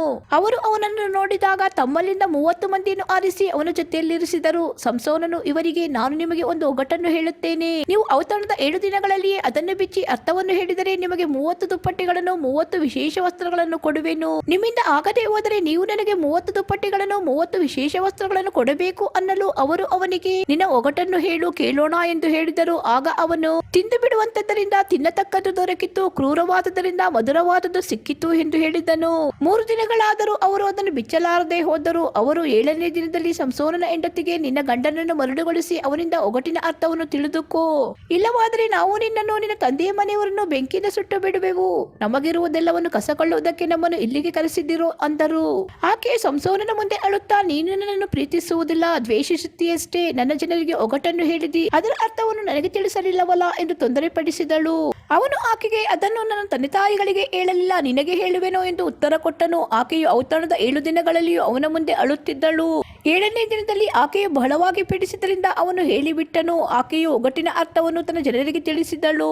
ಅವರು 7ನೇ ದಿನ ಸೂರ್ಯಾಸ್ತಮಾನಕ್ಕೆ ಮೊದಲು ಅವನಿಗೆ, ಜೇನಿಗಿಂತ ಸಿಹಿಯಾದದ್ದು ಯಾವುದು, ಸಿಂಹಕ್ಕಿಂತ ಕ್ರೂರವಾದದ್ದಾವುದು ಎಂದು ಹೇಳಲು ಅವನು, ನೀವು ನನ್ನ ಕಡಸಿನಿಂದ ಉಳಿದಿದ್ದರೆ ಒಗಟನ್ನು ಬಿಚ್ಚುವುದು ನಿಮ್ಮಿಂದ ಆಗುತ್ತಿರಲಿಲ್ಲ ಅಂದನು. ಯೆಹೋವನ ಆತ್ಮವು ಪಕ್ಕನೆ ಅವನ ಮೇಲೆ ಬಂದಿತ್ತು. ಅವನು ಅಷ್ಕೋಲೋನಿಗೆ ಹೋಗಿ ಅಲ್ಲಿನ 30 ಮಂದಿಯನ್ನು ಹೊಡೆದು ಅವರ ವಸ್ತ್ರಗಳನ್ನು ಸುಲುಕೊಂಡು ಒಗಟನ್ನು ಬಿಚ್ಚಿದವರಿಗೆ ತಂದು ಕೊಟ್ಟನು ಮತ್ತು ರೇಗಿತವನಾಗಿ ತನ್ನ ತಂದೆಯ ಮನೆಗೆ ಹೋದನು. ಇತ್ತ ಸಂಸೋನನ ಹೆಂಡತಿಯನ್ನು ಆ 30 ಮಂದಿಯಲ್ಲಿ ಅವನಿಗೆ ಸ್ನೇಹಿತನಾಗಿದ್ದವನಿಗೆ ಮದುವೆ ಮಾಡಿಕೊಟ್ಟರು. ನ್ಯಾಯಸ್ಥಾಪಕರು 15ನೇ ಅಧ್ಯಾಯ. ಕೆಲವು ದಿನಗಳಾದ ಮೇಲೆ ಗೋಧಿಯ ಸುಗ್ಗಿಯಲ್ಲಿ ಸಂಸೋನನು ಒಂದು ಹೋತಮರಿಯನ್ನು ತೆಗೆದುಕೊಂಡು ತನ್ನ ಹೆಂಡತಿಯನ್ನು ನೋಡುವುದಕ್ಕೋಸ್ಕರ ಹೊರಟು ಹೋಗಿ ಆಕೆಯ ತಂದೆಗೆ, ನನ್ನನ್ನು ನನ್ನ ಹೆಂಡತಿ ಹತ್ತಿರ ಒಳಗಿನ ಕೋಣೆಗೆ ಹೋಗಗೊಡಿಸು ಅನ್ನಲು ಅವನು, ಹೋಗಬಾರದು, ನೀನು ನಿಜವಾಗಿ ಆಕೆಯನ್ನು ಹಗೆ ಮಾಡುತ್ತೀಯೆಂದು ನಿನ್ನ ಗೆಳೆಯರಲ್ಲೊಬ್ಬನಿಗೆ ಮದುವೆ ಮಾಡಿಕೊಟ್ಟೆನು. ಆಕೆಯ ತಂಗಿಯು ಆಕೆಗಿಂತ ಸುಂದರಿಯಾಗಿದ್ದಾಳಲ್ಲ, ಈಕೆಯು ನಿನಗಿರಲಿ ಅಂದನು. ಆಗ ಸಂಸೋನನು, ಈ ಸಾರಿ ನಾನು ಫಿಲಿಸ್ಟಿಯರಿಗೆ ಕೇಡು ಮಾಡುವುದಾದರೆ ತಪ್ಪು ನನ್ನದಲ್ಲ ಎಂದಂದುಕೊಂಡು ಹೋಗಿ 300 ನರಿಗಳನ್ನು ಹಿಡಿದು ಬಾಲಕ್ಕೆ ಬಾಲವನ್ನು ಸೇರಿಸಿ ಕಟ್ಟಿ ಅವುಗಳ ನಡುವೆ ಒಂದೊಂದು ಪಂಚನ್ನು ಸಿಕ್ಕಿಸಿ ಪಂಜಗಳಿಗೆ ಬೆಂಕಿ ಹೊತ್ತಿಸಿ ಆ ನರಿಗಳನ್ನು ಫಿಲಿಸ್ಟಿಯರ ಪೈರುಗಳಲ್ಲಿ ಬಿಟ್ಟು ಅವರ ತೆನೆಗೂಡುಗಳನ್ನು ಇನ್ನು ಕೊಯ್ಯದೆ ಇದ್ದ ಪೈರುಗಳನ್ನು ಎಣ್ಣೆಯ ಮರಗಳ ತೋಟಗಳನ್ನು ಸುಟ್ಟು ಬಿಟ್ಟನು. ಫಿಲಿಸ್ಟಿಯರು ಇದನ್ನು ಮಾಡಿದವರಾರೆಂದು ವಿಚಾರಿಸುವಲ್ಲಿ ತಿಮ್ನಾ ಊರಿನವನ ಅಳಿಯನಾದ ಸಂಸೋನನೆಂದು ಗೊತ್ತಾಯಿತು. ಅವನ ಮಾವನು ಅವನ ಹೆಂಡತಿಯನ್ನು ಬೇರೊಬ್ಬನಿಗೆ ಕೊಟ್ಟು ಬಿಟ್ಟಿದ್ದೇ ಇದಕ್ಕೆ ಕಾರಣವೆಂದು ಅವರು ತಿಳಿದು ಬಂದು ಆಕೆಯನ್ನು ಆಕೆಯ ತಂದೆಯನ್ನು ಸುಟ್ಟು ಬಿಟ್ಟರು. ಸಂಸೋನನು ಅವರಿಗೆ, ನೀವು ಹೀಗೆ ಮಾಡಿದ್ದರಿಂದ ನಾನು ನಿಮಗೆ ಮುಯಿ ತೀರಿಸದೆ ಬಿಡುವುದಿಲ್ಲ ಎಂದು ಹೇಳಿ ಅವರ ತೊಡೆ ಸೊಂಟಗಳನ್ನು ಮುರಿದು ಅವರನ್ನು ಸಂಹರಿಸಿ ತಾನು ಹೋಗಿ ಏಟಾಮ್ ಗಿರಿಯ ಗುಹೆಯಲ್ಲಿ ವಾಸ ಮಾಡಿದ್ದನು. ಆಗ ಫಿಲಿಸ್ಟಿಯರು ಹೊರಟು ಯಹೂದ ಪ್ರಾಂತದ ಲೇಹಿ ಎಂಬಲಿಗೆ ಹೋಗಿ ಪಾಳೆಯ ಮಾಡಿಕೊಂಡರು. ನೀವು ನಮಗೆ ವಿರೋಧವಾಗಿ ಯುದ್ಧಕ್ಕೆ ಬಂದದ್ದೇಕೆ ಎಂದು ಯಹೂದ್ಯರು ಅವರನ್ನು ಕೇಳಲು ಅವರು, ಸಂಸೋನನನ್ನು ಹಿಡಿದು ಕಟ್ಟಿ ಅವನು ನಮಗೆ ಮಾಡಿದಂತೆ ಅವನಿಗೂ ಮಾಡಬೇಕೆಂದು ಬಂದೆವು ಎಂದು ಉತ್ತರ ಕೊಟ್ಟರು. 3,000 ಮಂದಿ ಯಹೂದ್ಯರು ಏಟಾಮ್ ಗಿರಿಗೆ ಹೋಗಿ ಸಂಸೋನನಿಗೆ, ಫಿಲಿಸ್ಟಿಯರು ನಮ್ಮ ಮೇಲೆ ದೊರೆತನ ಮಾಡುತ್ತಿದ್ದಾರೆಂಬುದು ನಿನಗೆ ಗೊತ್ತಿಲ್ಲವೋ? ಹೀಗೆ ಯಾಕೆ ಮಾಡಿದಿ ಎಂದು ಕೇಳಲು ಅವನು, ಅವರು ನನಗೆ ಮಾಡಿದಂತೆಯೇ ನಾನು ಅವರಿಗೆ ಮಾಡಿದ್ದೇನೆ ಅಂದನು. ಅವರು, ನಾವು ನಿನ್ನನ್ನು ಕಟ್ಟಿ ಫಿಲಿಸ್ಟಿಯರ ಕೈಗೆ ಒಪ್ಪಿಸಬೇಕೆಂದು ಬಂದಿದ್ದೇವೆ ಅನ್ನಲು ಸಂಸೋನನು, ಹಾಗಾದರೆ ನೀವು ನನ್ನನ್ನು ಕೊಲ್ಲುವುದಿಲ್ಲವೆಂದು ಆಣೆ ಮಾಡಿರಿ ಎಂದನು. ಅದಕ್ಕೆ ಅವರು, ನಾವು ಸತ್ಯವಾಗಿ ನಿನ್ನನ್ನು ಕೊಲ್ಲುವುದಿಲ್ಲ, ನಿನ್ನನ್ನು ಕಟ್ಟಿ ಫಿಲಿಸ್ಟಿಯರ ಕೈಗೆ ಒಪ್ಪಿಸುತ್ತೇವೆ ಎಂದು ಹೇಳಿ ಅವರನ್ನು 2 ಹೊಸ ಹಗ್ಗಗಳಿಂದ ಕಟ್ಟಿ ಗಿರಿಯಿಂದ ತಂದರು. ಸಂಸೋನನು ಲೇಹಿಯ ಸಮೀಪಕ್ಕೆ ಬರಲು ಫಿಲಿಸ್ಟಿಯರು ಅವನನ್ನು ಕಂಡು ಆರ್ಭಟಿಸಿದರು. ಯೆಹೋವನ ಆತ್ಮವು ಅವನ ಮೇಲೆ ಬಂದದ್ದರಿಂದ ಅವನ ರಟ್ಟೆಗಳಿಗೆ ಸುತ್ತಲೂ ಕಟ್ಟಿದ ಹಗ್ಗಗಳು ಸುಟ್ಟ ಸೆಣಬಿನ ಹಾಗಾದವು. ಕೈಗೆ ಹಾಕಿದ ಬೇಡಿಗಳು ಕಳಚಿ ಬಿದ್ದವು. ಅಲ್ಲಿ ಒಂದು ಕತ್ತೆಯ ದವಡೆ ಎಲುಬು ಬಿದ್ದಿತ್ತು, ಅದು ಇನ್ನೂ ಹಸಿ ಇತ್ತು. ಅವನು ಅದನ್ನು ತೆಗೆದುಕೊಂಡು ಅದರಿಂದ 1,000 ಜನರನ್ನು ಹತ್ತಿಸಿಬಿಟ್ಟು ಕತ್ತೆಯ ದವಡೆ ಎಲುಬಿನಿಂದ 1,000 ಜನರನ್ನು ವಧಿಸಿದೆನು. ಕತ್ತೆಯ ದವಡೆ ಎಲುಬಿನಿಂದ ಹೆಣಗಳನ್ನು ರಾಶಿ ರಾಶಿಯಾಗಿ ಬಿಡಿಸಿದೆನು ಎಂದು ಹೇಳಿ ತನ್ನ ಕೈಯಲ್ಲಿದ್ದ ಎಲುಬನ್ನು ಬಿಸಾಡಿದನು. ಆ ಸ್ಥಳಕ್ಕೆ ರಾಮತ್ ಲೇಹಿ ಎಂದು ಹೆಸರಾಯಿತು. ಮತ್ತು ಅವನು ಬಹಳ ದಾಹವುಳ್ಳವನಾಗಿ ಯೆಹೋವನಿಗೆ, ನೀನು ನಿನ್ನ ಸೇವಕನ ಮೂಲಕವಾಗಿ ಈ ಮಹಾಜಯವನ್ನುಂಟು ಮಾಡಿದ ಮೇಲೆ ನಾನು ದಾಹದಿಂದ ಸತ್ತು ಸುನ್ನತಿ ಇಲ್ಲದವರ ಕೈಯಲ್ಲಿ ಬೀಳಬೇಕೋ ಎಂದು ಮೊರೆಯಿಡಲು ಆತನು ಲೇಹಿಯಲ್ಲಿ ಉರುಳಬಂಡೆಯನ್ನು ಸೀಡಿ ಅದರೊಳಗಿಂದ ನೀರು ಬರುವಂತೆ ಮಾಡಲು ಅವನು ಕುಡಿದು ಪುನಃ ಚೈತನ್ಯ ಹೊಂದಿದನು. ಆದುದರಿಂದ ಅದಕ್ಕೆ ಎನ್ ಹಕೋರೆ ಎಂದು ಹೆಸರಾಯಿತು. ಅದು ಇಂದಿನವರೆಗೂ ಲೇಹಿಯಲ್ಲಿರುತ್ತದೆ. ಫಿಲಿಸ್ಟಿಯರ ಪ್ರಾಬಲ್ಯದಲ್ಲಿ ಸಂಸೋನನು ಇಸ್ರಾಯೇಲರನ್ನು 20 ವರ್ಷಗಳವರೆಗೆ ಪಾಲಿಸಿದನು. ನ್ಯಾಯಸ್ಥಾಪಕರು 16ನೇ ಅಧ್ಯಾಯ. ತರುವಾಯ ಸಂಸೋನನು ಗಾಜಾಕ್ಕೆ ಹೋಗಿ ಅಲ್ಲಿ ಒಬ್ಬ ಸೂಳೆಯನ್ನು ಕಂಡು ಅವಳ ಬಳಿಗೆ ಹೋದನು. ಸಂಸೋನನು ಬಂದಿರುವುದು ಗಾಜಾದವರಿಗೆ ಗೊತ್ತಾಗಲು ಅವರು ಬಂದು ಅವನನ್ನು ಸುತ್ತಿಕೊಂಡರು. ಸೂರ್ಯೋದಯವಾಗುತ್ತಲೇ ಅವನನ್ನು ಕೊಂದು ಹಾಕೋಣ ಎಂದುಕೊಂಡು ರಾತ್ರಿಯೆಲ್ಲ ಊರು ಬಾಗಿಲಲ್ಲಿ ಹೊಂಚಿ ನೋಡುತ್ತಾ ಸುಮ್ಮನಿದ್ದರು. ಸಂಸೋನನು ಮಲಗಿ ಮಧ್ಯರಾತ್ರಿಯಲ್ಲಿದ್ದು ಊರು ಬಾಗಿಲಿನ ಕಥಗಳನ್ನು ಅದರ 2 ನಿಲುವು ಪಟ್ಟಿಗಳನ್ನು ಅಗುಳಿಗಳನ್ನು ಕಿತ್ತು ಹೆಗಲ ಮೇಲೆ ಹೊತ್ತುಕೊಂಡು ಹೋಗಿ ಹೆಬ್ರೋನಿನ ಎದುರಿಗಿರುವ ಪರ್ವತದ ಶಿಖರದ ಮೇಲೆ ಇಟ್ಟನು. ಆನಂತರ ಸಂಸೋನನು ಸೊರೆಕ್ ತಗ್ಗಿನಲ್ಲಿ ವಾಸವಾಗಿದ್ದ ದೆಲೀಲಾ ಎಂಬ ಹೆಸರುಳ್ಳ ಒಬ್ಬ ಸ್ತ್ರೀಯಲ್ಲಿ ಮೋಹಿತನಾದನು. ಫಿಲಿಸ್ಟಿಯ ಪ್ರಭುಗಳು ಅವಳ ಬಳಿಗೆ ಹೋಗಿ ಅವಳಿಗೆ, ನೀನು ಅವನನ್ನು ಮರಳುಗೊಳಿಸಿ ಅವನ ಮಹಾಶಕ್ತಿಯ ಮೂಲ ಯಾವುದೆಂಬುದನ್ನು, ನಾವು ಅವನನ್ನು ಗೆದ್ದು ಕಟ್ಟಿ ಕುಂದಿಸುವುದು ಹೇಗೆಂಬುದನ್ನು ಗೊತ್ತು ಮಾಡಿಕೊಂಡು ನಮಗೆ ತಿಳಿಸು. ನಮ್ಮಲ್ಲಿ ಪ್ರತಿಯೊಬ್ಬನು ನಿನಗೆ 1,100 ರೂಪಾಯಿ ಕೊಡುವೆವು ಎಂದು ಹೇಳಿದರು. ದೆಲೀಲಾಳು ಸಂಸೋನನಿಗೆ, ನಿನಗೆ ಇಂಥ ಮಹಾಶಕ್ತಿ ಹೇಗೆ ಬಂದಿತ್ತು? ನಿನ್ನನ್ನು ಕಟ್ಟಿ ಕುಂದಿಸುವುದು ಹೇಗೆ ಎಂಬುದನ್ನು ದಯವಿಟ್ಟು ನನಗೆ ತಿಳಿಸು ಅನ್ನಲು ಅವನು, ಕರುಳಿನ 7 ಹಸಿ ತಂತಿಗಳಿಂದ ನನ್ನನ್ನು ಕಟ್ಟಿದರೆ ನಾನು ಬಲಹೀನನಾಗಿ ಬೇರೆ ಮನುಷ್ಯನಂತಾಗುವೆನು ಎಂದು ಹೇಳಿದನು. ಫಿಲಿಸ್ಟಿಯ ಪ್ರಭುಗಳು ಅಂತ 7 ಹಸಿ ತಂತಿಗಳನ್ನು ಅವಳಿಗೆ ತಂದು ಕೊಟ್ಟರು. ಅವಳು ಒಳಗಿನ ಕೋಣೆಯಲ್ಲಿ ಹೊಂಚುಕಾರರನ್ನಿಟ್ಟು ಅವುಗಳಿಂದ ಅವನನ್ನು ಕಟ್ಟಿ, ಸಂಸೋನನೇ, ನಿನ್ನ ಮೇಲೆ ಫಿಲಿಸ್ಟಿಯರು ಬಂದರು ಎಂದು ಕೂಗಿದಳು. ಅವನು ಬೆಂಕಿ ತಗುಲಿದ ಸೆಣಬಿನ ದಾರವನ್ನೋ ಎಂಬಂತೆ ಆ ತಂತಿಗಳನ್ನು ಅರಿದು ಬಿಟ್ಟನು. ಹೀಗೆ ಅವನ ಶಕ್ತಿಯ ರಹಸ್ಯವು ತಿಳಿಯದೆ ಹೋಯಿತು. ದೆಲೀಲಾಳು ತಿರುಗಿ ಸಂಸೋನನಿಗೆ, ನೀನು ನನ್ನನ್ನು ವಂಚಿಸಿದ್ದಿ, ಸುಳ್ಳಾಡಿದ್ದಿ, ನಿನ್ನನ್ನು ಯಾವುದರಿಂದ ಕಟ್ಟಬಹುದೆಂಬುದನ್ನು ದಯವಿಟ್ಟು ನನಗೆ ತಿಳಿಸು ಎಂದಳು. ಅವನು ಅವಳಿಗೆ, ಯಾವುದಕ್ಕೂ ಉಪಯೋಗಿಸದ ಹೊಸ ಹಗ್ಗಗಳಿಂದ ನನ್ನನ್ನು ಕಟ್ಟಿದರೆ ನಾನು ಬಲಹೀನನಾಗಿ ಬೇರೆ ಮನುಷ್ಯರಂತಾಗುವೆನು ಅಂದನು. ಅವಳು ಒಳಗಿನ ಕೋಣೆಯಲ್ಲಿ ಹೊಂಚುಕಾರನ್ನಿರಿಸಿ ಹೊಸ ಹಗ್ಗವನ್ನು ತೆಗೆದುಕೊಂಡು ಅವುಗಳಿಂದ ಅವನನ್ನು ಕಟ್ಟಿ, ಸಂಸೋನನೇ, ಫಿಲಿಸ್ಟಿಯರು ಬಂದಿದ್ದಾರೆಂದು ಕೂಗಲು ಅವನೆದ್ದು ತೋಳುಗಳಿಗೆ ಕಟ್ಟಿದ ಹಗ್ಗಗಳನ್ನು ದಾರವನ್ನೋ ಎಂಬಂತೆ ಅರಿದು ಬಿಟ್ಟನು. ಆಗ ದೆಲೀಲಾಳು ಸಂಸೋನನಿಗೆ, ನೀನು ತಿರುಗಿ ನನ್ನನ್ನು ವಂಚಿಸಿದ್ದಿ, ಸುಳ್ಳಾಡಿದ್ದಿ, ನಿನ್ನನ್ನು ಯಾವುದರಿಂದ ಕಟ್ಟಬಹುದೆಂದು ತಿಳಿಸು ಅನ್ನಲು ಅವನು, ನನ್ನ ತಲೆ ಕೂದಲಿನ 7 ಜಡೆಗಳನ್ನು ಮಗ್ಗದಲ್ಲಿ ನೇಯ್ದರೆ ಸಾಕು ಎಂದು ಹೇಳಿದನು. ಅವಳು ಅವನ ತಲೆ ಕೂದಲಿನ 7 ಜಡೆಗಳನ್ನು ಗೂಟಕ್ಕೆ ಭದ್ರ ಮಾಡಿ, ಸಂಸೋನನೇ, ಫಿಲಿಸ್ಟಿಯರು ಬಂದಿದ್ದಾರೆ ಎಂದು ಕೂಗಿದಳು. ಅವನು ನಿದ್ರೆಯಿಂದ ಎಚ್ಚೆತ್ತು ಮಗ್ಗವನ್ನು ಮಗ್ಗದ ಗೂಟವನ್ನು ಕಿತ್ತುಕೊಂಡು ಹೋದನು. ಆಕೆ ತಿರುಗಿ ಅವನಿಗೆ, ನಿನ್ನನ್ನು ಪ್ರೀತಿಸುತ್ತೇನೆಂದು ನೀನು ನನಗೆ ಹೇಗೆ ಹೇಳಬಹುದು? ನಿನ್ನ ಮನಸ್ಸು ನನ್ನ ಮೇಲೆ ಇಲ್ಲವಲ್ಲ. 3 ಸಾರಿ ನನ್ನನ್ನು ವಂಚಿಸಿದ್ದಿ. ನಿನಗೆ ಇಂಥ ಮಹಾಶಕ್ತಿ ಯಾವುದರಿಂದ ಬಂದಿತ್ತೆಂಬುದನ್ನು ನನಗೆ ತಿಳಿಸಲಿಲ್ಲ ಅಂತಳು. ಇದಲ್ಲದೆ ಅವಳು ಅವನನ್ನು ದಿನದಿನವೂ ಮಾತಿನಿಂದ ಪೀಡಿಸಿದ್ದರಿಂದ ಅವನಿಗೆ ಸಾಯುವುದು ಒಳ್ಳೆದೆನ್ನುವಷ್ಟು ಬೇಸರವಾಯಿತು. ಮತ್ತು ಅವನು, ಕ್ಷೌರಕತ್ತಿಯು ನನ್ನ ತಲೆಯ ಮೇಲೆ ಬಂದದ್ದಿಲ್ಲ. ನಾನು ಮಾತೃಗರ್ಭ ಬಿಟ್ಟಂದಿನಿಂದಲೇ ದೇವರಿಗೆ ಪ್ರತಿಷ್ಠಿತನಾದವನು. ನನ್ನ ತಲೆಯನ್ನು ಕ್ಷೌರ ಮಾಡುವುದಾದರೆ ನನ್ನ ಶಕ್ತಿಯು ಹೋಗುವುದು ಮತ್ತು ನಾನು ಬಲಹೀನನಾಗಿ ಬೇರೆ ಮನುಷ್ಯನಂತಾಗುವೆನು ಎಂದು ತನ್ನ ಗುಟ್ಟನ್ನೆಲ್ಲ ಆಕೆಯ ಮುಂದೆ ಬಿಚ್ಚಿ ಹೇಳಿದನು. ಅವನು ಇದ್ದದ್ದನ್ನು ಇದ್ದ ಹಾಗೆಯೇ ಹೇಳಿದನೆಂದು ದೆಲೀಲಾಳು ತಿಳಿದು ಫಿಲಿಷ್ಟಿಯ ಪ್ರಭುಗಳ ಬಳಿಗೆ ದೂತರನ್ನು ಕಳಿಸಿ ಅವರಿಗೆ, ಇದೊಂದು ಸಾರಿ ಬನ್ನಿರಿ, ಅವನು ನನಗೆ ತನ್ನ ಹೃದಯವನ್ನೆಲ್ಲ ತಿಳಿಸಿದ್ದಾನೆ ಎಂದು ಹೇಳಿಸಿ ಕರೆಸಿದಳು. ಅವರು ಹಣವನ್ನು ತೆಗೆದುಕೊಂಡು ಆಕೆಯ ಬಳಿಗೆ ಬಂದರು. ಆಕೆಯು ಸಂಸೋನನನ್ನು ತನ್ನ ತೊಡೆಯ ಮೇಲೆ ಮಲಗಿಸಿಕೊಂಡು ಅವನಿಗೆ ನಿದ್ರೆ ಹತ್ತಿದಾಗ ಒಬ್ಬ ಮನುಷ್ಯನಿಂದ ಅವನ ತಲೆಯ 7 ಜಡೆಗಳನ್ನು ಬೋಳಿಸಿ ಅವನನ್ನು ದುರ್ಬಲಪಡಿಸಿದಳು. ಅವನ ಶಕ್ತಿಯು ಹೋಯಿತು. ಆಗ ಅವಳು, ಸಂಸೋನನೇ, ಫಿಲಿಷ್ಟಿಯರು ಬಂದಿದ್ದಾರೆಂದು ಕೂಗಲು ಅವನು ಎಚ್ಚೆತ್ತು ಮುಂಚಿನಂತೆ ಈಗಲೂ ಕೊಸರಿಕೊಂಡು ಹೋಗುವೆನು ಅಂದುಕೊಂಡನು. ಆದರೆ ಯೆಹೋವನು ತನ್ನನ್ನು ಬಿಟ್ಟು ಹೋಗಿದ್ದಾನೆಂಬುದು ಅವನಿಗೆ ತಿಳಿಯಲಿಲ್ಲ. ಫಿಲಿಷ್ಟಿಯರು ಅವನನ್ನು ಹಿಡಿದು ಕಣ್ಣುಗಳನ್ನು ಕಿತ್ತು ಗಾಜಕ್ಕೆ ಒಯ್ದು ಕಬ್ಬಿಣದ ಬೇಡಿಗಳನ್ನು ಹಾಕಿ ಸೆರೆಮನೆಯಲ್ಲಿ ಬೀಸುವುದಕ್ಕೆ ಹಚ್ಚಿದರು. ಅಷ್ಟರಲ್ಲಿ ಅವನ ತಲೆ ಕೂದಲುಗಳು ಬೆಳೆಯ ಹತ್ತಿದವು. ಶತ್ರುವಾದ ಸಂಸೋನನನ್ನು ತಮ್ಮ ಕೈಗೆ ಒಪ್ಪಿಸಿದ ತಮ್ಮ ದೇವರಾದ ದಾಗೋನನಿಗೆ ಮಹಾಯಜ್ಞವನ್ನು ಸಮರ್ಪಿಸಿ ಸಂತೋಷ ಪಡಬೇಕೆಂದು ಫಿಲಿಷ್ಟಿಯ ಪ್ರಭುಗಳು ಕೂಡಿ ಬಂದರು. ಜನರು ಸಂಸೋನನನ್ನು ನೋಡಿ, ನಮ್ಮ ದೇಶವನ್ನು ಹಾಳು ಮಾಡಿ ನಮ್ಮಲ್ಲಿ ಅನೇಕರನ್ನು ಕೊಂದು ಹಾಕಿದ ಈ ಶತ್ರುವನ್ನು ನಮ್ಮ ದೇವರು ನಮ್ಮ ಕೈಗೆ ಒಪ್ಪಿಸಿಕೊಟ್ಟಿದ್ದಾನೆ ಎಂದು ಗಾನ ಮಾಡಿದ್ದರು. ಅವರು ಆನಂದ ಲಹರಿಯಲ್ಲಿದ್ದಾಗ, ನಮ್ಮ ವಿನೋದಕ್ಕೋಸ್ಕರ ಸಂಸೋನನ್ನು ಕರಕೊಂಡು ಬನ್ನಿರಿ ಅಂದರು. ಅದರಂತೆಯೇ ಸಂಸೋನನನ್ನು ಸೆರೆಮನೆಯಿಂದ ಕರಕೊಂಡು ಬಂದರು. ಅವನು 2 ಸ್ತಂಭಗಳ ನಡುವೆ ನಿಂತು ವಿನೋದ ಮಾಡಬೇಕಾಯಿತು. ಆಗ ಸಂಸೋನನು ತನ್ನನ್ನು ಕೈ ಹಿಡಿದು ನಡೆಸುವ ಹುಡುಗನಿಗೆ, ನನ್ನ ಕೈಗಳನ್ನು ಬಿಡು, ನಾನು ಕೈಯಾಡಿಸಿ ಮನೆಗೆ ಆಧಾರವಾಗಿರುವ ಸ್ತಂಭಗಳನ್ನು ಹುಡುಕಿ ಅವುಗಳಿಗೆ ಸ್ವಲ್ಪ ಒರಗಿಕೊಳ್ಳುತ್ತೇನೆ ಅಂದನು. ಆ ಮನೆಯು ಸ್ತ್ರೀ ಪುರುಷರಿಂದ ಕಿಕ್ಕಿರಿಯುತ್ತಿತ್ತು. ಫಿಲಿಷ್ಟಿಯರ ಅಧಿಪತಿಗಳೆಲ್ಲರೂ ಅಲ್ಲಿದ್ದರು. ಸಂಸೋನನ ವಿನೋದವನ್ನು ನೋಡುವುದಕ್ಕಾಗಿ ಬಂದವರಲ್ಲಿ ಸುಮಾರು 3,000 ಮಂದಿ ಸ್ತ್ರೀ ಪುರುಷರು ಮಾಳಿಗೆಯ ಮೇಲಿದ್ದರು. ಆಗ ಸಂಸೋನನು ಯೆಹೋವನಿಗೆ, ಕರ್ತನೇ, ಯೆಹೋವನೇ, ಫಿಲಿಷ್ಟಿಯರು ಕಿತ್ತು ಹಾಕಿದ ನನ್ನ 2 ಕಣ್ಣುಗಳಲ್ಲಿ ಒಂದಕ್ಕೋಸ್ಕರವಾದರೂ ನಾನು ಅವರಿಗೆ ಮುಯಿ ತೀರಿಸುವ ಹಾಗೆ ನನ್ನನ್ನು ಈ ಸಾರಿ ಬಲಪಡಿಸು ಎಂದು ಮೊರೆಯಿಟ್ಟು ಮನೆಯ ಆಧಾರ ಸ್ತಂಭಗಳಲ್ಲಿ ಒಂದನ್ನು ಬಲಗೈಯಿಂದಲೂ ಇನ್ನೊಂದನ್ನು ಎಡಗೈಯಿಂದಲೂ ಹಿಡಿದು ಅವುಗಳನ್ನು ಒತ್ತಿ, ನಾನು ಫಿಲಿಷ್ಟಿಯರ ಸಂಗಡ ಸಾಯುವೆನು ಎಂದು ಹೇಳಿ ಬಲವಾಗಿ ಬಾಗಿಕೊಳ್ಳಲು ಮನೆಯು ಅಧಿಪತಿಗಳ ಮೇಲೆಯೂ ಅಲ್ಲಿ ಬಂದಿದ್ದ ಎಲ್ಲಾ ಜನರ ಮೇಲೆಯೂ ಬಿದ್ದಿತ್ತು. ಅವನು ಜೀವದಿಂದಿದ್ದಾಗ ಕೊಂದು ಹಾಕಿದವರಿಗಿಂತ ಸಾಯುವಾಗ ಕೊಂದವರ ಸಂಖ್ಯೆಯೇ ಹೆಚ್ಚಿತ್ತು. ಅವನ ಬಂಧುಗಳು ತಂದೆಯ ಮನೆಯವರೆಲ್ಲರೂ ಬಂದು ಅವನ ಶವವನ್ನು ಎತ್ತಿ ತೆಗೆದುಕೊಂಡು ಹೋಗಿ ಚೋರ್ಗಾಕು ಎಸ್ಟಾವೋಲಿಗೂ ಮಧ್ಯದಲ್ಲಿದ್ದ ಅವನ ತಂದೆಯಾದ ಮಾನೋಹನ ಸಮಾಧಿಯಲ್ಲಿ ಹೂಣಿಟ್ಟರು. ಅವನು ಇಸ್ರಾಯೇಲರನ್ನು 20 ವರ್ಷ ಪಾಲಿಸಿದನು. ನ್ಯಾಯಸ್ಥಾಪಕರು 17ನೇ ಅಧ್ಯಾಯ.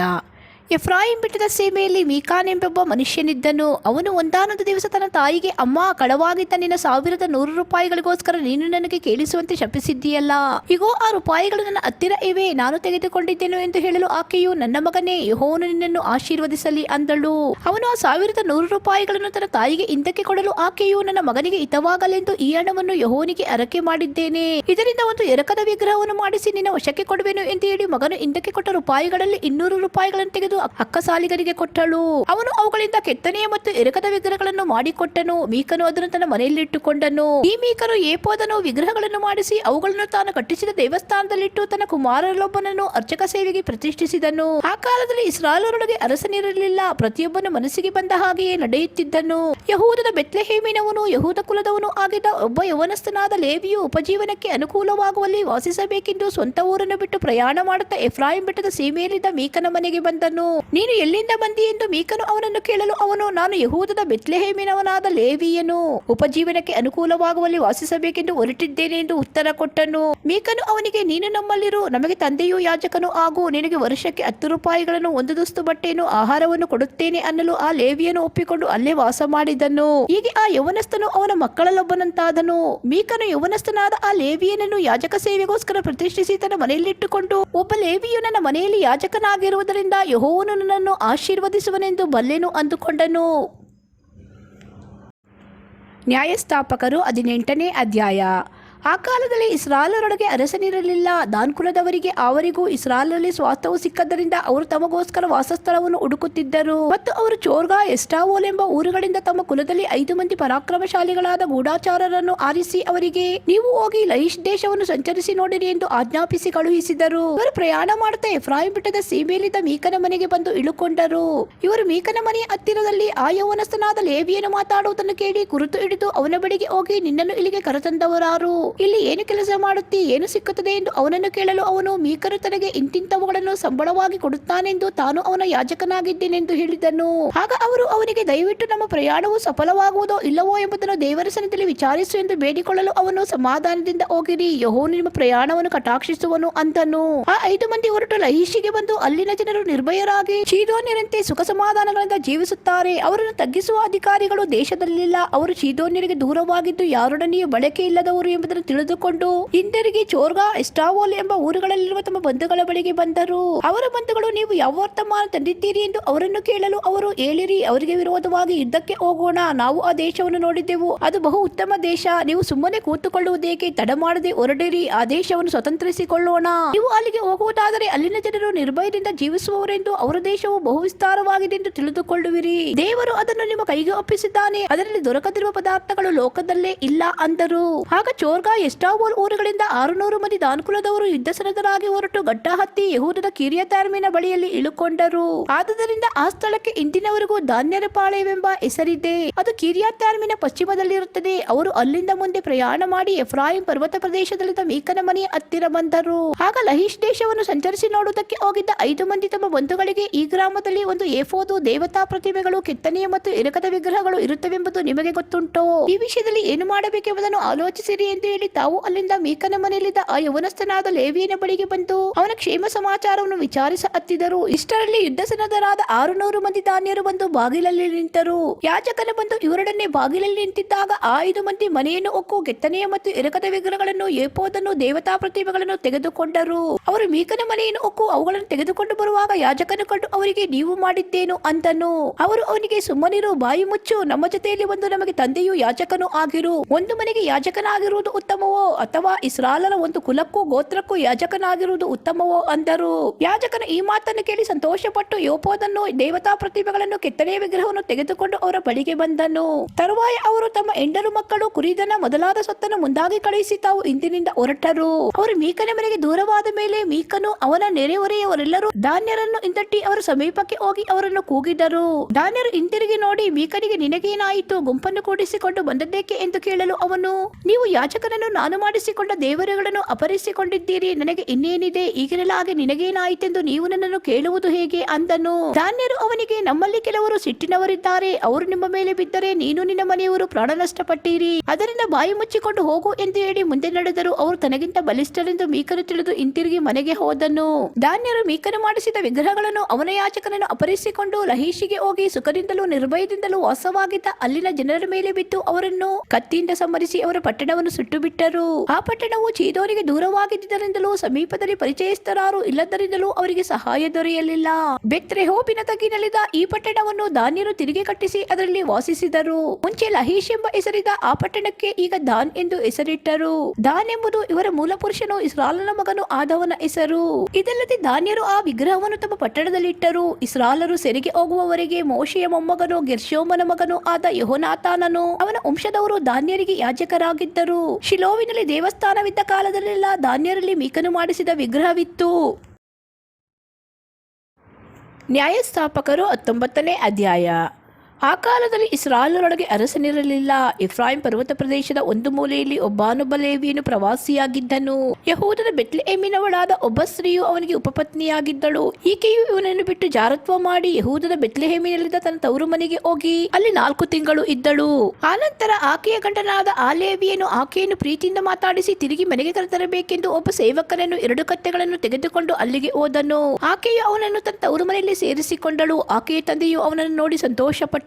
ಆ ಸ್ತ್ರೀಯ ತಂದೆಯಾದ ಅವನ ಮಾವನು ಅವನನ್ನು 3 ದಿವಸ ಅಲ್ಲೇ ನಿಲ್ಲಿಸಿಕೊಂಡನು. ಅವನು ಅವನ ಸೇವಕನು ಅನ್ನಪಾನಗಳನ್ನು ತೆಗೆದುಕೊಳ್ಳುತ್ತಾ ಅಲ್ಲಿದ್ದರು. ಅವರು 4ನೇ ದಿನ ಬೆಳಿಗ್ಗೆ ಎದ್ದು ಹೋಗುವುದಕ್ಕೆ ಸಿದ್ಧರಾಗಲು ಆ ಸ್ತ್ರೀಯ ತಂದೆಯು ತನ್ನ ಅಡಿಯನಿಗೆ, ಮೊದಲು ಸ್ವಲ್ಪ ಊಟ ಮಾಡಿ ಬಲವೊಂದು, ಆಮೇಲೆ ಹೋಗಬಹುದು ಎಂದು ಹೇಳಲು ಅವರಿಬ್ಬರು ಕೂತು ಅನ್ನಪಾನಗಳನ್ನು ತೆಗೆದುಕೊಂಡರು.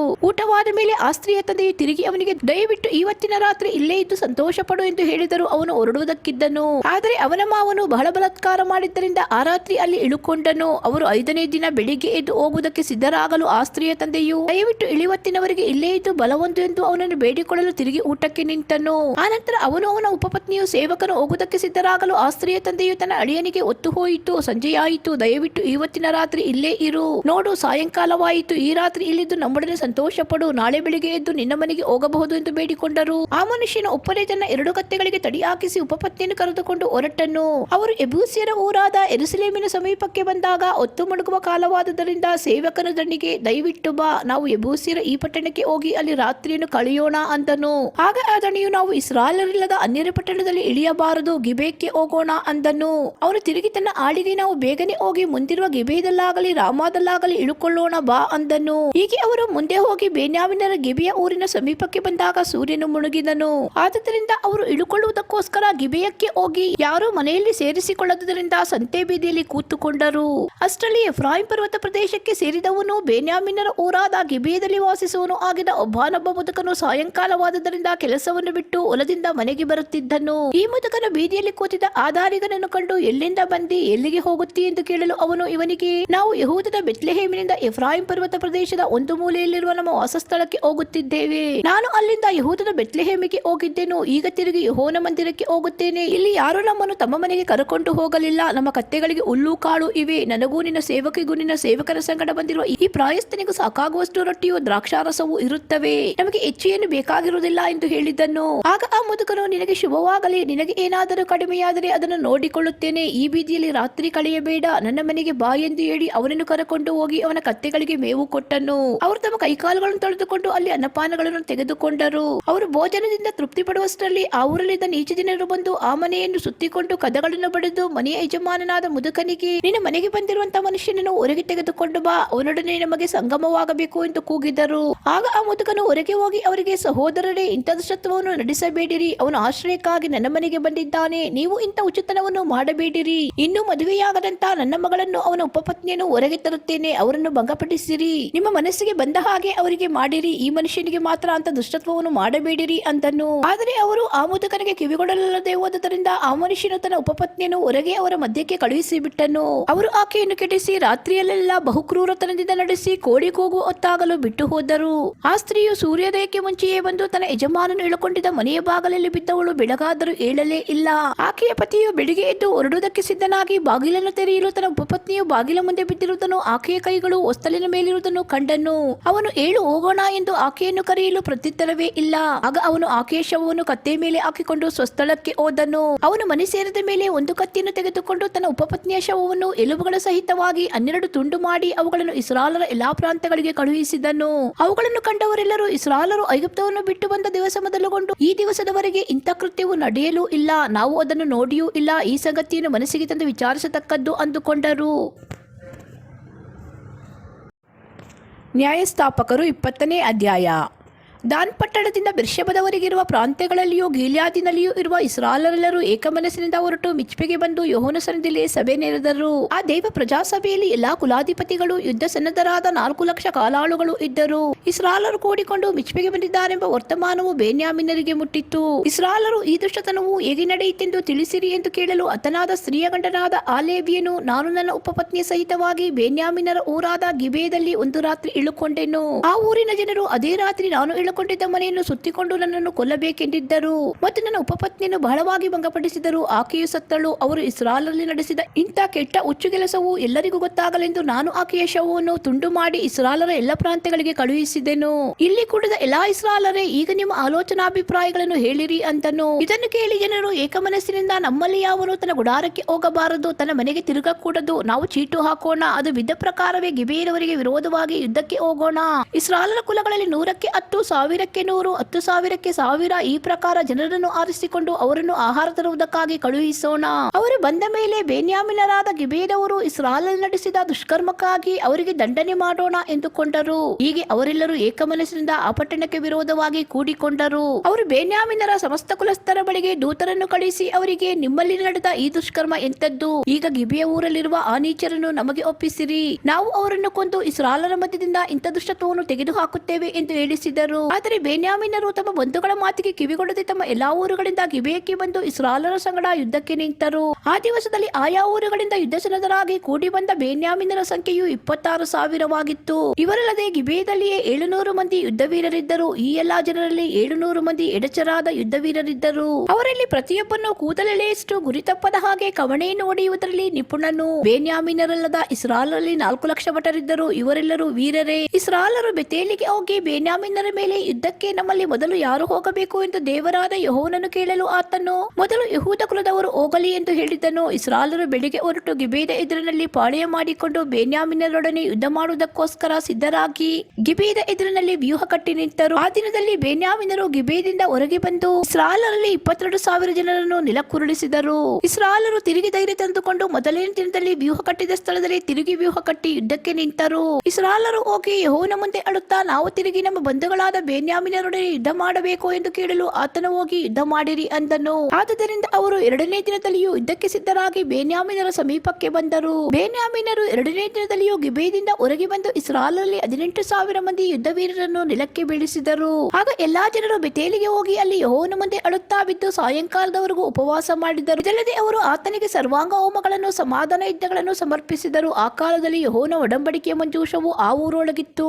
ಆರೋನನ ಮೊಮ್ಮಗನು ಎಲಾಜಾರನ ಮಗನು ಆದ ಫಿನೆಹಾಸನು ಯಾಜಕ ಸೇವೆ ಮಾಡುತ್ತಿದ್ದನು. ಹೀಗಿರುವುದರಿಂದ ಇಸ್ರಾಯೇಲರು, ನಾವು ನಮ್ಮ ಬಂಧುಗಳಾದ ಬೆನ್ಯಾಮೀನರೊಡನೆ ಯುದ್ಧಕ್ಕೆ ಹೋಗಬೇಕೋ ಬೇಡವೋ ಎಂದು ಯೆಹೋವನನ್ನು ಕೇಳಿದರು. ಆತನು ಅವರಿಗೆ, ಹೋಗಿರಿ, ನಾಳೆ ಅವರನ್ನು ನಿಮ್ಮ ಕೈಗೆ ಒಪ್ಪಿಸುವೆನು ಅಂದನು. ಆಗ ಇಸ್ರಾಯೇಲರು ಗಿಬೆಯದ ಸುತ್ತಲೂ ಕೆಲವರನ್ನು ಹೊಂಚು ನೋಡುವುದಕ್ಕೆ ಇರಿಸಿ, ಉಳಿದವರು ಬೆನ್ಯಾಮೀನರ ಸಂಗಡ ಕಾದಾಡುವುದಕ್ಕೋಸ್ಕರ ಮುಂಚಿನಂತೆ 3ನೇ ದಿನದಲ್ಲಿಯೂ ಗಿಬೆಯದ ಸಮೀಪದಲ್ಲಿ ವ್ಯೂಹ ಕಟ್ಟಿದರು. ಬೆನ್ಯಾಮೀನರು ಇಸ್ರಾಯೇಲರೊಡನೆ ಯುದ್ಧ ಮಾಡುವುದಕ್ಕಾಗಿ ಪಟ್ಟಣವನ್ನು ಬಿಟ್ಟು ದೂರಕ್ಕೆ ಬಂದರು.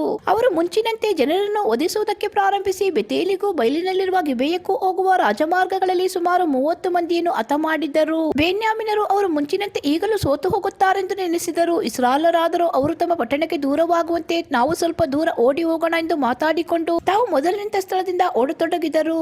ಬಾಳ್ ತಾಮರಿಗೆ ಮುಟ್ಟಿದ ಕೂಡಲೇ ಅಲ್ಲಿ ನಿಂತು ತಿರುಗಿ ಯುದ್ಧವನ್ನು ಪ್ರಾರಂಭಿಸಿದರು. ಅಷ್ಟರಲ್ಲಿ ಹೊಂಚಿ ನೋಡುತ್ತಿದ್ದವರು ತಾವು ಅಡಗಿಕೊಂಡಿದ್ದ ಗಿಬೆಯದ ಮೈದಾನದಿಂದ ಎದ್ದು ಪಟ್ಟಣದ ಮುಂದೆ ಬಂದರು. ಅವರು ಸುಮಾರು 10,000 ಮಂದಿ ಯುದ್ಧ ವೀರರು. ಯುದ್ಧವು ಬಹುಘೋರವಾಯಿತು. ತಮಗೆ ಅಪಾಯವು ಒದಗಿ ಬಂದದೆ ಎಂದು ಬೆನ್ಯಾಮೀನರಿಗೆ ಇನ್ನೂ ಗೊತ್ತಾಗಲಿಲ್ಲ. ಯೆಹೋವನು ಇಸ್ರಾಯೇಲರಿಗೆ ಜಯ ಕೊಟ್ಟದರಿಂದ ಅವರು ಆ ದಿನದಲ್ಲಿ 25,100 ಮಂದಿ ಬೆನ್ಯಾಮೀನ್ ಭಟರನ್ನು ಹತ ಮಾಡಿದರು. ತಾವು ಸೋತು ಹೋದೆವೆಂಬುದು ಬೆನ್ಯಾಮೀನರಿಗೆ ಆಗ ತಿಳಿಯಿತು.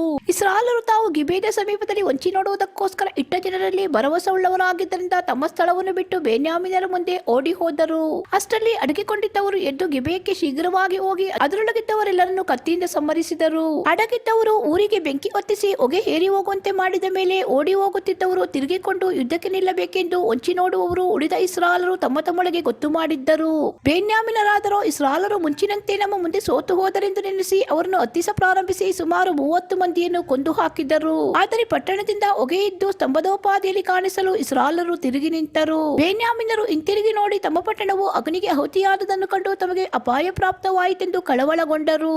ಅವರು ಇಸ್ರಾಯೇಲರಿಗೆ ಬೆನ್ನು ತೋರಿಸಿ ಅರಣ್ಯ ಮಾರ್ಗವಾಗಿ ಓಡಿ ಹೋದರು. ಆದರೆ ಯುದ್ಧಸ್ಥರು ಅವರನ್ನು ಹಿಂದಟ್ಟಿದ್ದರಿಂದಲೂ ಪಟ್ಟಣಕ್ಕೆ ಬೆಂಕಿ ಹೊತ್ತಿಸಿದವರು ಬಂದು ಬಿಟ್ಟಿದ್ದರಿಂದಲೂ ಅವರು ಉಭಯರ ಮಧ್ಯದಲ್ಲಿ ಸಿಕ್ಕಿ ಹಾಳಾದರು. ಇಸ್ರಾಯೇಲರು ಅವರನ್ನು ಸುತ್ತಿಕೊಂಡು ಎಲ್ಲಿಯೂ ಓಡಗೊಡದೆ ಗಿಬೆಯ ಊರಿನ ಪೂರ್ವ ದಿಕ್ಕಿನಲ್ಲಿರುವ ಮೆನುಹಾದಲ್ಲಿ ತುಳಿದು ಬಿಟ್ಟರು. ಈ ಪ್ರಕಾರ ಬೆನ್ಯಾಮೀನರಲ್ಲಿ 18,000 ಮಂದಿ ಯುದ್ಧ ವೀರರು ಹತರಾದರು. ಇದಲ್ಲದೆ ಅವರು ಅರಣ್ಯದಲ್ಲಿರುವ ರಿಮೋನ್ ಗಿರಿಗೆ ಓಡಿ ಹೋಗುವಾಗ ಅಕ್ಕಲು ತೆನೆಗಳನ್ನು ಎಂಬಂತೆ 5,000 ಜನರನ್ನು ರಾಜಮಾರ್ಗಗಳಲ್ಲಿ ಕೊಂದು ಹಾಕಿದರು. ಅಲ್ಲಿಂದ ಗಿದೋಮಿನವರೆಗೆ ಹಿಂದಟ್ಟಿ ತಿರುಗಿ 2,000 ಜನರನ್ನು ಹತ ಮಾಡಿದರು. ಹೀಗೆ ಆ ದಿವಸ ಬೆನ್ಯಾಮೀನರಲ್ಲಿ 25,000 ಯುದ್ಧ ಸನ್ನದ್ಧರಾದ ಭಟರು ಸಮೃದ್ಧರಾದರು. ಆದರೆ 600 ಮಂದಿ ಅರಣ್ಯ ಮಾರ್ಗವಾಗಿ ಓಡಿ ಹೋಗಿ ರಿಮೋಸ್ ಗಿರಿಯನ್ನು ಸೇರಿ ಅಲ್ಲಿ 4 ತಿಂಗಳು ಇದ್ದರು. ಇಸ್ರಾಯೇಲರು ತಿರುಗಿಕೊಂಡು ಬೆನ್ಯಾಮೀನ್ ದೇಶದ ಉಳಿದ ಗ್ರಾಮ ನಗರಗಳಿಗೆ ಹೋಗಿ ಅವುಗಳ ನಿವಾಸಿಗಳನ್ನು ದನಕುರಿಗಳನ್ನು ಸಿಕ್ಕಿದ್ದೆಲ್ಲವನ್ನು ಸಂಹರಿಸಿ ಎಲ್ಲಾ ಊರುಗಳಿಗೆ ಬೆಂಕಿ ಹೊತ್ತಿಸಿದರು. ನ್ಯಾಯಸ್ಥಾಪಕರು 21ನೇ ಅಧ್ಯಾಯ. ಇಸ್ರಾಯೇಲರು ಮಿಚ್ಪೆಯಲ್ಲಿದ್ದಾಗ ತಾವು ಬೆನ್ಯಾಮೀನರಿಗೆ ತಮ್ಮ ಹೆಣ್ಣುಗಳನ್ನು ಕೊಡುವುದಿಲ್ಲವೆಂದು ಆಣೆ ಇಟ್ಟಿದ್ದರು. ಅವರು ಬೆತೇಲಿಗೆ ಬಂದು ಸಾಯಂಕಾಲದವರೆಗೆ ದೇವರ ಮುಂದೆ ಬಿದ್ದುಕೊಂಡು ಗಟ್ಟಿಯಾಗಿ ಅಳುತ್ತಾ, ಯೆಹೋವನೇ, ಇಸ್ರಾಯೇಲರ ದೇವರೇ, ನಮ್ಮಲ್ಲಿ ಹೀಗೆ ಯಾಕೆ ಆಯಿತು? ಇಸ್ರಾಯೇಲರ ಒಂದು ಕುಲವು ಹಾಳಾಗಿ ಹೋಯಿತಲ್ಲ ಎಂದು ಕೂಗಿದರು. ಮರುದಿವಸ ಅವರು ಬೆಳಿಗ್ಗೆ ಎದ್ದು ಯಜ್ಞವೇದಿಯನ್ನು ಕಟ್ಟಿ ಸರ್ವಾಂಗ ಹೋಮಗಳನ್ನು ಸಮಾಧಾನ ಯಜ್ಞಗಳನ್ನು ಸಮರ್ಪಿಸಿದರು. ಮತ್ತು ಯೆಹೋವನ ಮುಂದೆ ಸಭೆ ನೆರೆದಾಗ ಅದಕ್ಕೆ ಬಾರದೇ ಇದ್ದಂತ ಇಸ್ರಾಯೇಲರು ಯಾರೆಂದು ವಿಚಾರ ಮಾಡಿದ್ದರು. ಯಾಕೆಂದರೆ ಮಿಚ್ಪೆಯಲ್ಲಿ ಯೆಹೋವನ ಸನ್ನಿಧಿಗೆ ಬಾರದವರನ್ನು ಕೊಂದು ಹಾಕುವೆವೆಂದು ಆಣೆ ಇಟ್ಟು ಖಂಡಿತ ಪ್ರಮಾಣ ಮಾಡಿದ್ದರು. ಇಸ್ರಾಯೇಲರು ತಮ್ಮ ಬಂಧುಗಳಾದ ಬೆನ್ಯಾಮೀನರ ಅವಸ್ಥೆಯನ್ನು ನೆನೆಸಿ ದುಃಖದಿಂದ, ಅಯ್ಯೋ, ಇಸ್ರಾಯೇಲರಾದ ನಮ್ಮಲ್ಲಿ ಒಂದು ಕುಲವು ಕಡಿಮೆಯಾಯಿತಲ್ಲ. ಜೀವದಿಂದುಳಿದವರಿಗೆ ಹೆಂಡತಿಯರನ್ನು ದೊರಕಿಸಿಕೊಡುವುದು ಹೇಗೆ? ನಮ್ಮ ಹೆಣ್ಣುಗಳನ್ನು ಅವರಿಗೆ ಕೊಡುವುದಿಲ್ಲವೆಂದು ಯೆಹೋವನ ಹೆಸರಿನಲ್ಲಿ ಆಣೆ ಇಟ್ಟವಲ್ಲ ಎಂದು ಗೋಳಾಡಿದರು. ಮಿಚ್ಪೆಯಲ್ಲಿ ಯೆಹೋವನ ಮುಂದೆ ಸಭೆ ನೆರೆದಾಗ ಅದಕ್ಕೆ ಬಾರದಿದ್ದ ಇಸ್ರಾಯೇಲರು ಯಾರಾದರೂ ಇದ್ದಾರೋ ಎಂದು ವಿಚಾರಿಸುವಲ್ಲಿ ಯಾಬೇಷ್ ಗಿಲ್ಯಾದಿನಿಂದ ಒಬ್ಬನೂ ಬರಲಿಲ್ಲವೆಂದು ಗೊತ್ತಾಯಿತು. ಜನರನ್ನು ಲೆಕ್ಕಿಸಿದಾಗ ಯಾಬೇಷ್ ಗಿಲ್ಯಾದಿನಿಂದ ಯಾರೂ ಬರಲಿಲ್ಲವೆಂದು ದೃಢವಾಯಿತು. ಆಗ ಅವರು ತಮ್ಮಲ್ಲಿಂದ 12,000 ಮಂದಿ ಪರಾಕ್ರಮಶಾಲಿಗಳನ್ನು ಆರಿಸಿಕೊಂಡು ಅವರಿಗೆ, ನೀವು ಯಾಬೇಸ್ ಗಿಲ್ಯಾದಿಗೆ ಹೋಗಿ ಎಲ್ಲ ನಿವಾಸಿಗಳನ್ನು, ಸ್ತ್ರೀಯರನ್ನು, ಚಿಕ್ಕ ಮಕ್ಕಳನ್ನು ಬಿಡದೆ ಸಂಹರಿಸಬೇಕು. ಹೇಗೂ ಗಂಡಾದದೆಲ್ಲವನ್ನೂ ಮದುವೆಯಾದ ಸ್ತ್ರೀಯರನ್ನು ನಿರ್ಮೂಲ ಮಾಡುವುದು ನಿಮ್ಮ ಕೆಲಸ ಎಂದು ಆಜ್ಞಾಪಿಸಿ ಕಳುಹಿಸಿದರು. ಯಾಬೇಸ್ ಗಿಲ್ಯಾದಿನಲ್ಲಿ ಇನ್ನೂ ಮದುವೆಯಾಗದಿದ್ದ 400 ಮಂದಿ ಯುವತಿಯರಿದ್ದರು. ಪಟ್ಟಣವನ್ನು ಸಂಹರಿಸುವುದಕ್ಕೆ ಹೋದವರು ಇವರನ್ನು ಉಳಿಸಿ ಕಾನಾನ್ ದೇಶದ ಶಿಲೋವಿನಲ್ಲಿದ್ದ ಪಾಳ್ಯಕ್ಕೆ ತೆಗೆದುಕೊಂಡು ಬಂದರು. ಆನಂತರ ಸರ್ವಸಭೆಯವರು ರಿಮೋನ್ ಗಿರಿಯಲ್ಲಿದ್ದ ಬೆನ್ಯಾಮಿನರ ಬಳಿಗೆ ದೂತರನ್ನು ಕಳುಹಿಸಿ ಅವರಲ್ಲಿ ಸಮಾಧಾನ ವಾಕ್ಯವನ್ನು ಪ್ರಕಟಿಸಲು ಅವರು ತಿರುಗಿ ಬಂದರು. ಇಸ್ರಾಯೇಲರು ತಾವು ಯಾಬೇಷ್ ಗಿಲ್ಯಾದಿನಿಂದ ಉಳಿಸಿ ತಂದ ಕನ್ಯೆಯರನ್ನು ಅವರಿಗೆ ಮದುವೆ ಮಾಡಿಕೊಟ್ಟರು. ಅವರು ಸಾಲಲಿಲ್ಲ. ಯೆಹೋವನು ನಮ್ಮಲ್ಲಿ ಒಂದು ಲೋಪವನ್ನುಂಟು ಮಾಡಿದ್ದಾನೆಂದು ಇಸ್ರಾಯೇಲರು ಬೆನ್ಯಾಮಿನರ ವಿಷಯದಲ್ಲಿ ದುಃಖಪಟ್ಟರು. ಸಭೆಯ ಹಿರಿಯರು ಉಳಿದಿರುವ ಬೆನ್ಯಾಮಿನರಿಗೋಸ್ಕರ ಹೆಂಡತಿಯರನ್ನು ದೊರಕಿಸುವುದು ಹೇಗೆ? ಅವರ ಸ್ತ್ರೀಯರೆಲ್ಲ ಸಮೃದ್ಧರಾದರಲ್ಲ. ಇಸ್ರಾಯೇಲರ ಒಂದು ಪೂರ್ಣ ಕುಲವು ಅಳಿದು ಹೋಗಬಾರದು. ತಪ್ಪಿಸಿಕೊಂಡು ಉಳಿದಿರುವ ಬೆನ್ಯಾಮಿನರಿಗೆ ಬಾಧ್ಯಸ್ಥರು ಹುಟ್ಟಬೇಕಲ್ಲ. ಬೆನ್ಯಾಮಿನರಿಗೆ ತಮ್ಮ ಹೆಣ್ಣುಗಳನ್ನು ಕೊಡುವ ಇಸ್ರಾಯೇಲರು ಶಾಪಗ್ರಸ್ತರಾಗಲಿ ಎಂದು ಆಣೆ ಇಟ್ಟುಕೊಂಡಿದ್ದೇವಾದ್ದರಿಂದ ನಾವು ಅವರಿಗೆ ನಮ್ಮ ಹೆಣ್ಣುಗಳನ್ನು ಕೊಡುವುದಕ್ಕಾಗುವುದಿಲ್ಲ ಎಂದು ಮಾತಾಡಿಕೊಳ್ಳುತ್ತಿರುವಾಗ ಶಿಲೋವಿನಲ್ಲಿ ವರ್ಷ ವರ್ಷ ಯೆಹೋವನ ಉತ್ಸವ ನಡೆಯುತ್ತದೆಂಬುದು ಅವರ ನೆನಪಿಗೆ ಬಂದಿತ್ತು. ಶಿಲೋ ಎಂಬುದು ಬೆತೇಲಿನ ಉತ್ತರಕ್ಕೂ, ಬೆತೇಲಿನಿಂದ ಶೆಕೆಮಿಗೆ ಹೋಗುವ ರಾಜಮಾರ್ಗದ ಪೂರ್ವಕ್ಕೂ, ಲೆಬನೋದ ದಕ್ಷಿಣಕ್ಕೂ ಇರುತ್ತದೆ. ಆಗ ಅವರು ಬೆನ್ಯಾಮಿನರನ್ನು ಕರೆದು ಅವರಿಗೆ, ಇಗೋ, ನೀವು ದ್ರಾಕ್ಷೆ ತೋಟಗಳಲ್ಲಿ ಅಡಗಿಕೊಳ್ಳಿರಿ. ಶಿಲೋವಿನ ಕನ್ಯೆಯರು ಹೊರಗೆ ಬಂದು ನಾಟ್ಯವಾಡುವಾಗ ನೀವು ತೋಟಗಳಿಂದ ಹೊರಗೆ ಬಂದು ಪ್ರತಿಯೊಬ್ಬನು ತನತನಗೆ ಶಿಲೋವಿನ ಕನ್ನಿಕೆಗಳಿಂದ ಒಬ್ಬಳನ್ನು ಹೆಂಡತಿಯಾಗಿ ತೆಗೆದುಕೊಂಡು ನಿಮ್ಮ ಸೀಮೆಗೆ ಓಡಿ ಹೋಗಿರಿ. ಅವರ ತಂದೆಗಳು, ಅಣ್ಣ ತಮ್ಮಂದಿರು ನಮ್ಮ ಹತ್ತಿರ ದೂರು ತಂದರೆ ನಾವು ಅವರಿಗೆ ನಮ್ಮನ್ನು ನೋಡಿ ಅವರಿಗೆ ಕೃಪೆ ತೋರಿಸಿರಿ. ಯುದ್ಧದಿಂದ ಪ್ರತಿಯೊಬ್ಬನಿಗೆ ಹೆಣ್ಣನ್ನು ದೊರಕಿಸುವುದು ನಮ್ಮಿಂದಾಗಲಿಲ್ಲವಲ್ಲ, ಮತ್ತು ನಿಮ್ಮ ಹೆಣ್ಣು ಮಕ್ಕಳನ್ನು ನೀವೇ ಕೊಡಲಿಲ್ಲವಾದ್ದರಿಂದ ನೀವು ನಿರಪರಾಧಿಗಳು ಎಂದು ಹೇಳಿ ಸಮಾಧಾನ ಪಡಿಸುವೆವು ಅಂದರು. ಅದರಂತೆ ಬೆನ್ಯಾಮಿನರು ನಾಟ್ಯವಾಡುವುದಕ್ಕೋಸ್ಕರ ಹೊರಗೆ ಬಂದಿದ್ದ ಕನ್ಯೆಯರಲ್ಲಿ ತಮ್ಮ ಸಂಖ್ಯೆಗೆ ಸರಿಯಾಗುವಷ್ಟು ಮಂದಿಯನ್ನು ಹೆಂಡತಿಯರನ್ನಾಗಿ ಹಿಡಿದುಕೊಂಡು ತಮ್ಮ ಸ್ವಾಸ್ಥ ಭೂಮಿಗೆ ಹೋಗಿ ಅಲ್ಲಿ ಪಟ್ಟಣಗಳನ್ನು ಕಟ್ಟಿ ವಾಸ ಮಾಡಿದ್ದರು. ಆ ನಂತರ ಇಸ್ರಾಯೇಲರು ತಮ್ಮ ತಮ್ಮ ಕುಲಗೋತ್ರಗಳಿಗೆ ಸ್ವಾಸ್ಥವಾಗಿ ಸಿಕ್ಕಿದ ಪ್ರದೇಶಗಳಿಗೆ ಹಿಂತಿರುಗಿ ಹೋದರು. ಆ ಕಾಲದಲ್ಲಿ ಇಸ್ರಾಯೇಲರೊಳಗೆ ಅರಸನಿರಲಿಲ್ಲ. ಪ್ರತಿಯೊಬ್ಬನು ತನ್ನ ಮನಸ್ಸಿಗೆ ಬಂದಂತೆ ನಡೆಯುತ್ತಿದ್ದನು. ಇದಿಷ್ಟು ದೇವರ ವಚನಗಳು. ಸತ್ಯವೇದದ ನ್ಯಾಯಸ್ಥಾಪಕರ ಪುಸ್ತಕದ ಎಲ್ಲಾ ದೇವರ ವಚನಗಳು. ಎಲ್ಲ ಸ್ತುತಿಗನ ಮಾನ ಮಹಿಮೆ ಸ್ತೋತ್ರಗಳು ನನ್ನ ದೇವರಾದ ಯೇಸು ಕ್ರಿಸ್ತುವಿಗೆ ಉಂಟಾಗಲಿ. ಆಮೇನ್.